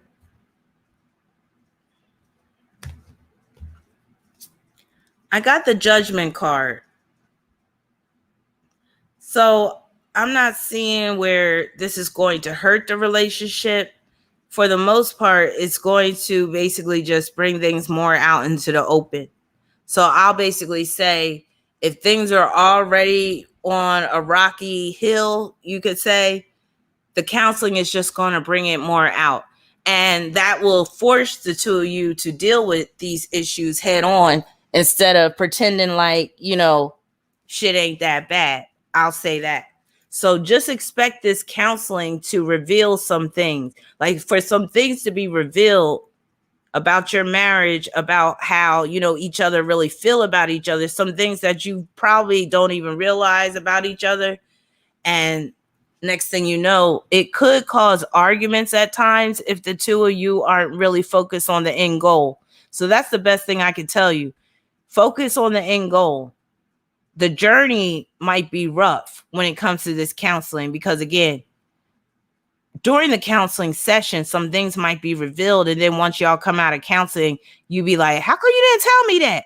And he'd be like, I didn't know you felt that way. And things like that. So just know that things are going to be brought out into the open, and it's going to force y'all to come to terms with some of the problems that are persistent in your marriage.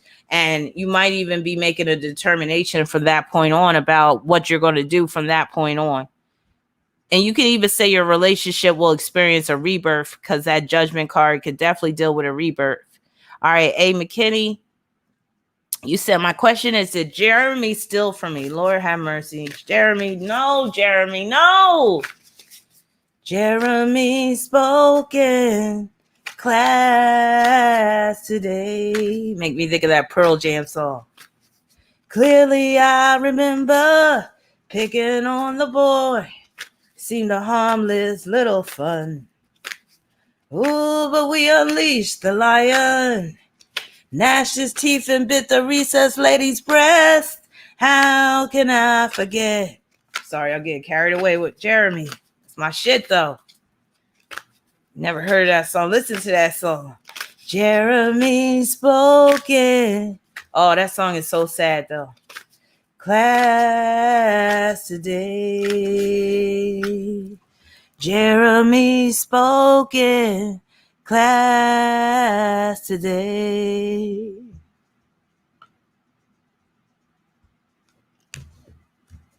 All right. At home, drawing pictures of mountaintops with him on top, lemon yellow sun. I think he did steal it, A. McKinney, because I got the temperance card, and that could deal with, somebody doing a little sleight of hand type shit. That could deal with where he took a little something that you have to add to his supply. What, he takes some weed from you? That's like somebody, they got their hands in a cookie jar. They got their hands in a pot. They take a little bit of yours to add to them. Black is your favorite Pearl Jam song? Yes, I love me some Pearl Jam. I like Alive too. I'm still alive. Well, Jeremy just don't seem like a person that's on the straight and narrow. Chelsea said, haven't had super great Jeremy experience. I don't know. I don't trust Jeremy's fully. He said he took her weed brownie. It seemed like he took some of her stash or something. He took something off the top. Is Jeremy your dealer? Is he your connect? Did your bag feel a little light? Yeah, I'm not really trusting Jeremy right about now. Okay, look like I got another super chat. Who's this? Sugar Shane. Sugar Shane, you said I have Venus, Sun, Moon, Mercury, and Pluto in Libra, 923. Mom and Dad, Libra, choice in career, love, health. Wait a minute, you said choice in career, love, health. Okay, I'm going to pull a card for each one. Now, when you say choice in career, love, health. Oh, he definitely did it. He definitely did it, A. McKinney. The way you say that now, you said, yes, he stole some things from me and my husband. When we move, he makes $31 an hour. You know what? You got rich people that still. Just ask Winona Ryder. What was she in, Bloomingdale's or Macy's and shit? She was robbing them blind. Bitch was making $1 million a year in the film industry at that time. Yeah, you could be rich and still be a thief. It don't matter. So you said choice in career, love, health. And again, I don't understand what you mean about choice. So you might want to expound on that, Sugar Shane. But I'm still going to pull a card for each one. So the first card is going to be career. Second card is love. Third card is, wait a minute. Oh, 2 jobs to choose from. New love, back to eating meat. Oh, so you say you got 2 jobs to choose from. You got a new love, and you're back to eating meat. So what's up with your mom and dad being a Libra? Are you just basically putting it out there? All right, so the first card is going to be career. Oh, choice in career. So you said you have 2 choices for career. So what are your 2 choices? What are the 2 different jobs so I can pull a card for each one? He probably is a kleptomaniac. Some people really get off on the rush of stealing.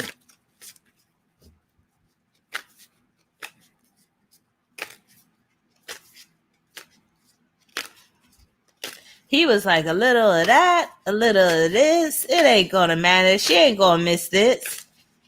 Okay, so you said cooking at this restaurant or a bigger one. Okay, so the first one is going to be the regular restaurant. The second card is going to be the bigger one.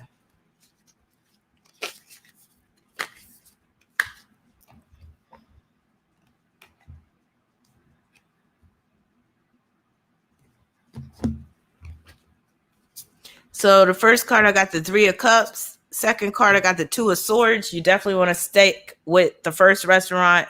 The bigger one, I don't see you fitting in well. Uh-oh, so now you're saying a bigger venue or my own biz. So to answer you confusing me, Sugar Shane. To answer your first question, so cooking at this restaurant, that's the one I'm saying to go for. Not the bigger one. But then you say a bigger venue or my own biz. So I don't know if that's the same thing as this restaurant. All right, but let me look for health. And you say you recently stopped eating meat, I think.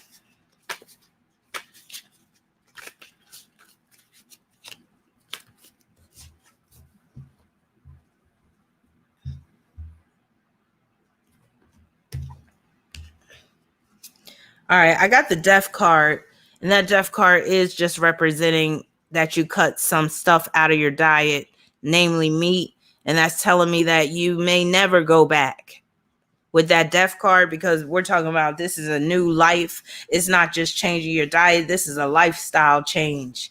So you could, if you were experiencing health problems, you could be on your way to experiencing a rebirth in terms of health. And then let's see about love. You're saying nope, like you'll never go back to meat. All right, what about love? What about love? Don't you want someone to care about you? Wasn't that Heart? What about love? That was my group, man. Heart. They had the brunette and the blonde hair one. My favorite song of their, well, I got a few songs of Heart that I really love. A lot of my younger viewers, y'all don't know nothing about Heart. But Heart was a female rock band. And I think it was Ann and Nancy. And Ann was the one that could really sing, wasn't it? Nancy was the blonde head. And then I think Ann was the one with the pipes. And Alone was one of my favorite songs. What's the other one? Magic Man. I love Magic Man. And what's the other one? Crazy for You.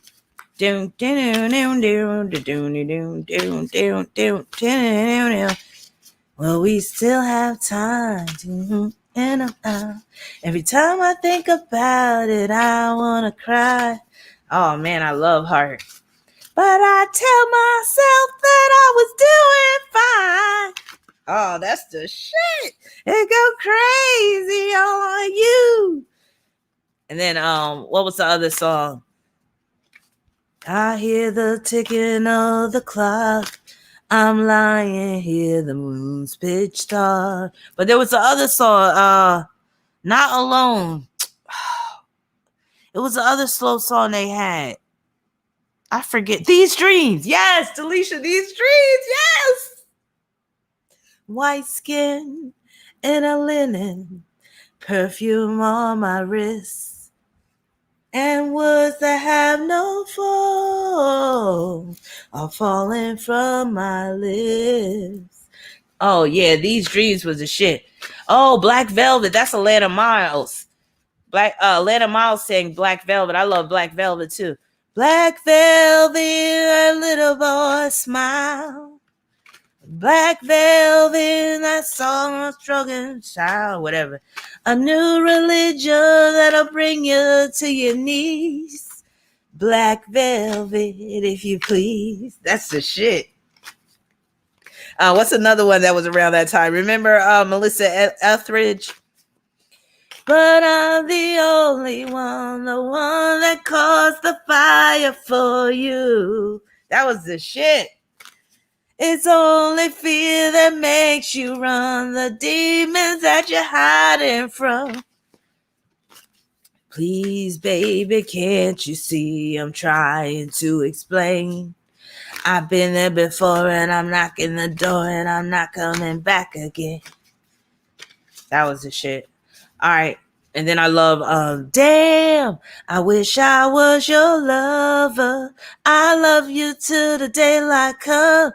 Make sure you are smiling and warm. I'm everything. Tonight I'll be your lover.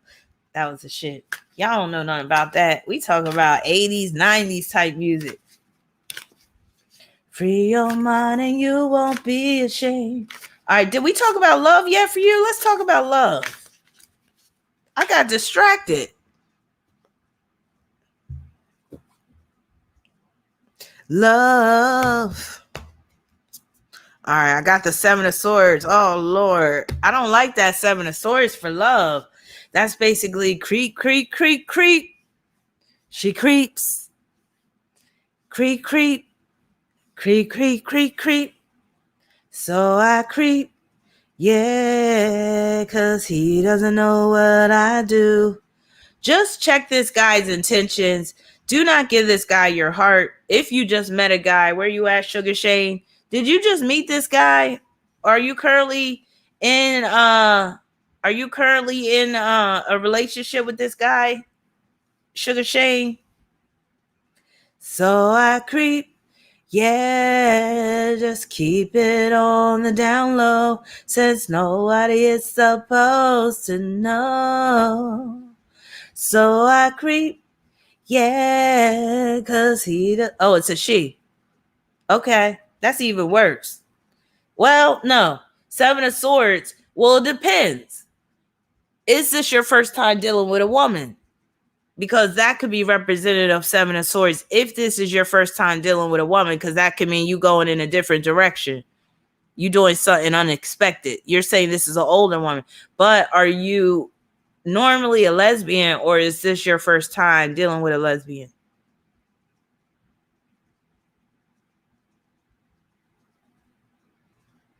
Sugar Shane. Wait a minute, Sugar Shane. So I don't know if you're a man or a woman. Why am I thinking you're a woman? Are you a man? Sugar Shane, you got me all confused. Are you, so you're born on the 23rd? I'm confused. Are you, first of all, let's get this out on the table. Are you a man or a woman? Because Sugar Shane could be a woman or a man. So you're a man. Okay, now that makes sense. So with the Seven of Swords, that's somebody you really can't trust. She might be dipping out on you. So did you just meet this chick? And she's an older woman, which means that, you know, she's clever, she's slick. She running circles around your ass.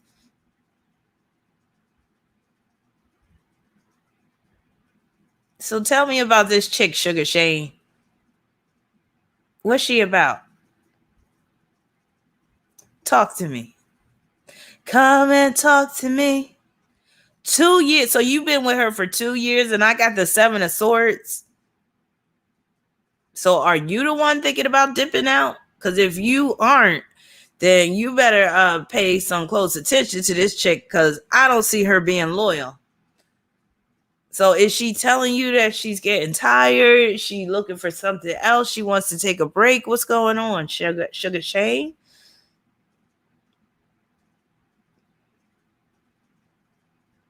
Oh, so y'all fell out a month ago. That's what it is. That's why I'm seeing that shit. Okay. So whose fault was it? Was it you or her? Because this shit don't look good with that Seven of Swords. You might just want to keep things, you know, the way they are. I mean, unless y'all got back together already. But I see things already being broken and severed, and trust being broken. And you may never be able to get that trust back. I wish you would call in, Sugar Shane. You want to call in? Because we could really chop this up. Because I feel like you need some counseling. Let me know if you want to. I'll send you that link if you want to call in. Or if you want to join the live stream. Delisha said, yes, I'm slick as hell. Yes. That's right. Yeah, come on, Sugar Shane. I want some male energy anyway. Oh, your phone is dying. Really? Where's your charger, Sugar Shane? I'm not gonna bite you.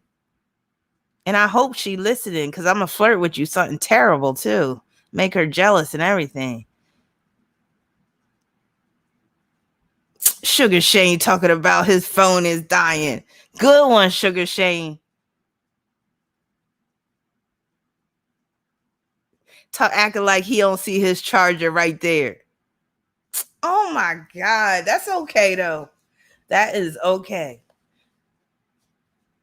But thank you for your super chat. As you can see, I'm starving for some male energy right about now. Damn. Oh, you got your charger? Okay. Okay. Here, I'm going to send you my email. Send me an email so I can send you the link. So you can come on and I can talk to you.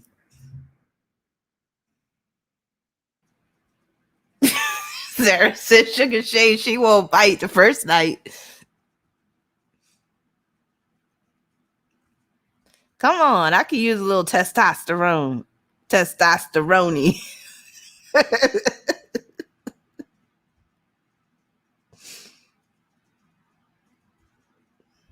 Matter of fact, while I'm waiting for you, I'm going to put a root beer in the freezer. Hold on.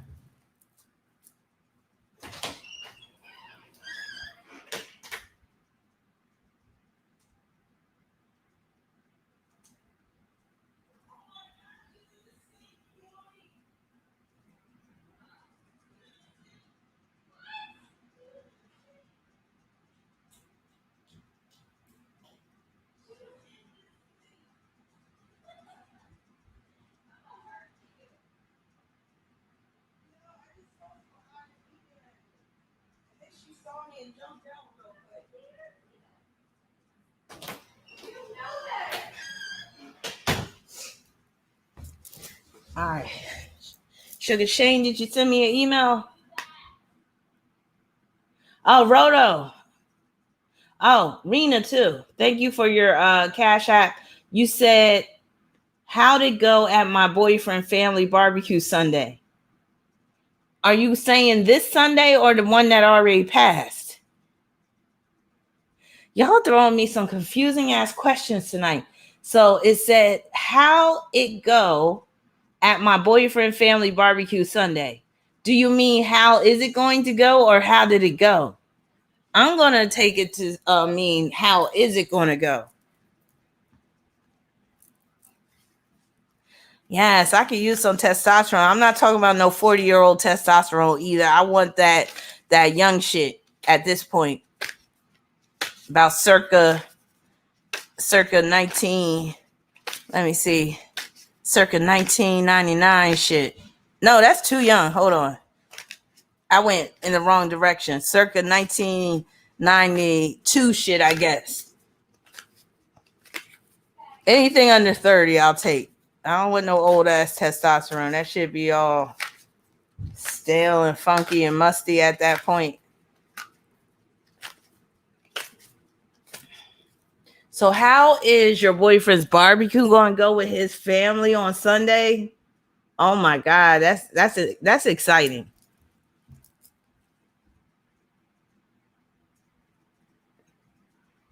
Boyfriend family barbecue. Again, this is for Rena. Thank you for your cash app. So how will it go at your boyfriend's family's barbecue this Sunday? So again, I'm assuming you mean this Sunday.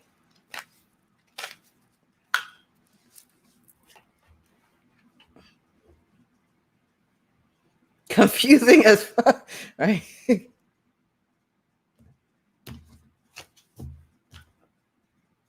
All right. I got the tower card. Ooh, that don't look too good for a family barbecue. First of all, that grill may catch on fire and shit. I wouldn't be standing too close to that damn grill. And it could even mean that there just could be some upset that takes place. You may not feel fully comfortable there. You could be feeling kind of nervous, on edge. You might even want to break out early with that tower card. Hell, your boyfriend might even tell you, let's leave early or something because he's feeling the heat from his family. I'm just saying, don't expect a very warm reception. But on the positive end, that tower card could deal with a breakthrough. So I'm going to try to look at this from the positive end too. On the positive end, the tower card can deal with a breakthrough. So if you've been waiting a long time to meet his family, that could be the breakthrough that you're waiting for.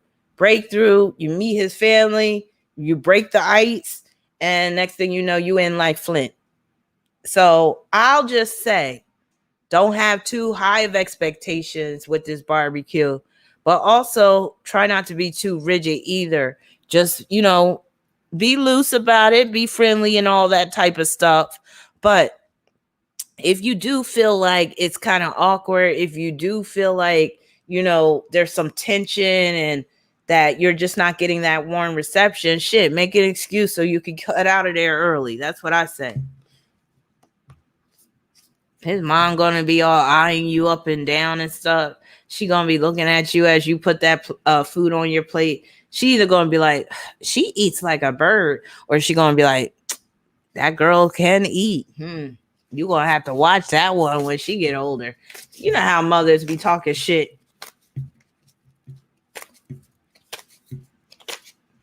All right. Who else we got?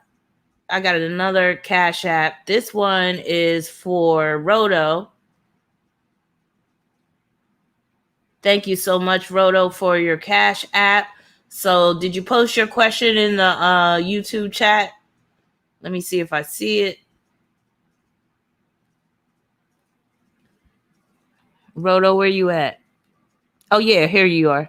So you said, thank you for your cash app. You said, should I quit my current job and work for my stepdad and his new trucking business? And will the woman I'm dating be more than just sex? Well, from my understanding, when it's more than just sex, that's when you deal with the problems. So I guess you want some problems. But let me go back to your first question. You said, should I quit my current job and work for my stepdad and his new trucking business?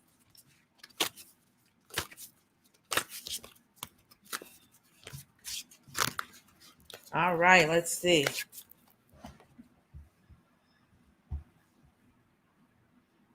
You know, they be talking about sex complicates things. It ain't really the sex that complicates things. It's the relationship that complicates things. If you really think about it, the sex is the easy part. So I got the Lovers, which tells me, yes, it's time for you to step away from your current job and work for your stepdad with his new trucking business. I'm getting excited for you because this is a very clear answer. The Lovers card is a Gemini card, and Gemini rules trucks, transportation, all that good stuff. So yeah, go ahead and work with your stepdad. That's what's up. And then you said, and will the woman I'm dating be more than just sex? Which means you want some problems. Especially, you know, lesbians, man. I got several lesbian clients. I got quite a few lesbian clients, and let's just say the grass ain't always greener on the other side. It don't matter if it's mowed down or if it's high. The grass ain't always greener on the other side. I got the Wheel of Fortune. So that says yes. At some point, this relationship is going to graduate beyond the sexual level. So good. So I wish you the best. I hope things work out well between you and her. I hope there's no static. And I always just say communication is very important. Regardless of the relationship, you got to get the communication out on the table, you know, in the beginning. So y'all need to even talk about how y'all going to handle conflicts when they arise, because, you know, at some point conflicts will arise. But yeah, so it does look like it will graduate to the next level, which is good. So good luck to you, and invite me to the wedding. Trinae, you know it. You know I'm a cynic. I can't help it. Even with my Venus in Libra, and that's because my Venus is pretty jacked up in my chart, which I'll be getting into in a minute. So I think I'm caught up on the readings. Oro, let me see. You pulled the Lovers for my look after surgery. I also pulled Tower, clarified by a Queen of Swords for looks. When asking myself, will I love my look, I got the Sun card. What does this mean? Well, you should know what the Sun card means.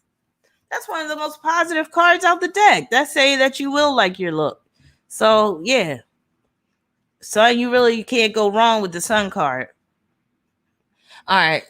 So let me just pull up another person that got Venus in Libra. And he's another one that has been able to channel some of that feminine energy that Venus in Libra produces and make it work for him.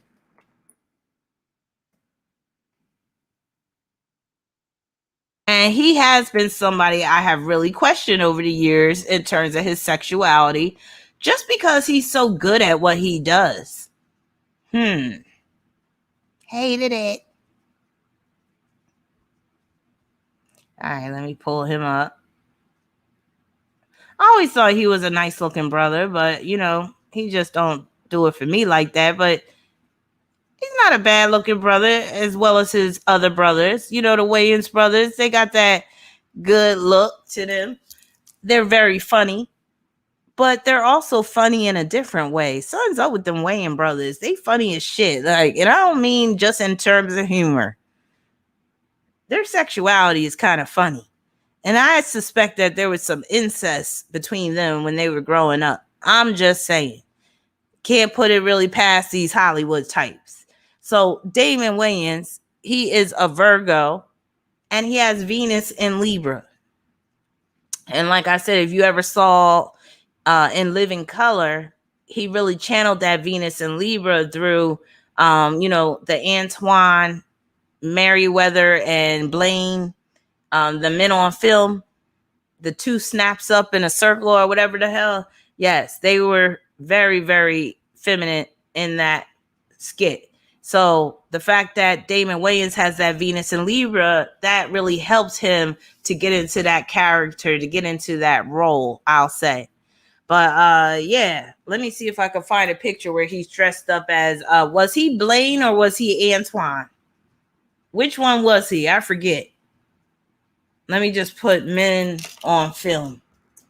It's raining men. Remember they would have that song, Hallelujah, it's raining men.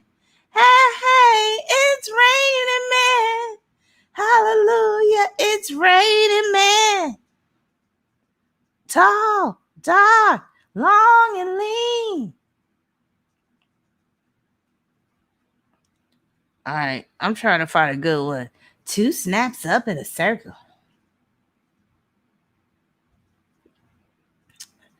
Okay, how do I do this? Hold on. Copy. I don't know how to do this. Download. All right. 2 snaps up in a circle. I used to love this skit though. They would have me dying. Hated it.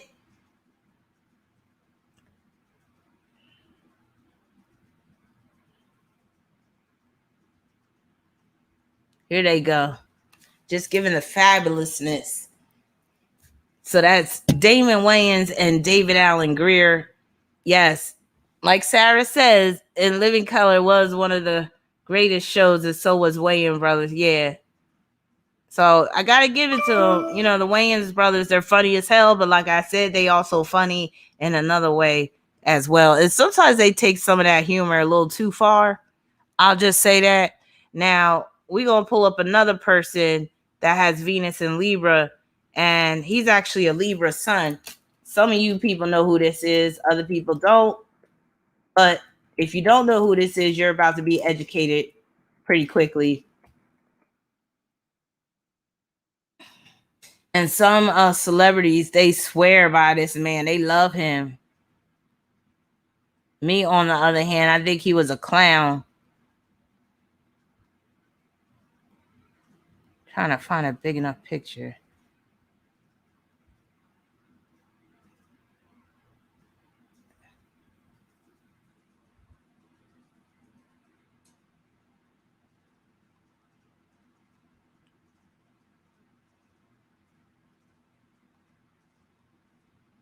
All right, who's that? Who's that?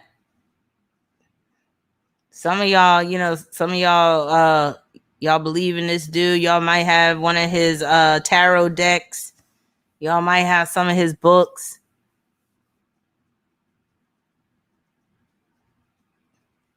A lot of people, a lot of rock groups back in the 60s and 70s love this guy. Yes, Crowley. Is it Crowley or Crowley? Which one is it? He called himself the B666. He was named the wickedest man alive. He basically had the saying, do what thou wilt should be the whole of the law. He created his own religion called the Lima. And he was a Libra with Venus in Libra. And for someone to be so beast-like, it's interesting that he had Libra prominent in his chart. But he also had an Aries North Node. So he had a Libra South Node, Aries North Node. And that Aries North Node was in the 9th house. That's him creating his own religion. Damn, it's like I know his chart by heart. I'm not even looking at his chart. But I teach this shit in my class, my astrology class. I use him as one of my examples for the Aries North Node. So that's how I remember some of his placements. But yeah, he got a 9th house Aries North Node. It's in trine to his Leo ascendant. So that made him very famous for creating that religion called the Lima that was basically dealing with do what thou wilt. He used his Venus in Libra to basically have these social contacts, basically to outwit people, basically to be the opposition while, like, because again, Venus in Libra can be shaking your hand one minute, but then they're opposing you the next. He was very much like that. And he was able to persuade people to do things that were quite debauched, I'll say. And Venus in Libra does very well have the gift of persuasion. He's doing some type of occultic pose. He tried to raise this demon before he claims that he got in contact with this alien being. I forget what the alien being was called. Do y'all remember? Lamb, Lam. But it looked like one of the gray aliens. He had a sex magic ritual in front of the Egyptian pyramids where he had this guy have sex with him anally. And he was trying to enter into another dimension so he could contact some demon. He would have dinner parties and he would have his dinner guests eat feces just to show that they were very much about, yes, lamb, very much about showing that they were very much about living according to their beastly desires. So he very much embodied that Aries North Node to the hilt, even though we're talking about Venus and Libra, he had an Aries North Node. So by him calling himself the B666, that's so Aries North Node, him creating his own religion, that's the Aries North Node in the 9th house, him saying, do what thou wilt is the whole of the law. That's very Aries North Node in the 9th house. So he was very much a Libra, but he also was able to cross over into that Aries territory. You'll be surprised, Diana, especially some people that are posers and they're trying hard to get down, to be down with people. Hold on, you talking about Jack Parsons, the rocket scientist, Adora? You know about Jack Parsons too? He's another one. But yeah, Aleister Crowley was a dark dude. Evil guy. They claim that he had these magical powers. I do believe that he could do some things on a magician level, but I'm not going to give him that much credit. I feel like he was more on a circus magician type of level than anything else. So he's another example that I have. Oh, let me see if you sent me an email. You playing Sugar Shane. Oh, thank you for your super chat. I mean, your cash app, Mahogany. Let me see if you posted your question in the comment section. I mean, the chat. Where are you at? There you are. Adventurous. I see you said adventurous. Let me scroll back up. Love them. Wait a minute. You say you love Aleister Crowley? Hold on. Did you post your question, Mahogany? Do you know where you're going to? Oh, Tracism. I didn't even see your super chat. I'll get to your question in a minute. I'm looking for Mahogany's question. If you didn't post your question yet, Mahogany, post it now. Tracism, I got you. Thank you so much for your super chat. You said, will me and my cap guy friend ever be more than friends? Oh boy, you're gonna have me sing that Usher song. Tell me again. Tell me again, my baby, that we'll be lovers and friends. She said, oh, I'm ready to ride. Yeah, 'cause once you get inside, you can't change your mind. Don't mean to sound impatient, but you gotta promise, baby. Oh, all right. Let me get serious. So you said, will me and my cap guy friend ever be more than friends? Will he ever make a move on me? Damn. Well, you know, cap guys, they can be kind of conservative and shit. Some of them are time freaks. Will me and my cap guy friend ever be more than friends? Will he make the move on me? Sometimes you got to make the first move, Trey. Gonna get you. Gonna put those moves on you. Gonna get you. That King of Swords. So it does look like the two of you will remain just friends if you don't do something to make that first move. So he might be being extra cautious, and some Capricorns can be extra cautious like that. You're going to have to make it known to him that you want him for more than just friends. Yes, like Shalimar said, make that move right now, baby. You only go around once in a lifetime. Make that move right now, baby. And the beauty of it is you have so many different options in terms of making your move. 7 years. 7 years. It makes sense that I got the King of Swords. He's frozen. He's cold as ice. He is a cold, dead fish. And you holding out for this long? You holding out for this long? 7 years. What is that dick made of, platinum or what? Okay, what do you see in this guy where you feel like he's worth waiting 7 years for? Now, I hope you haven't been putting your heart, or I'll just say your love on the line, or I'll just say on the sidelines all this time. I hope you've been making yourself available to other men. Damn, 7 years. But that is that Saturn square, that 7 year period. So, you know, him being a Capricorn, that kind of makes sense. He sounds like a real time freak. Yeah, he is stuck. You said I'm a Sagittarius. Our friendship is so bomb. Plus, he's attractive. Okay. But has he ever showed you any signs that he's interested in more than just a friendship? I'm curious. I'm going to pull a card and see what's going to happen if you make the first move. Sarah said cap guys smell. Yeah, some of them do smell right a goatee. But I'm sure her cap guy don't smell. I got the 4 of Wands. Make your move, babe. Make your move. Make your move. He's probably waiting for you to make your move. With the 4 of Wands, that's saying, yeah, you got this. And like I said, the good thing about you being able to make the first move, you have different options of how you're going to go about it. I'm excited for you because I love situations like this where it's like, you know, ain't no sex ever popped off. Y'all been friends all this time. And it could just take that one word or that one gesture or that one touch on the thigh to get that person's attention and let him know, like, come on, let's stop playing these games. Oh my God, not the forehead kisses. Not the forehead kisses. That reminds me of that movie, The Best Man. What was the name? What was that dude's name in the Best Man? Harper? That reminded me of Harper for The Best Man. Oh yeah, I'm gonna take this devil ass, his devilish self off the screen. Yeah, he evil as shit. You said, but he will not be direct, but his family throws hints. I was about to say something real mean, but let me be on my best behavior. But I'll just say I'm gonna say it in a more sensitive way.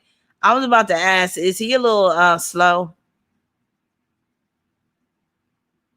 Cause that don't sound like his family's giving you hints, but he's been waiting 7 years. Like, what's going on with him? And has he been in a relationship at any point in time during this 7-year friendship? Maybe he's kind of awkward with relationships. Now, y'all don't want to give him too much liquor because he might need a helmet after that. I'm just saying. Yeah, I'm thinking maybe it's a little Asperger's going on. Okay, so he was separated. So he was married. Okay, because I was getting a little concerned. So it does let me know that he has been in a relationship before. Okay, so he got divorced. Thank God. I was getting a little worried there. I thought he looked like this dude because I've been studying this dude lately. I got to pull this up because this had me really like kind of scratching my head for a minute. We got to check this out real quick. I mean, we are talking about Venus and Libra here. So I just got to show y'all what I was watching this week. I'm sure some of y'all are already familiar with this. I don't even know what it's called. What the guy's name. Oh, I didn't remember what his name is called. Hold on. We got to pull this up because but I have to say, the guy, he doesn't look as weird as when he first started off. So, you know, when you first watch something, you looking at somebody, you like, damn, this person kind of weird. And then after you watch like the 5th clip, you're like, the person starts to grow on you. But this is a relationship that had me kind of like scratching my head. And it felt, he said I cuddled my own pillow. Hold on.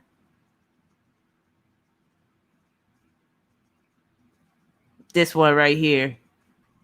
So you better. And if y'all hear an echo, forgive me. I don't got time to be messing around with this mic. I thought he was kind of like this dude. I'm about to show you what I'm talking about.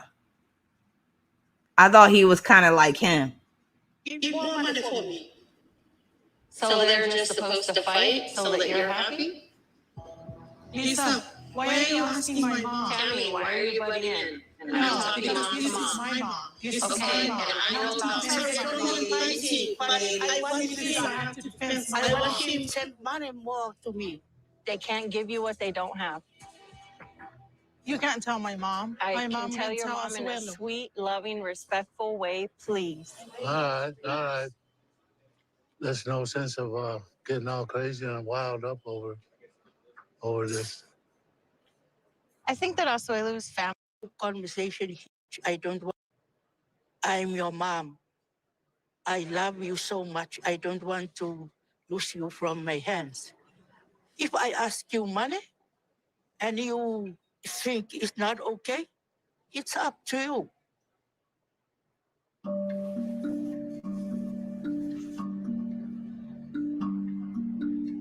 I'm sorry, Clanny. I'm sorry for everything.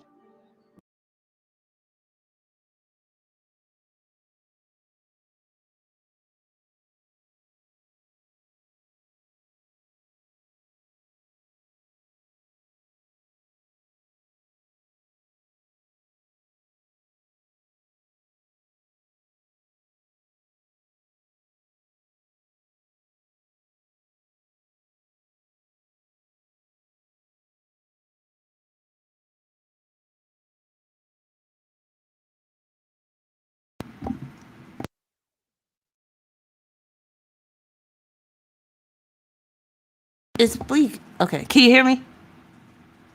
Okay, so 90 Day Fiance. So that show, but like I said, I thought that dude was a little bit like that Trey at first.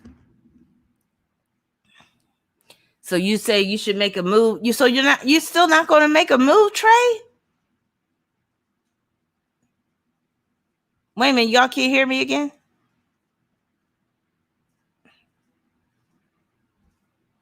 Let me know if you can hear me.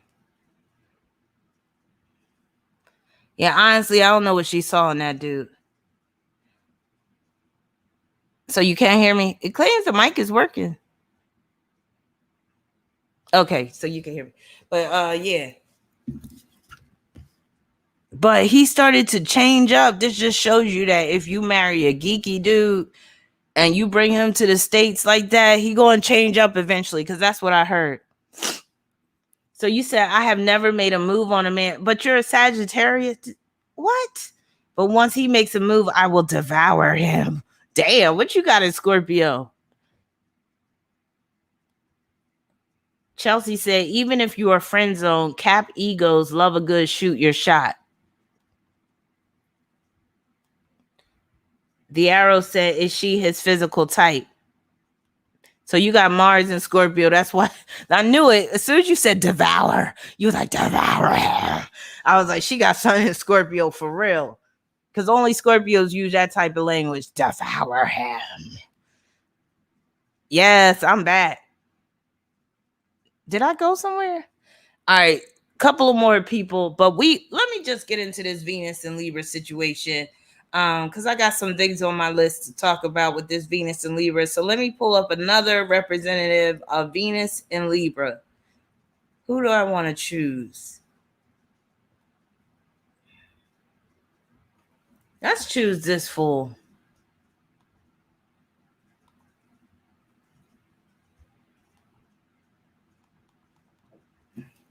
Because he swore he was the shit. And remember I said that Venus and Libra, they can... Oh, he looks terrible now.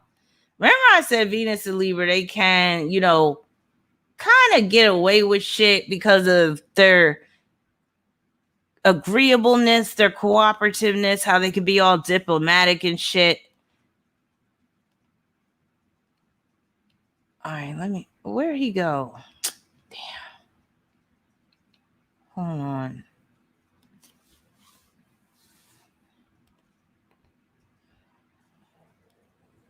Yeah, he is not aging well at all. Okay. But he had a high profile relationship, and we all know too, you know who. But see, you end up looking like this when you done got a pile of bodies behind you. You know, he's a Leo. That's not a good look for Leo. Oh, see, Thomas, I got you. Thank you for your super chat. So actually, I'm gonna have to pull up the my other YouTube and make sure that I'm getting everybody's super chat. Just 1 second. But y'all go ahead and discuss that picture of Bill Clinton.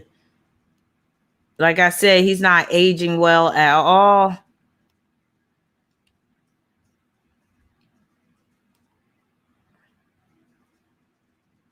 He's a big time player.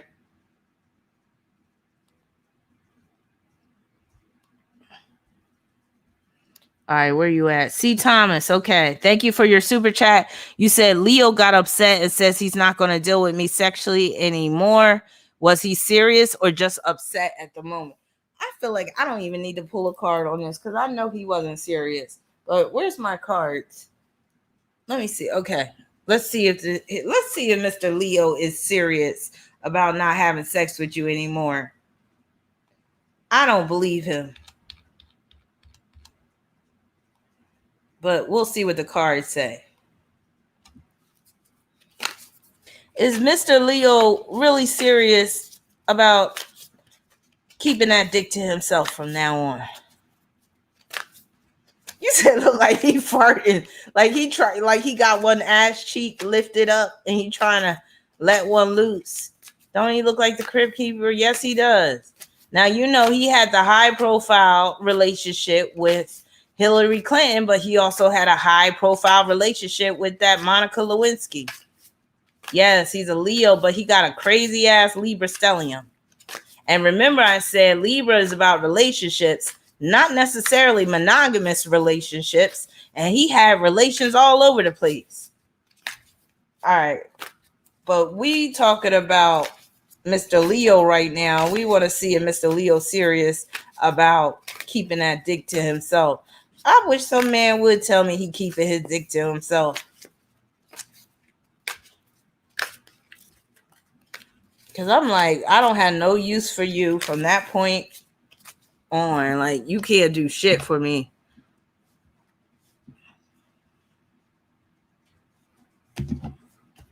All right. I got the King of Pentacles. I knew it. He just being real, like, he being stubborn right now. He being hard right now, but he ain't serious. He is not done with you.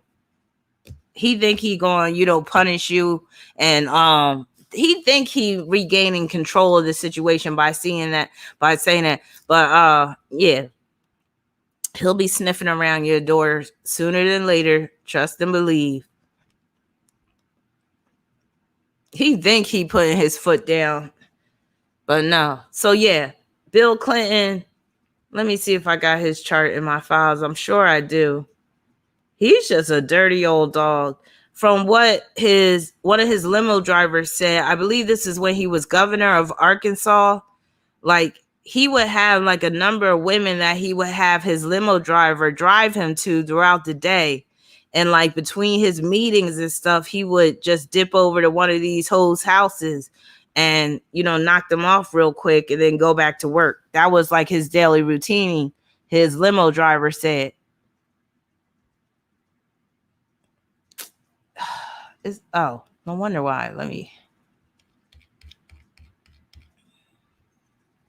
I did not have sexual relations with that woman. Isn't that what he said? All right, I gotta go to the politics section, I guess. I did not have sexual relations with that woman. So he has Mars conjunct Neptune in Libra. Guess what that deals with? Back when he was governor of Arkansas, he had his hands deep into the cocaine trade. You know, they was dropping off kilos at the Arkansas Mena airstrip years ago before he became president. So Bill Clinton, he put in some serious work for the CIA back in the day. I better watch what I'm saying. But anyway, Bill Clinton put in some serious work for the CIA back in the day, and he got paid handsomely by becoming president of the United States. And then when he got caught with his jizz all over Monica Lewinsky's dress, because he already paid his dues, you notice he didn't have to leave office. They claimed that they impeached him, just like they did with Trump. But you know that Trump never had to leave office either, and neither did Bill Clinton. And matter of fact, I think with the impeachment hearings, I think Bill Clinton was acquitted or whatever. But yeah, that just shows you if you got the right connections, you could basically jizz all over Mother Teresa and still come out of it unscathed. So yeah. Yep, that was his humiliation ritual, most definitely. So having those connections, and a lot of people with Venus and Libra, especially if you got a Libra stellium, you got connections, and you do that scratch my back, I'll scratch your back type of thing. You do this for me, I do that for me. The whole quid pro quo is very Venus and Libra. All right, so let me just get into some Venus and Libra qualities. First, we're going to get into the good stuff. Then we're going to get into the bad stuff. And I think from that point, I'll probably close out, because now I'm on my 4th hour and I got to get back to my work. So here are the pros dealing with Venus and Libra. So a lot of Venus and Libra individuals have good fashion sense. A lot of them will come across as classy and tasteful, refined. A lot of them just display this social grace, or you could say they have these social graces. They know how to basically operate in public. And that's one of the reasons why Bill Clinton was so effective, you know, being a public figure, because all that Libra energy. He's truly a diplomat. And just because you hear the word diplomat does not mean that he's a good person. He just knows how to play the role. Also, I like to call Venus and Libra the debutante. So, you know, like debutante balls, the Jack and Jill ball, those things like that. That's very Venus and Libra. Venus and Libra is very much about the perfect date. Now, on one hand, Venus and Libra can be very idealistic. So they can even approach dates, relationships from an idealistic standpoint.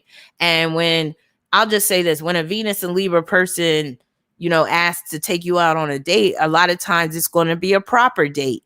It's not just going to be meeting at Starbucks and, you know, having an iced coffee. No, usually it's going to be where you do something that had something of interest, could be something fun. Then you go to dinner. And then if you're lucky, you get your dick sucked, or you get, you know, the full entree at the end of the day. But yeah, and think about it. Venus and Libra individuals are very strategic. So a Venus and Libra man, he can pull out all the stops when it comes to a date and ensure that he's going to get that, you know, that prize, those cookies in the jar at the end of the night. And I always say, man, if I was a lesbian with my Venus and Libra, oh my God, the women would love me, because I know how to treat a woman. I would be taking her on some banging ass dates. I would be taking her to the mall, taking her shopping, not all the time, because I don't want to come across as some type of simp. But yeah, if I was a lesbian, the bitches would love me. And I would have to play the stud role. I would just have to. I have to be in charge. That's my Capricorn energy.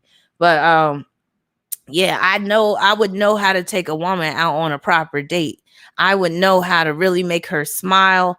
I would make her day. I'm coming to the door with flowers. I'm not even just coming with roses. I'm going to find out what her favorite flower is beforehand. And I'm going to come with those flowers that she really likes.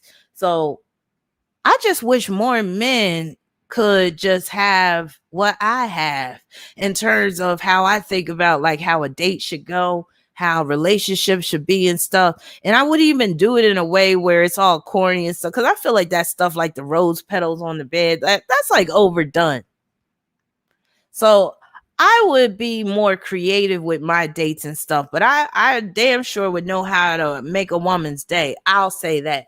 And a lot of Venus and Libra men, as Adrian explained, where her Venus and Libra guy, he knew how to treat her. You know, he was very, gentlemanly. You will have some Venus and Libra men, they do behave like gentlemen. Now, they could be dirty, rotten scoundrels, on the real, but they can still come across as perfect gentlemen, I'll say. So the perfect date is very much Venus and Libra. Venus and Libra people can be charming. They can be very engaging, great conversationalists, but they're also good listeners as well. Can be very agreeable, diplomatic, of course. Venus and Libra people are conscientious of other people's feelings. So a lot of times when you heard of that golden rule, do unto others as you would do unto them, or whatever, or you know how that go. That's very Venus and Libra. Agreeable, fair, willing to share, good lawyer, counselor, mediator, good at negotiating, great interviewers. So Venus and Libra people are really good at interviewing. A lot of them are good dancers, good singers, good artists. A lot of them are really good with public relations. Also, they could be great hosts, great event planners, things like that. Did I mention good counselors, good lawyers? Bill Clinton started off as a lawyer. Hold on, Sarah talking about lipstick lesbians. Wait a minute, let me see. Lipstick lesbian is how I would go. I'd be all pretty and have a pretty woman as well if I was a lesbian. Yeah, that's what I'm saying. With my Venus and Libra, looks matter. That's why I would have to be the stud. I would just be a pretty ass stud. And I would start dressing like a dude and everything. Within reason, that is. Because I would need a feminine chick. I can't be getting down with no stud like that. I would have to be with a pretty chick. Because again, a lot of Venus and Libra people are very much about looks. Unfortunately, a lot of us tend to be superficial. Now, I hated that Katy Perry song. I kissed a girl and I liked it. The taste of her cherry chapstick. I hated that song. I hated Katy Perry ever since that song. But anyway. Yes, Adrian said, looks matter, damn it. Yes. Yes. I'm sorry if you got Venus and Libra. That is one of the cons of having Venus and Libra being kind of superficial. Looks do matter. Clothes do matter. So I don't care how fine you are. If you come in with some busted ass kicks on, if your shoes look all ran through or turned over, or they just look like they're from like 1996, you just ruined it for me. If your hair ain't right, you ruined it for me.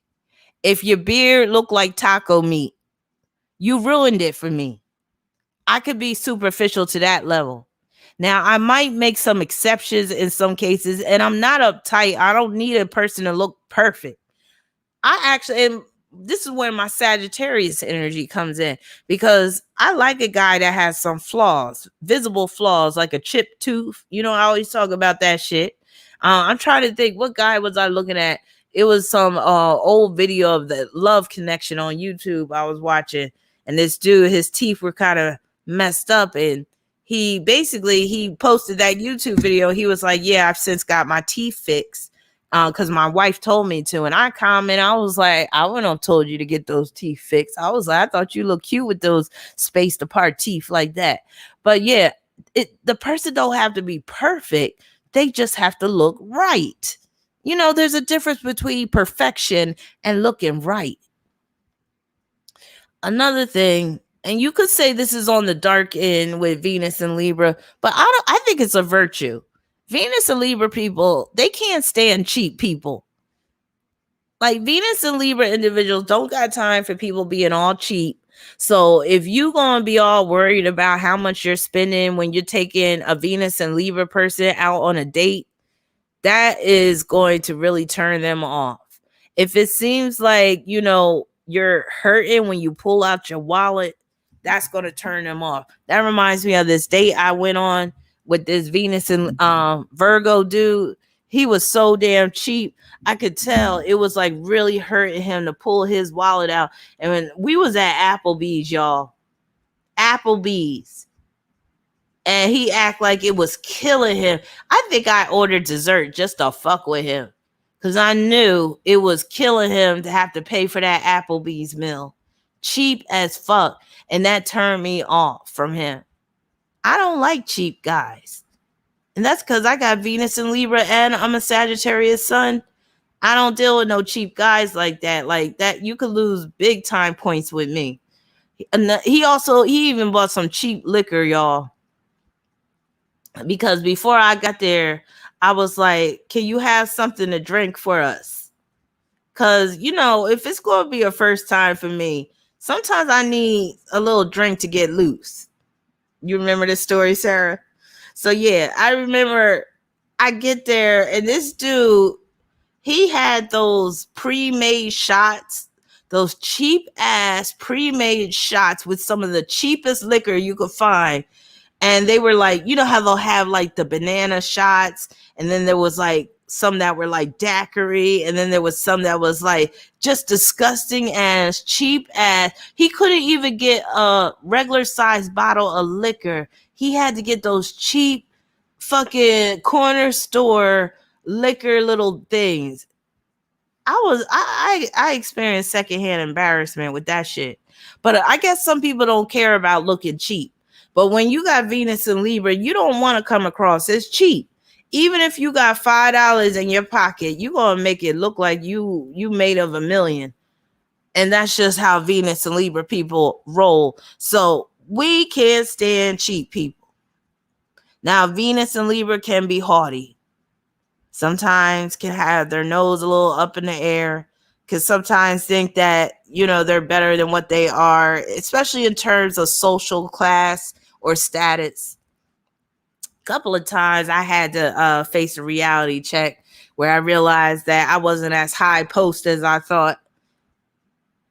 And some Venus and Libra people can be bougie. I have a bougie side to me. So where I can be bougie is I don't like dollar stores. And I got a perfect example of what I'm talking about. And I don't like dollar stores for a good reason. Number one, a lot of times the stuff that be in dollar stores is damn near close to the expiration date, or it's already past expired, but they done just scratch that shit off the label or whatever like that. Or it's irregular shit that regular stores don't even want to carry in their stores. I can't take dollar stores. I can't even I can't stand the smell of cheapness. I can't.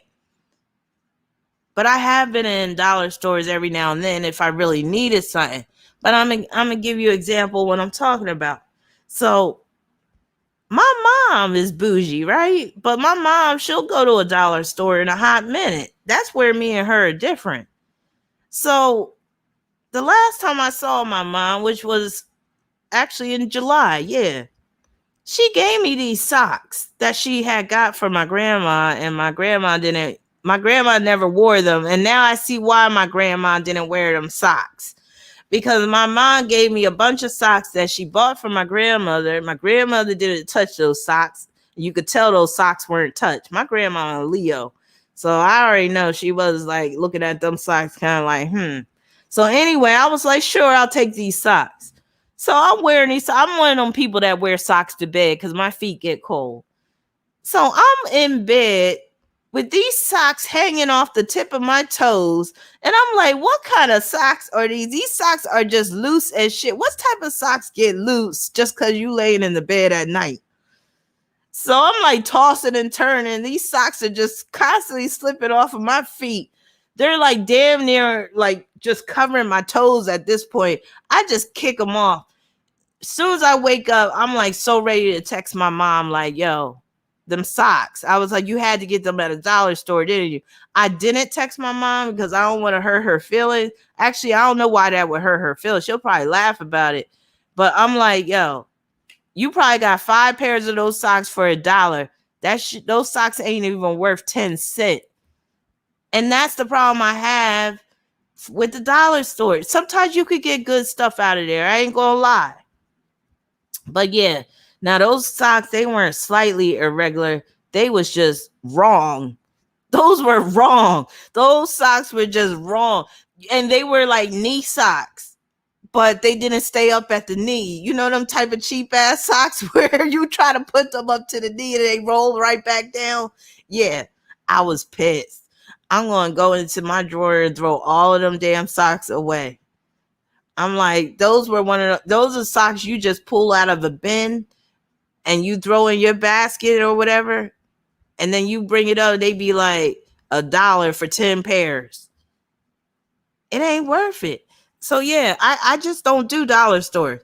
Indecisiveness, of course. Venus and Libra can be prone to indecisiveness. So let me tell you how I am with my Venus and Libra. Wait, Diana, what you saying? You said Dollar Tree for certain things like plastic utensils for when you don't want to do the dishes. Yeah, that's right. Yeah, I still rather go to my local grocery store for the utensil, the plastic stuff and all that. So yeah, I always say the day I'm forced to shop at a dollar store, that's when I know I really hit rock bottom officially. So there was a time, this was around like 2012 to 2013. I basically was really roughing it. I was collecting unemployment, but I was also, operating my business, doing readings and stuff, but I wasn't making a lot of money. But not once, I don't think a single time I had to go to a dollar store. And I pride myself on that. All right, going back. And again, it's just the idea. Because not everything in that store is $1 either. So they be lying too. And I don't like that shit. Don't be lying. All right. So indecisive. Let me tell you where I'm indecisive. When it comes to purchasing anything that's over $20. And that's also like the combination of my Capricorn energy too. Because when it comes to buying something for myself, I can be kind of like a tightwad. Like I can be like, do I really need that shit? Because I'm the type of person that kind of does want to see, like, rather see money in my bank account than spend it. So if it's more than $20, you best believe, and if I'm buying it from Amazon, I'm looking at all the reviews. So Venus and Libra people will be looking at customer reviews. We spend a lot of time on Amazon product reviews or anywhere where they got product reviews, Google reviews, Yelp. We look at reviews. We want to know what other people think about this shit before we commit to buying something. So, and I will go to the 1-star reviews first. And know what else I love to go to? IMDb to look for movie reviews. I love reading reviews. And that's so Venus and Libra. Venus and Libra people, they might like to take surveys too. I'm not a big survey taker, but I love to read product reviews, especially the bad ones. I love to read restaurant reviews, especially the bad ones, like the 1-star. And I love when people be like, I wish I could give this 0 stars, but I had to give 1 star. I love when they be saying that shit. Now, me, I really don't give too many reviews. I like to read them, but I don't really give a lot of reviews. Diana said, me too. I love IMDb, but refuse to watch trailers. Right. And I will, like if I'm watching a movie, like in the middle of the movie, I might go right on IMDb and start reading the reviews, especially if the movie sucks. Because then I want to know, is other people thinking the same thing I'm thinking, like this movie sucks? Siobhan said, I love reviews, though my Venus not in Libra. As Mahogany said, I hate reviews. They usually have nothing to do with the actual product function. And yeah, some reviews are very misleading and some are just fake. All right. Difficulty with sticking to a budget. A lot of times, Venus and Libra people, they can lack balance. And, you know, balance is that key word. They could lack balance when it comes to their budget. They could overspend. They could have a few overdrafts. And next thing you know, they're on the phone with their bank trying to negotiate with the bank, trying to get some of those overdraft fees taken off. But just Venus and Libra, period, a lot of times because these people want the finer things in life. A lot of times they don't want to deny themselves things. So if they don't have plenty of money, they could get in trouble financially. and just stick it to a budget. A lot of times Venus and Libra be like, what's a budget? Like, what is that? I don't understand what a budget is. Yep, I'm still alive, Enrique. All right, next we have legal problems. So if it's not you with the legal problems, if you got Venus and Libra, you could attract a partner or a spouse that has legal problems. So yeah, just know that your ass might be in court at one time or another. Not just court for me, because I have been in court a number of times. And again, the first time I was ever in court, I think I was 10 years old. I was like 10 or 11. So that just shows you how that Venus and Libra is strong. And it's in my 9th house. So that just compounds that legal theme. So yeah, the first time I had to testify and put my hand on a Bible, I couldn't even believe it. Because again, I must have been like, I was either 10 or 11 years old. And I'm showing my age because this was like 1986, 87. So in 87, I was 12 by the end of the year. This might have happened in 87. So that means I was 11. So yeah, I remember they had me put my hand on the Bible and swear to tell the truth, the whole truth, and nothing but the truth at 11 years. I remember thinking like, ain't I kind of too young for this? Like, they really taking this shit seriously too. So, and again, because I was so young, I didn't understand everything that was being talked about because I wasn't direct. I was one of the witnesses. It wasn't where this thing happened to me directly, but I was involved. And I'll say that some of it happened to me, but I wasn't the main victim, I'll say. But I had to go first and I had to testify. And I remember the lawyer asking me, he was like, what happened on such and such date? And here's my first response. I was like, I don't know. And he had to basically walk me through it. And then I understood, okay, yeah, this is court. Basically they want me to recount some shit that happened months ago that I don't even remember clearly. And then I remember my dad was sitting in the courtroom and I was all embarrassed to speak and tell the details about what happened and all this stuff. So yeah, that was my first court experience. And then I had several more after that, like traffic court and then family court. So yeah, I hate being in court, but I have plenty of experience. And not just that, I've been called to jury to do sit on a jury like 3 different times, but each time I've been able to get out of it. The jury duty. So if you got Venus and Libra, you could be called for jury duty at least once. Relationship problems. So we know that Libra is relationships. Venus rules relationships. So all it takes is for a certain house placement or for one challenging aspect or a conjunction for you to have some relationship problems. Also, of course, with Venus and Libra, you could be too much of a doormat, too much of a pushover. Also, unwillingness to take sides can result in you creating enemies. So when you have Venus and Libra and you have 2 parties feuding, sometimes you might not want to take one side or the other. Number one, Venus and Libra, they always want to be in good with people. They don't like when people don't like them or when people are mad at them or where there's some type of conflict. So if they have to choose between one person or the other, a lot of times that's very hard for them if they still find redeeming qualities from both of these people. So that's where it could get ugly because the other person is looking at them like you're a traitor. You know, oh, why are you sticking up for this person when you know they did me wrong? Another thing is, yeah, if you wrong, you wrong. So a Venus and Libra person going to tell you when you wrong. They're not just going to side with you just because you're family or you're a friend or you're a lover. If you're wrong, you're wrong. Judging others. So Venus and Libra people, they will judge others, but usually they don't outwardly judge others like other signs do, like Virgo. Even Taurus tend to judge people more vocally than Venus and Libra. Venus and Libra, they're more so observers, and they will be quietly judging people.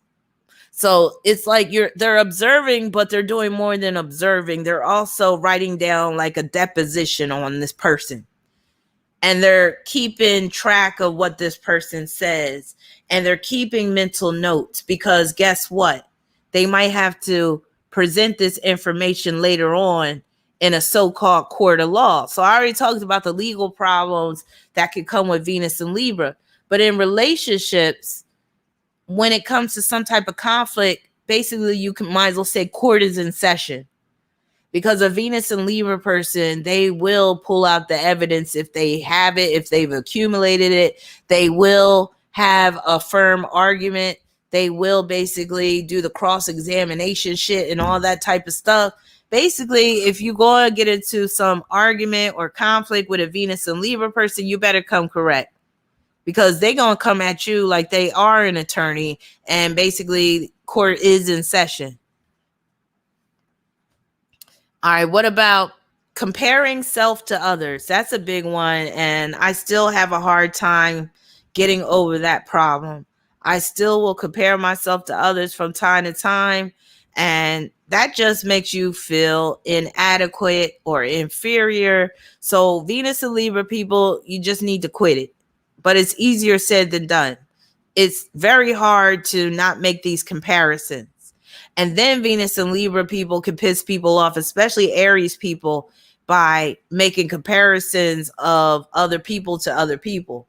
So they might do that with relationships. So they might talk about, oh yeah, you do this just like my ex used to do. And they might say that just off the cuff, like not even realizing what they're saying.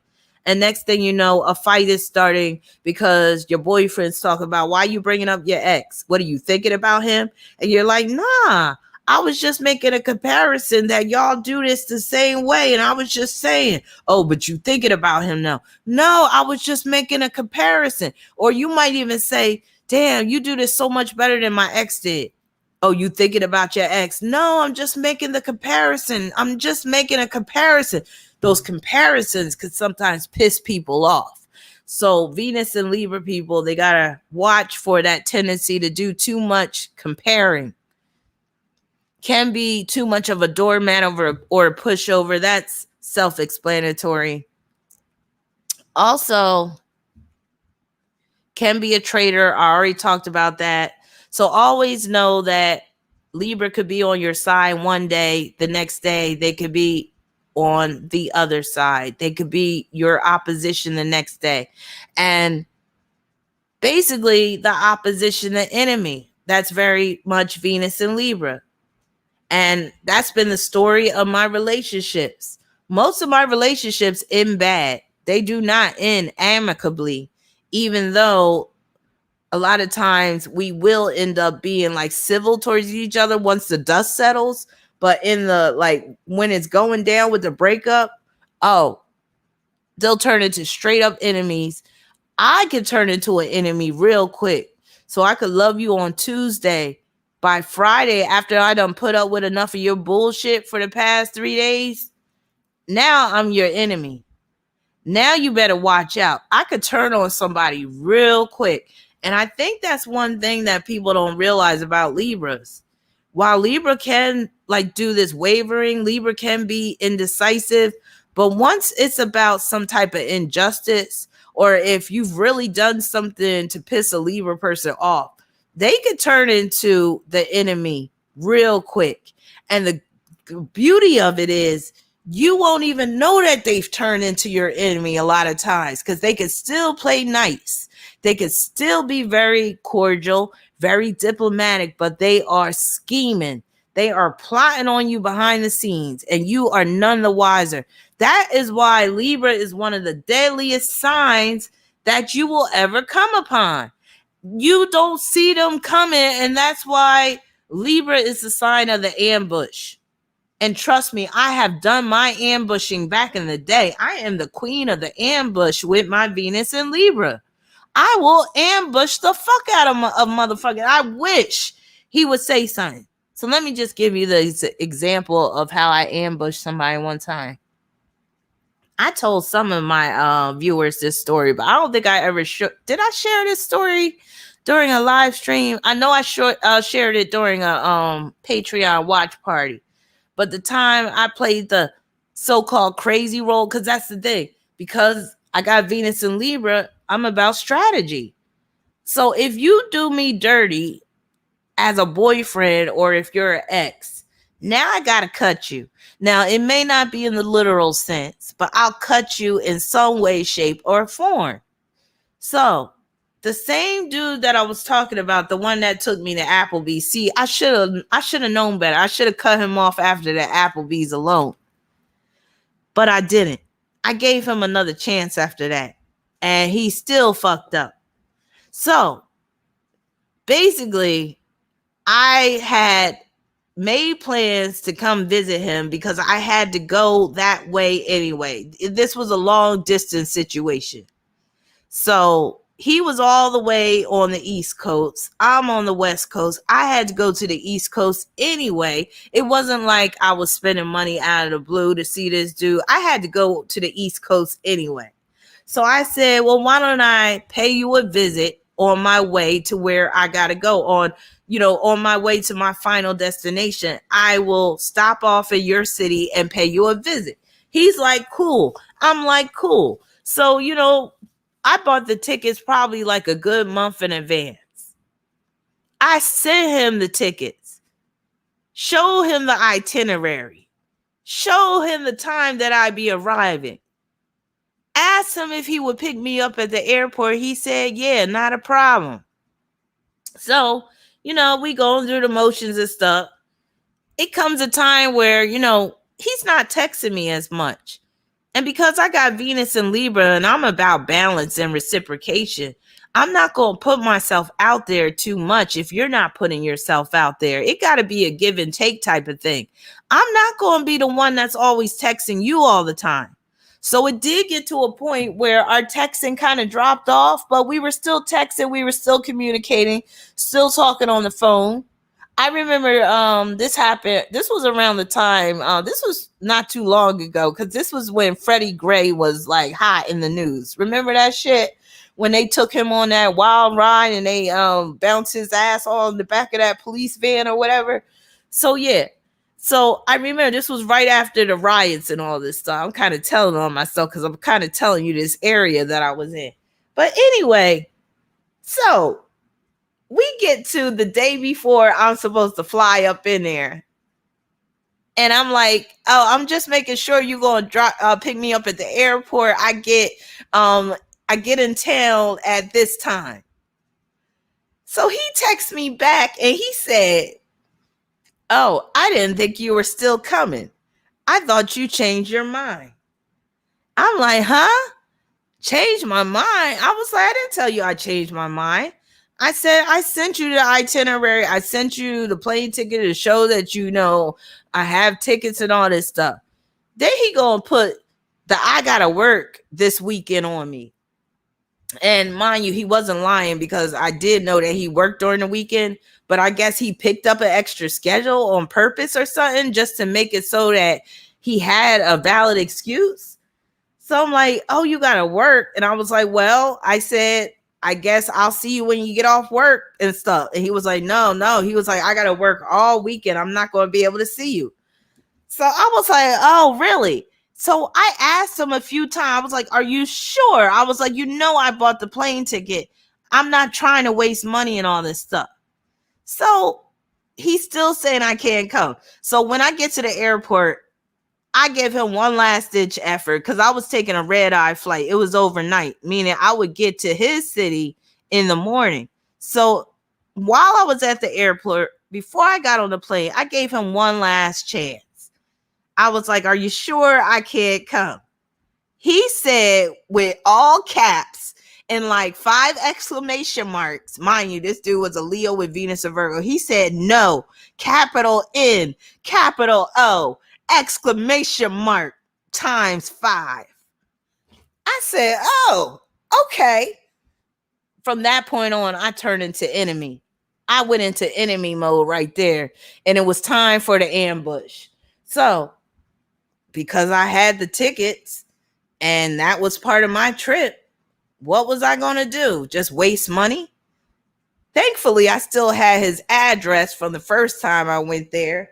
So I get to his city. It's like 8 in the morning. Mind you, ain't no hotels gonna let you check in that early. So that was my perfect alibi. So sometimes if I want to really get at a guy, I will play crazy. So I was like, this morning I'm gonna play crazy. So I caught an Uber to his house. I saw that both of his cars were out in front. And I went right up and knocked on his door. And nobody answered. And I knew he was in there because both of his cars were there. So I'm knocking. Nobody's answering. Mind you, his old ass dad lived with him too. And it's weird that nobody was answering the door. So, okay, nobody's answering. Do you think I give up that easily? No, I don't. I sit on his steps and I'm calling him. Calling. He ain't answering. I think about 2.5 hours went by, maybe even 3. Mind you, I'm still on the steps. My phone is about to die. I have like one little slither of battery power left. Don't you know, he comes to the door. He's all wiping the sleep out his eyes and shit. And he looks, and it's almost like it's like he saw a ghost. He didn't even realize I was out there the whole time. And he looks shocked. And he sees me. And then I turn to him and I play the damsel in distress role because I know he has Venus and Virgo. This is the Venus and Libra strategy that I was working with. I know he has Venus and Virgo, so I immediately go into damsel in distress. And he's at the door and I turn around, I start walking up the steps and I'm like, oh my God, I'm so glad you opened the door. Oh, I got here real early and the hotels are not letting me check in until around 2:00. I don't know where to go. I don't have no ride. I was like, the only where I knew was to come here because, and he was like, come on in. I was like, jackpot. So this fool let me in his house and he wasn't lying. He did have to work that weekend. So he actually went to work, left me in his house, and he basically said I could stay the whole weekend. So I was there from, I think, Saturday, and then I had to leave on Sunday. That whole time, like when he would get home from work, he didn't even talk to me. He was pissed. He didn't even sleep in his room. He let me have his room, and he slept on the couch downstairs. He was not fucking with me, but he just let me in, I guess, because I played that Venus and Virgo role. But see, again, I came there on some strategy shit. So I was like, he fucked up by letting me in his house because I do spells, right? So once and mind you, like I said, it was like once I was at the airport and he gave me that no response with the all caps and the 5 exclamation marks. That's when I was like, I got you. So yeah. Once I got up in there, I was like, jackpot. I was like, you big dummy. I'm saying this in my head, like, you big dummy. This dude knows I do spells too. So now once he goes to work, I just go to town collecting all types of things I can use to do some spell work on him. And why, when I got in his room, this fool bathroom was so nasty and trifling. It was so bad. I took pictures of it. I still have pictures of that dirty ass, grimy ass tub to this day. He had hair. I'm talking about piles of hair from his shaving all over the sink. Now, that's some of the best stuff to get for spells if you use people's hair. So here I am with a piece of paper. I have it folded up like an envelope. I'm just sweeping the hair in the paper and folding it up like, oh yeah, I got you. I was like, I got you. I was like, you so fucking stupid. So I got the hair and then I got some of his socks. I got some of his underwear because I was like, all of this is going to be used for some spell work because I was like, I'm going to put some heat on this motherfucker. So like I said, he would come home. He came home from work. I even tried to hug him. This nigga pushed me away. He's like, don't touch me and stuff because he's pissed. And again, I'm playing nice and stuff. He's trusting me the whole time. Like, you just trusted me up in your house? Are you serious? So it was that weekend that I found out that this motherfucker was married. Now, it wasn't that he was married. he had been married and he had recently gotten a divorce. He didn't have no loose toenails, Sarah. But actually, I believe hair is better than toenails. But either one is good. That's because hair burns better. But anyway, what was I saying? Oh, yeah. He told me he had never been married. And why when I was there, because remind you, I did an ambush, which means he didn't have time to clean up. He didn't have time to put away all his papers and stuff. He didn't have time to do anything. So again, I went to work while he was at work. And he left the divorce papers on his dining room table. And the divorce paper, the ink was still basically wet on those divorce papers. Like he had gotten divorced. The divorce became final that week. And mind you, he had told me he had never been married. Then I found these big old granny panties in his drawer. And then I found this letter of this woman that wrote him. And she was just talking about, like, basically she was confirming everything that I experienced with him. That he was basically a cold fish in bed. He had a nice dick, but he couldn't fuck to save his life. And she was basically saying the same thing. She was like, I wish you would open up to me. I wish you would be more responsive sexually. And she was like, she said something like, well, whatever. Then I remember I took her email and I emailed her once I got back home. Or maybe I emailed her while I was still at his place. Because I was like, you ain't done. I was like, I got to really get him from every angle. So I reached out to the chick. I was like, yeah, I was at Blase Bla's house and I saw your letter and I saw your panties. I was like, I think they're your panties because it looked like they're your size because you are a big girl. And I was like, oh, no, I didn't say that. But she was a big girl because I saw her picture and stuff. And so, yeah, I basically wrote her. I was like, did you know that Blase Blah was married? Yeah, I found the divorce papers. And I was like, basically, I think he's a sociopath, narcissist type of dude. And if I were you, I probably would just hang it up because he ain't trying to make himself emotionally available to none of us and all this type of stuff. And I remember she wrote me back. No, this wasn't a wife. This was one of the chicks he was dealing with. She wrote me back a long ass email. And she was giving up all the tapes on this dude. I was just digging it the whole time. And I was basically, she was like, oh, yeah, he got she talked like this. She was a black woman, but she used the word cock. She was like, oh, yeah, he has a beautiful cock. He just doesn't know what to do with it. I was like, girl, don't I know it? So we was bonding over that whack ass cock. So it was an experience for me.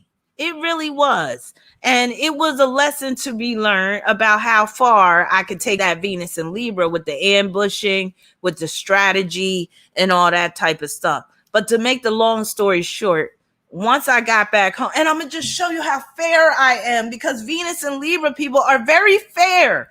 I gave this dude chance after chance to just make right, to make the situation right. So, like I said, I collected a bunch of his stuff, his concerns and stuff, brought it back home. I said to myself, because I have a lot of patience when it comes to getting revenge upon somebody. That's my Capricorn energy, having that patience. Can you believe I said that I was going to give him 9 months? 9 months to turn this around and apologize to me before I started to do any spell work. Now, if that's not fair, I don't know what fair is. Okay. So, case in point, this is very Venus and Libra, me too. I got to back up. So on Sunday, I was going to take the train to the other city to get to my final destination. And my Cancer friend from college, who's so solid, he always has my back. Don't you know he drove, I think that's a 100-mile trip. He drove 100 miles to pick me up, to take me to where I had to go, because that's how cool I am with some people. And that's how cool he was with me. So he rescued me from dude's house.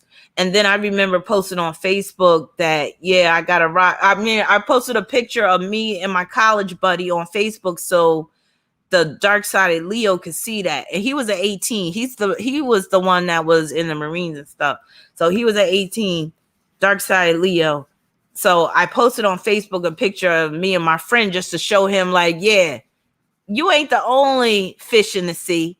You ain't the only game in town. Even though that was just my friend, I had no intentions upon getting romantic with him. Me and him, we're just friends, platonic. That's all. But I had to show him on like through Facebook, like, look, ain't nothing, ain't no thing. I had one of my homies come pick me up. And the thing about my Cancer friend, whenever he sees me, he picks me up like I'm a little girl because he's a big dude. And he'll just pick me up. He probably can't lift me now because I done gained some weight. But anyway, but to make the long story short, okay, so my Cancer friend scooped me up.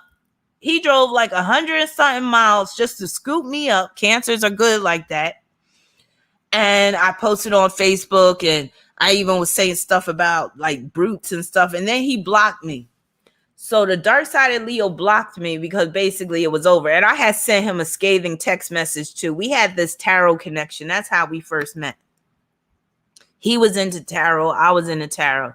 And then once I became his enemy, I was like, oh yeah. And I realized that you ain't a tarot reader. You're a tarot collector. And I was like, you couldn't read your way out of a wet paper bag. Like I was talking shit about him, about his non-reading tarot skills and shit like that. I was really going in on this dude. Then, like I said, I was still fair.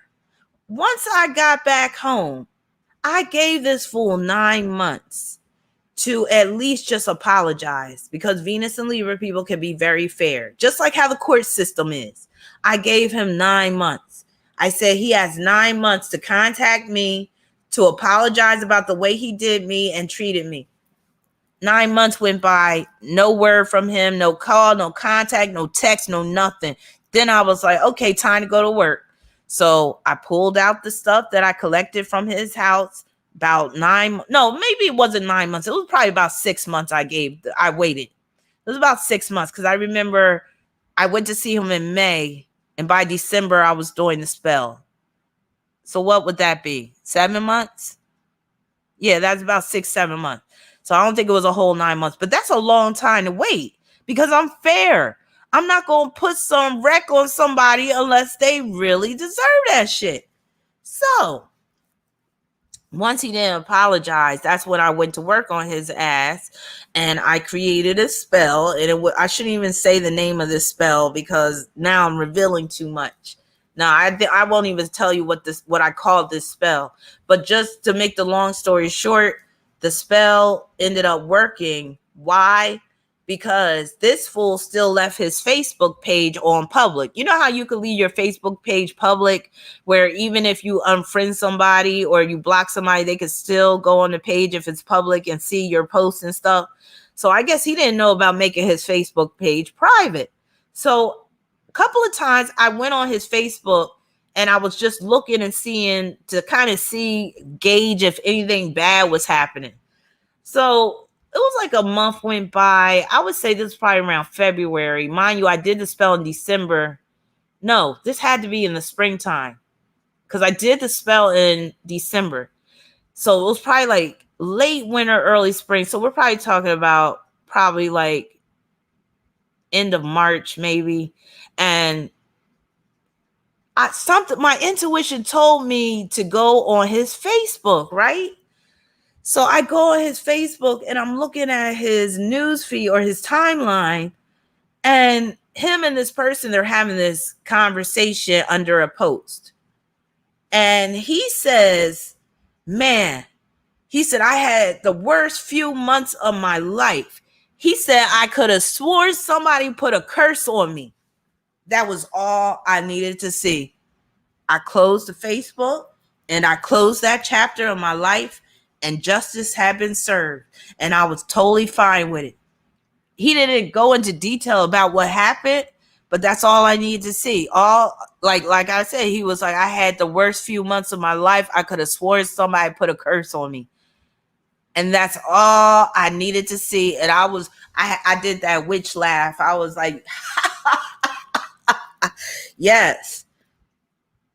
And again, just to show you that I'm fair, because I waited a good 7 months before I put some work on that dude, because I know what I'm capable of in the spiritual world. And I only mess with people that mess with me first. And when I said that he really put me out of my way that day when he claimed that, you know, I could come visit him, and then he said he changed his mind and said no, and then you trying to make me lose out on some money, and then I'm there that weekend and I couldn't even get no dick on top of that, because I thought at least we could at least get it on. Like, I didn't think he would be that mad that I like ambushed him like that and showed up. But he wasn't coming off of that dick either. So that was a strike against him too. So yes, mission accomplished that day. Sorry, that was a long drawn out story, but hey.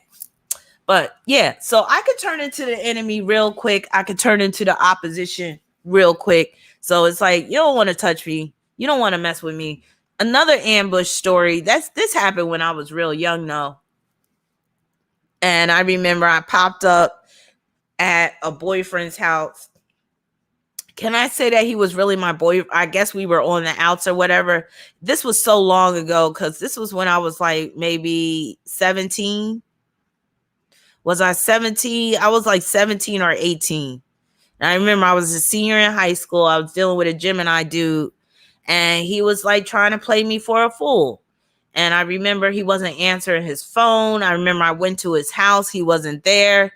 But, oh, yeah, I remember the time he took me to his grandma's house. See, that's the thing about Venus and Libra, too. Again, we got these connections, and we will keep a dossier on people. And for some reason back then, my memory ain't that good now, but my memory was good as shit back then. So, like, you could take me somewhere once, and I would remember how to get there again. Like, I would remember where that place was. So I remember he had took me to his grandma's house on one occasion. And again, my intuition was popping off that night. And I remember, I think I was driving. My friend was in the car with me, because that's when I used to roll tough with friends. And I had my friend riding shotgun. Oh, yeah, it was my friend. Yeah, I remember. I had my friend riding shotgun. And I remember I popped up at his grandma's house. I did the ambush at the grandma's house. And I remember it was Christmas time. I remember this. And it was cold outside. This was Camden, New Jersey. And he came to the door. And he was all like, what you doing here and stuff like that. And I was like, how could you know, when you're young and you all like in a relationship, I was all like, how could you haven't called me? What's wrong with you and all this stuff? What you breaking up with me and all this? I was just all going like that. And no, this fool did not push me down the steps. Yes, he did. He didn't push me hard, but he pushed me enough where if I didn't catch I would have fell and tumbled down those steps. And these was about like a good 7 steps, because these were this was a row home in a city. And you know, some of them row homes, they got them steps. So he like pushed me to get me to leave. Like, he was like, get out of here or whatever. So I leave. And me and my friend, I'm just like, I'm steaming at this point. Mind you, I turn into straight enemy. Yes, at Granny's house. I turn into straight enemy from that point. I'm like, oh, okay, it's like that. Okay. Mind you, I got Moon Square Pluto, so I'm very vindictive. So we're driving away, and I happen to see this little young boy. He must have been like 10 years old. And I get it in my head. I pull over, and I'm like, hey, young boy. He like, huh? I'm like, look, I was like, it was either $10 or $20. I think it was only $10. I was like, I'll give you $10 if you take a brick and throw it in that and throw it in that house right there. I even gave him a ride up to the house, because we was kind of far down the block by then. So he found a nice brick, or it was a big ass boulder type rock. And he was like, that's the house? I was like, yes, that's the house. And he threw that big ass brick in, like right through the front window. You could hear the glass break and everything. That shit went straight through the Christmas tree. Because you know how some people have a Christmas tree right in front of the window and shit? All you heard was plash. And that boy started running. I took off. You just heard that. I took off, sped around the damn corner. Because again, you ain't gonna do me dirty and not have to face some form of justice. So of course he knew I did it. So of course he called me like later the next day or whatever, and he was all like trying to chastise me, and he was like, you know, and I did feel bad when he said this. I did feel bad because he was like, you know, I had some of my little cousins in there that one of them could have got hit in the head. But back then, I didn't give a like. You know, when you're young, you don't think about the consequences of what you're doing. So I didn't even think that there could have been little kids in the house at the time. But yeah, that really made me think twice when he was like, yo, my little cousins was in there and stuff. He was like, you could have hit one of them in the head. And I was like, but I didn't throw that rock. Again, like in court, you only deal with facts. I was like, but I didn't throw that rock. He was like, but you told the boy to do it. And I was like, but I didn't throw it. But anyway, yeah, that was another time I had to ambush somebody. Because again, if you do me wrong, you're going to face some type of justice. I'm like the judge and the jury because I'm a Sagittarius. That's the judge. And I got Venus in Libra. That's the jury. So you ain't going to do me wrong and not have your day in court. That's just the way it is. Wait, 35 years old, good. I wasn't no 35 years old acting like that. But don't take me there because I might do something. All right, couple of more things. Oh my God, we're on 5 hours, and my soda is probably frozen solid. Sarah, you were right. All right, but the tit for tat, eye for an eye, and yes, Venus and Libra can be eye for an eye, and that's how I was, especially when I was younger. And then lacking balance. That's a major theme. A lot of times relationships will be imbalanced if Venus is afflicted. Scales can tip too far to the right or to the left. Know that Libra is more so a verb than a noun because those scales are always swaying. They're always moving. Rarely are they perfectly balanced.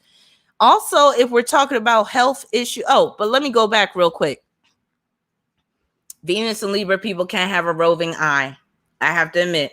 You could be totally committed to your partner. You could be totally monogamous. And next thing you know, you are looking at somebody else because they're fine too. So I've had this issue, but I'm not a cheater though, but I will look. Especially the men that got Venus and Libra, they are going to have a roving eye. And again, it's because of the superficialness that comes with Libra. Good night, LaToya. I'm about to wrap it up myself. Now, once in a relation, so they can make a partner jealous without realizing it. So I got another story for y'all real quick. This one's real quick, though. And this was totally innocent on my part. And I was not attracted to this dude in any way, shape, or form. But this is what I mean about how sometimes Venus and Libra people can make their partner jealous without realizing it.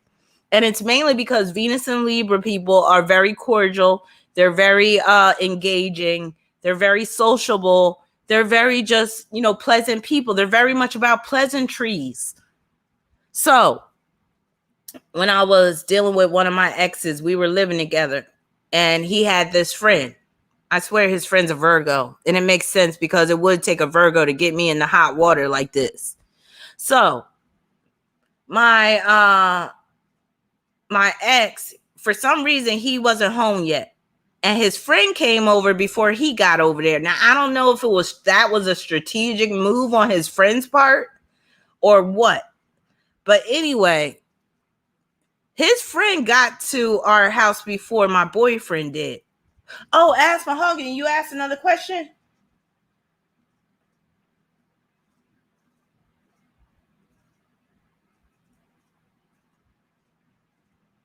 Oh, Clorinda, C. Thomas, I already answered your question. You still did you get the question that did you get my answer about the Leo? Because I saw you send me an email. Wait a minute, now I'm losing my way. And I'm getting tired of seeing Bill Clinton. Let me get him off of here. All right, ask Mahogany. You posted another question. You said you can't just be defensive if you're being attacked. Oh, C. Thomas, I had told you that he ain't done with you. He's still going to come up off of that dick. He ain't done. Okay, you did get it. Okay. All right. So just 1 second.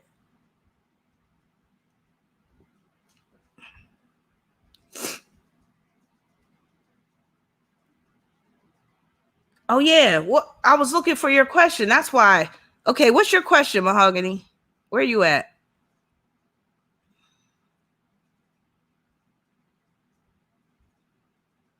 So you said black salt works well. I'm trying to get to your question. What type of men are you talking to get you in that situation?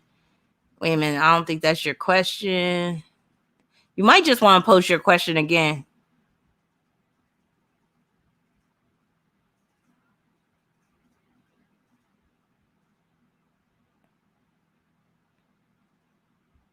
Yeah.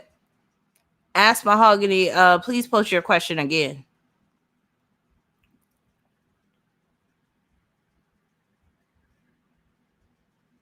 Yeah, so I got the Cash App, but I don't see a question in there. Let me double check.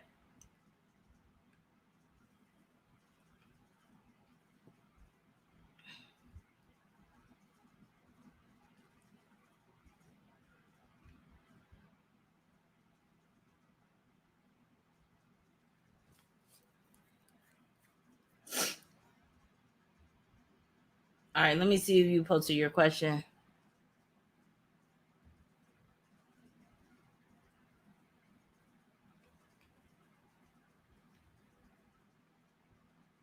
Yeah, ask Mahogany, post your question again.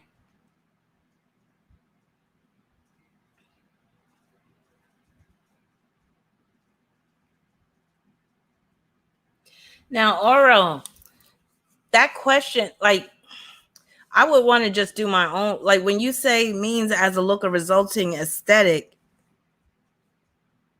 when you're talking about the lovers to see, I'll just say one thing. I don't like interpreting other people's cards. I like to pull my own cards for questions because I don't know what intent you had in mind. Like, I don't know what positions you're talking about. Like, I don't know if you're just laying those cards out, like past, present, and future.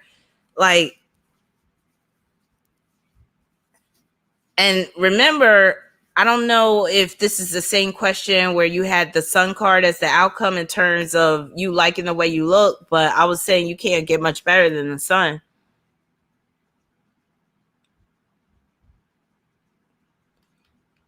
Ask Mahogany, you still there? All right, let me try to find your question.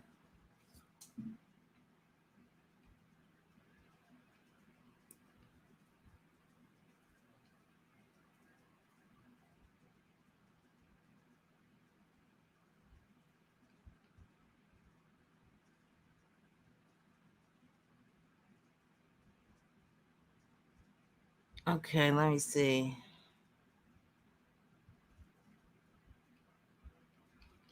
Yeah, it's not even going back far enough so I can see that you posted a question.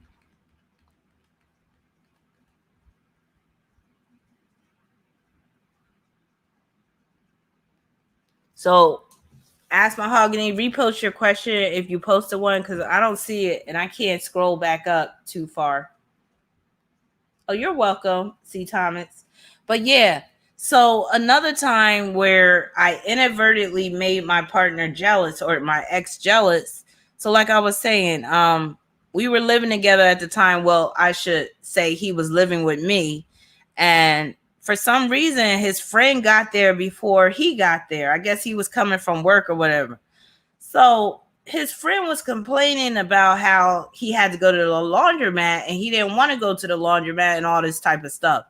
And I just so happened to have a washer and dryer. So I kindly offered, I was like, you know, if you need to wash clothes, you're more than welcome to wash clothes over here. So when my ex gets home, I tell him, I'm like, yeah, your boy was saying that, you know, he didn't feel like going to the laundromat. So I said he could wash clothes over here.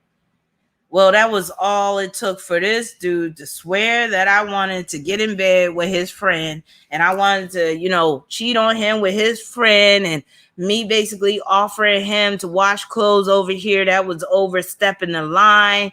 And I was, that's just my form of flirting and all that type of stuff. And I'm like, oh, you pay him back for that, C. Thomas? We're going to have to talk about that later. But yeah,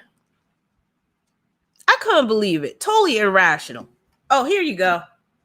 That's what's up. Okay. You said my friend is in a throuple and she wants to get serious. She has a Pisces stellium and he has a Capricorn stellium. Will this work for her benefit? I'm not sure what she is. Now, you mean throuple? Is that like a threesome? I'm gonna have to go soon because my poor soda is probably frozen solid. Now, what's a throuple? Is this some new shit? My friend is in a throuple and she wants to get serious. She has a Pisces stellium and he has a Capricorn stellium. Will this work for her benefit? I'm not sure what she is.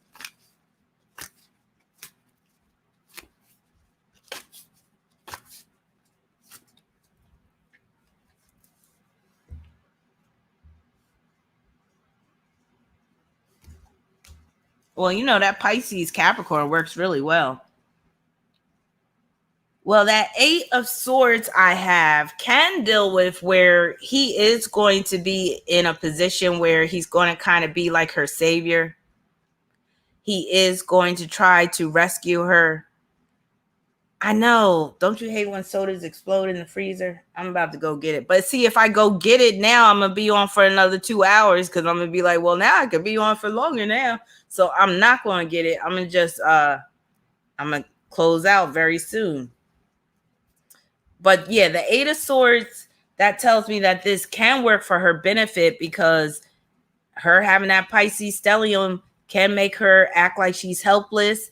And basically, he might want to come to her rescue. When women have heavy Pisces energy, they attract men that want to be their saviors. So yeah, very much so. So I'm saying that this will work to her benefit. But on the negative end, you said they all want to move out of town together.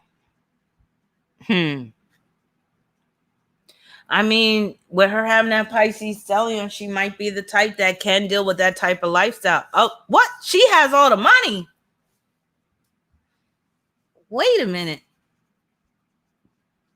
So she has all the money. And he's basically, I guess he's contributing the penis, I guess. Well, I hope it does work out for her, but she does seem like she kind of wants to be rescued. So even if it's not financially, it could be just through these people being in her life like that and where she doesn't have to go it alone. Yeah, I'm about to close out and get my root beer. Yep. But I think that's it. I think I got everybody's super chat squared away. Let me just make sure. I think I got everybody's Cash App. I just want to thank everybody. And I do have a few more things to talk about with Venus and Libra before I go. Let's talk about the health problems that come with Venus and Libra. But even before that, again, one of the problems with Venus and Libra is that the scales can shift in too far of a direction. So they could go too far to the left, too far to the right. And that could be in relationships. And I notice that's my problem with relationships. Like, I'm fine when I'm single, but once I get into a relationship, I'm basically placing too much focus on my partner. I'm placing too much focus on the relationship itself. Well, the laundry guy and my ex, they're still friends to this day. And to tell you the truth, my ex must have really knew what the laundry guy was about, his friend, because years later, once my oldest daughter became an adult, this same laundry guy tried to kick it to my daughter. And he knew my daughter ever since my daughter was a little girl. So that just shows you. So maybe my ex was on to something, but he just like directed the anger more towards me, but it should have been towards his friend. But he probably knew that his friend was low down. And maybe I didn't realize what was going on at the time or whatever. But yeah, that creeped me out. When my daughter told me that my ex's friend tried to kick it to her. And I'm talking about kick it to her in the worst type of way. If y'all can imagine. You know what I mean? I'm talking about where he had his thing out. And oh my God, I almost had a heart attack. Thank God my daughter I think she was like maybe 24 at the time when this happened. This was like maybe a few years ago. And I'm like, you sick. And this man is married. He's married doing that.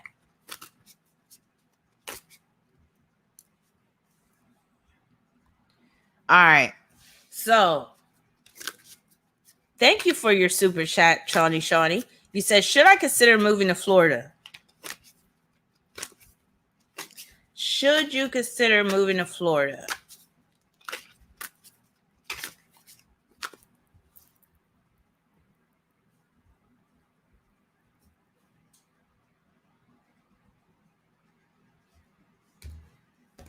All right. I got the 8 of Wands. Let me just write that 8 of Wands. Oh, my daughter was ready to go upside that man's head. And she did tell him about himself. And she told my ex. Because my ex is like a father to her. So she told him. And then my ex had to have a conversation with his friend.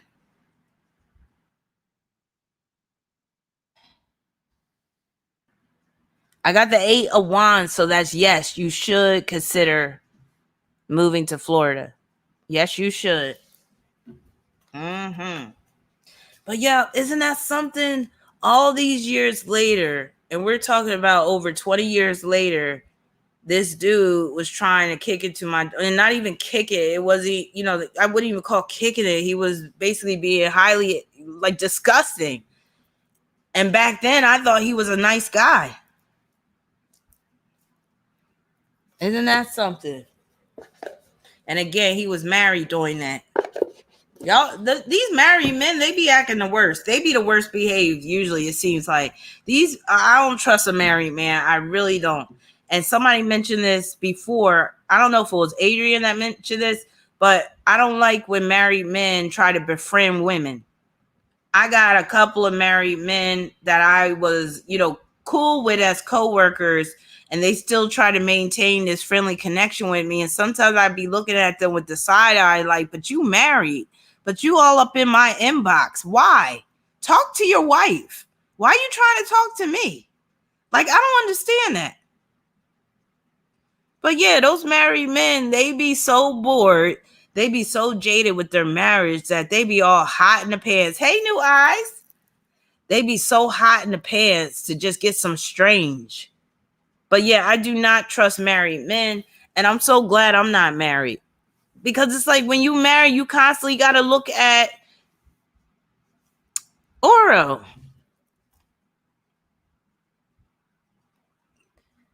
See, you can't just like say the Queen of Swords looks like this in terms of her appearance, because it's very much about context.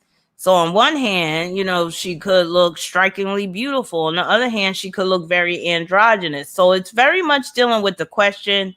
The Tower card usually is disappointment, but that can also deal with a major change as well. But it's very much about the question. You can't just say, oh, the Tower card definitely looks like this person, or the Queen of Swords definitely looks like that person. Some people will say the Queen of Pentacles, she's like brown skin or dark skin, but you can't always bank on that either. So it's very much about context. It's very much about, your question. So it's going to depend, I'll say. Same with like the seasons and tarot cards, or timing with tarot cards. I've learned the more rigid you are with the cards, the more you're going to mess up. So for instance, I don't look at the wand. You know how some tarot teachers, they'll be like wands or spring. They might say swords or fall. Cups are summer. I don't do that designation, because then you're putting yourself in a box. And a lot of times you're going to be wrong. I can see appearances too. But for instance, I'm going to give you an example. Like, people come to me and be like, what's my next boyfriend going to look like? So for instance, if I pull a card, I'm going to pull a random card right now to answer this hypothetical question. Somebody was like, what is my next boyfriend going to look like? Let me pull a card. And again, I'm just focusing on this person's question. I'm not looking for some type of card to tell me exactly, you know, oh, because it's King of Swords, that means he's going to look exactly like how the King of Swords should look. So I got the Queen of Cups. So if we're talking about what is this next partner going to look like, I would say they could have a very soft appearance. They're probably going to have some, you know, long hair. It'll probably be wavy, look soft to the touch. They could have these bedroom eyes. They could have full lips. Lips look very supple. And basically what I'm doing right now, I'm describing what I'm seeing in the card and this particular deck that I'm using. So it also goes, you know, the type of deck that you're using also matters as well. Because right now I'm not using a Rider-Waite deck. And, you know, I switch up my decks. So I can't say, oh, King of Swords in that deck is going to be the same as the King of Swords in a new deck. So right now I'm using a Light Seer's Tarot card, and the Queen of Cups in this deck looks very different from the Queen of Cups in the Rider-Waite deck, if you get what I'm saying. So yeah, it's all about context. It depends on the different decks you're using. Sometimes I will use certain decks dealing with like a question at hand. Like I got decks that are like dealing with sex themes. I got dark decks like the Deviant Moon Tarot. I got like the Dark Grimoire Tarot. I got some like real like dark decks, but then I got some real lighthearted decks. I got some lovey-dovey decks. I got some real esoteric decks, all that stuff. All right, Shawty, I think you're the last one for tonight. You said, what is my next boyfriend going to look or be? I'm done. We were just talking about this. So you said, what is my next boyfriend going to look or be like? I'm going to pull one card and see if I could get it all in that one card. So you said, what is my next boyfriend going to look or be like? This will be interesting.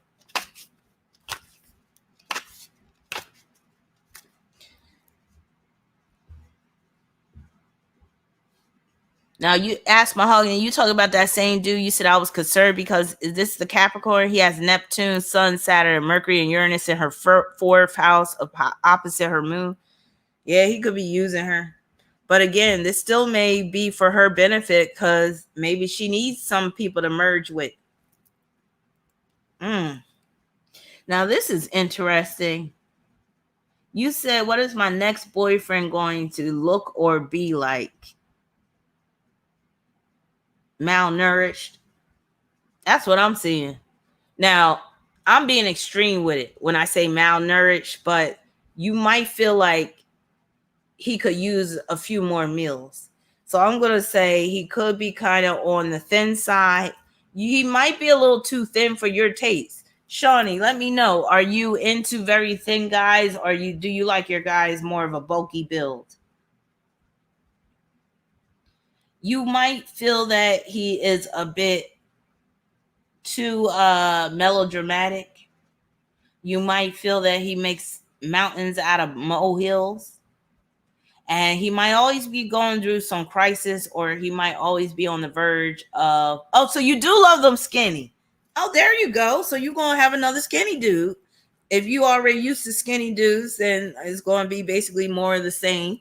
So you like those bony men? Look, them skinny dudes, they be packing a lot of times. That's probably why you like them skinny dudes. So while he may look like he missed a few meals, not below the waist, honey. So yeah.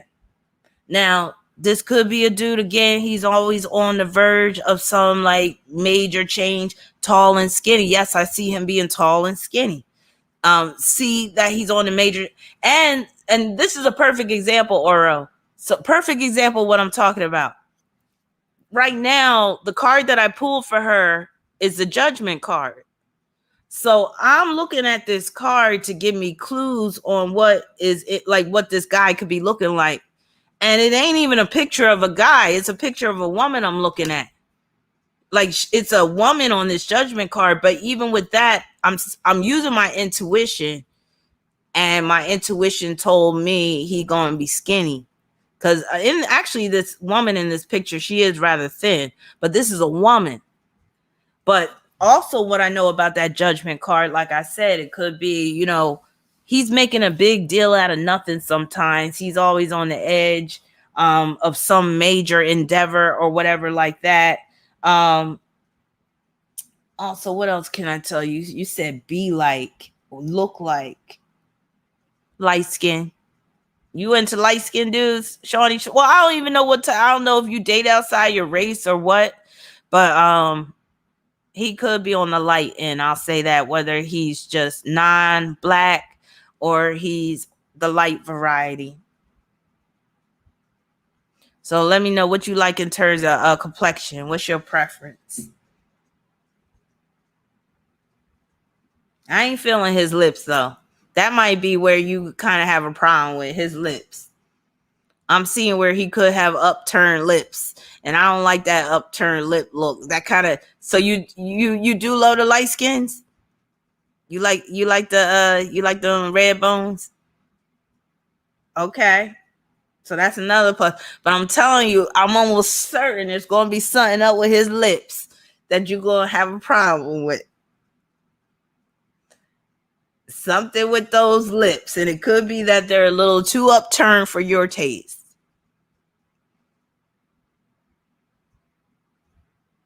It sounds like Count Dracula, pole skinny and no lips.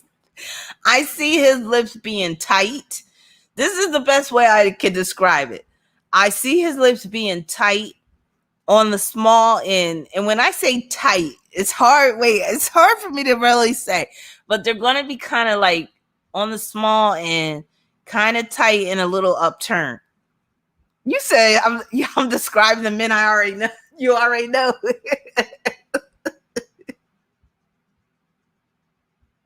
I'll just tell you this. Men that have small mouths, they kind of irk me.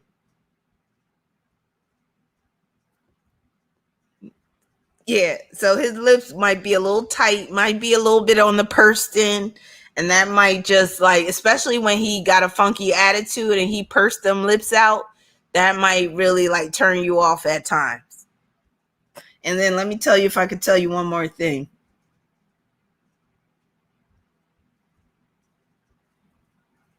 He gonna come quick.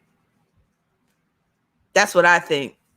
So you're gonna have to train him on how to have more stamina and how to wait. You said it always. Of course, anytime you're dealing with another human, there's always gonna be an issue.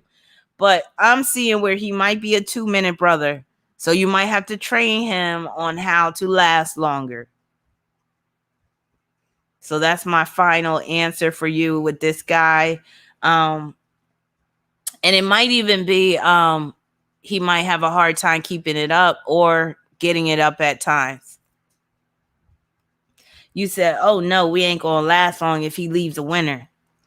But you could train a dude. You could train a dude.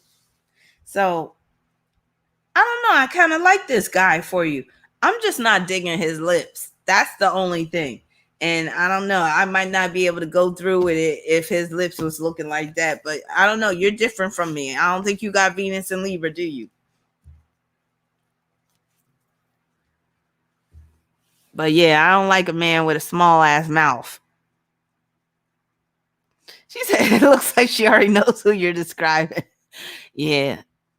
But yeah, that's that. So I just want to thank everybody for staying up with me. Oh, you said you meant complainer.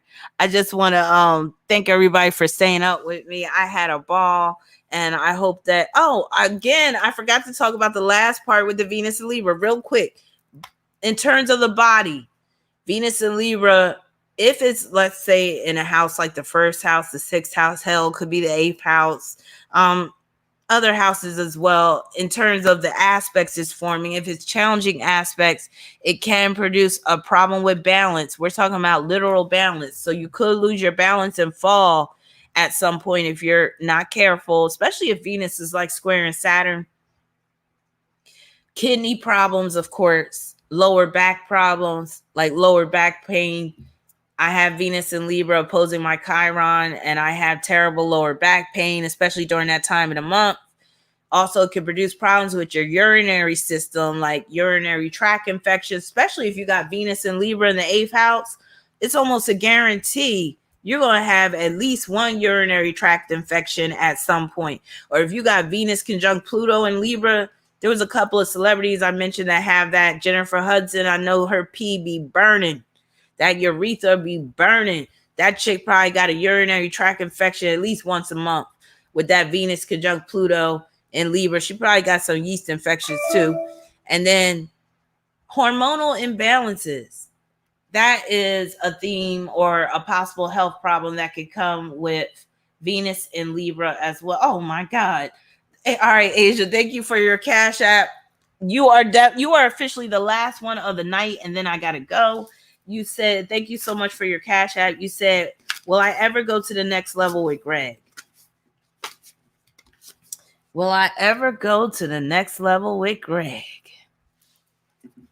Hey, Greg. Oh, another thing I got to talk about, and this is just true with Libra, period, but Venus and Libra can really, just exacerbate this, especially if somebody's already a Libra or if somebody has a stellium in Libra. They could have a problem with just one side of the body. I noticed this with Libra energy. Libra can be indicative of there just being a disorder of the body, but where it's just on one side of the body, like, oh, just the right side of my body gets numb, or the left side of my leg, the left leg just starts shaking, or I lost feeling out of my right arm. And because, Libra is a sign of balance, and sometimes Libra can be indicative of severe imbalances. So you can have an issue where just one side is being affected. It could even be your hearing. You could have Venus and Libra in the third house, and let's say it's squaring Saturn, and it could just be one ear that is missing hearing. Like you might not be able to hear out of one ear. All right. So you said, for will I ever go to the next level with Greg?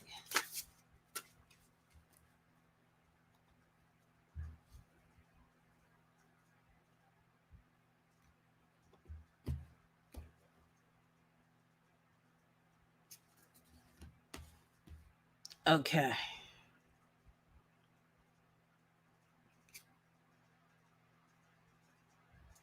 I got the 8 of Swords, which shows me that it's going to be hard getting to that next level with Greg. It's not going to be easy. Hey, Velvet Rose. It's not. Oh, you got that issue? You said, oh, wow, I have a Libra stellium and I do have my right leg goes numb. Yeah, you see what I mean? It could be just one side of the body that's messed up. But yeah, I'm seeing where you're going to have a hard time moving to the next level with Greg. You're going to have to do something to kind of flim-flam him maybe. Or I don't know. It just doesn't look good. So I would just say start exploring your other options. That 8 of Swords can deal with where you're stuck. You're paralyzed. You ain't going nowhere with this dude. So unfortunately, but maybe that's for the best, because maybe Greg ain't all that he's cracked up to be. How about that? Sometimes we make these guys out to be more than what they really are worth. Sincerely, Sylvia, you got eczema on your left leg and you got Libra energy. Yep. All right, so I'm gonna get on out of here. Again, thank you so much for staying up with me. Thank you everybody for your super chat, for your Cash App, and just for your support in general, your emotional support, mental support. Thank you for your contributions and your chat, your comments, all that. I'll be back with a live stream for Virgo season very soon. Stay tuned. You might actually be hearing from me as early as tomorrow or Saturday. So yeah, stay tuned. Love you guys. I'm out. Bye.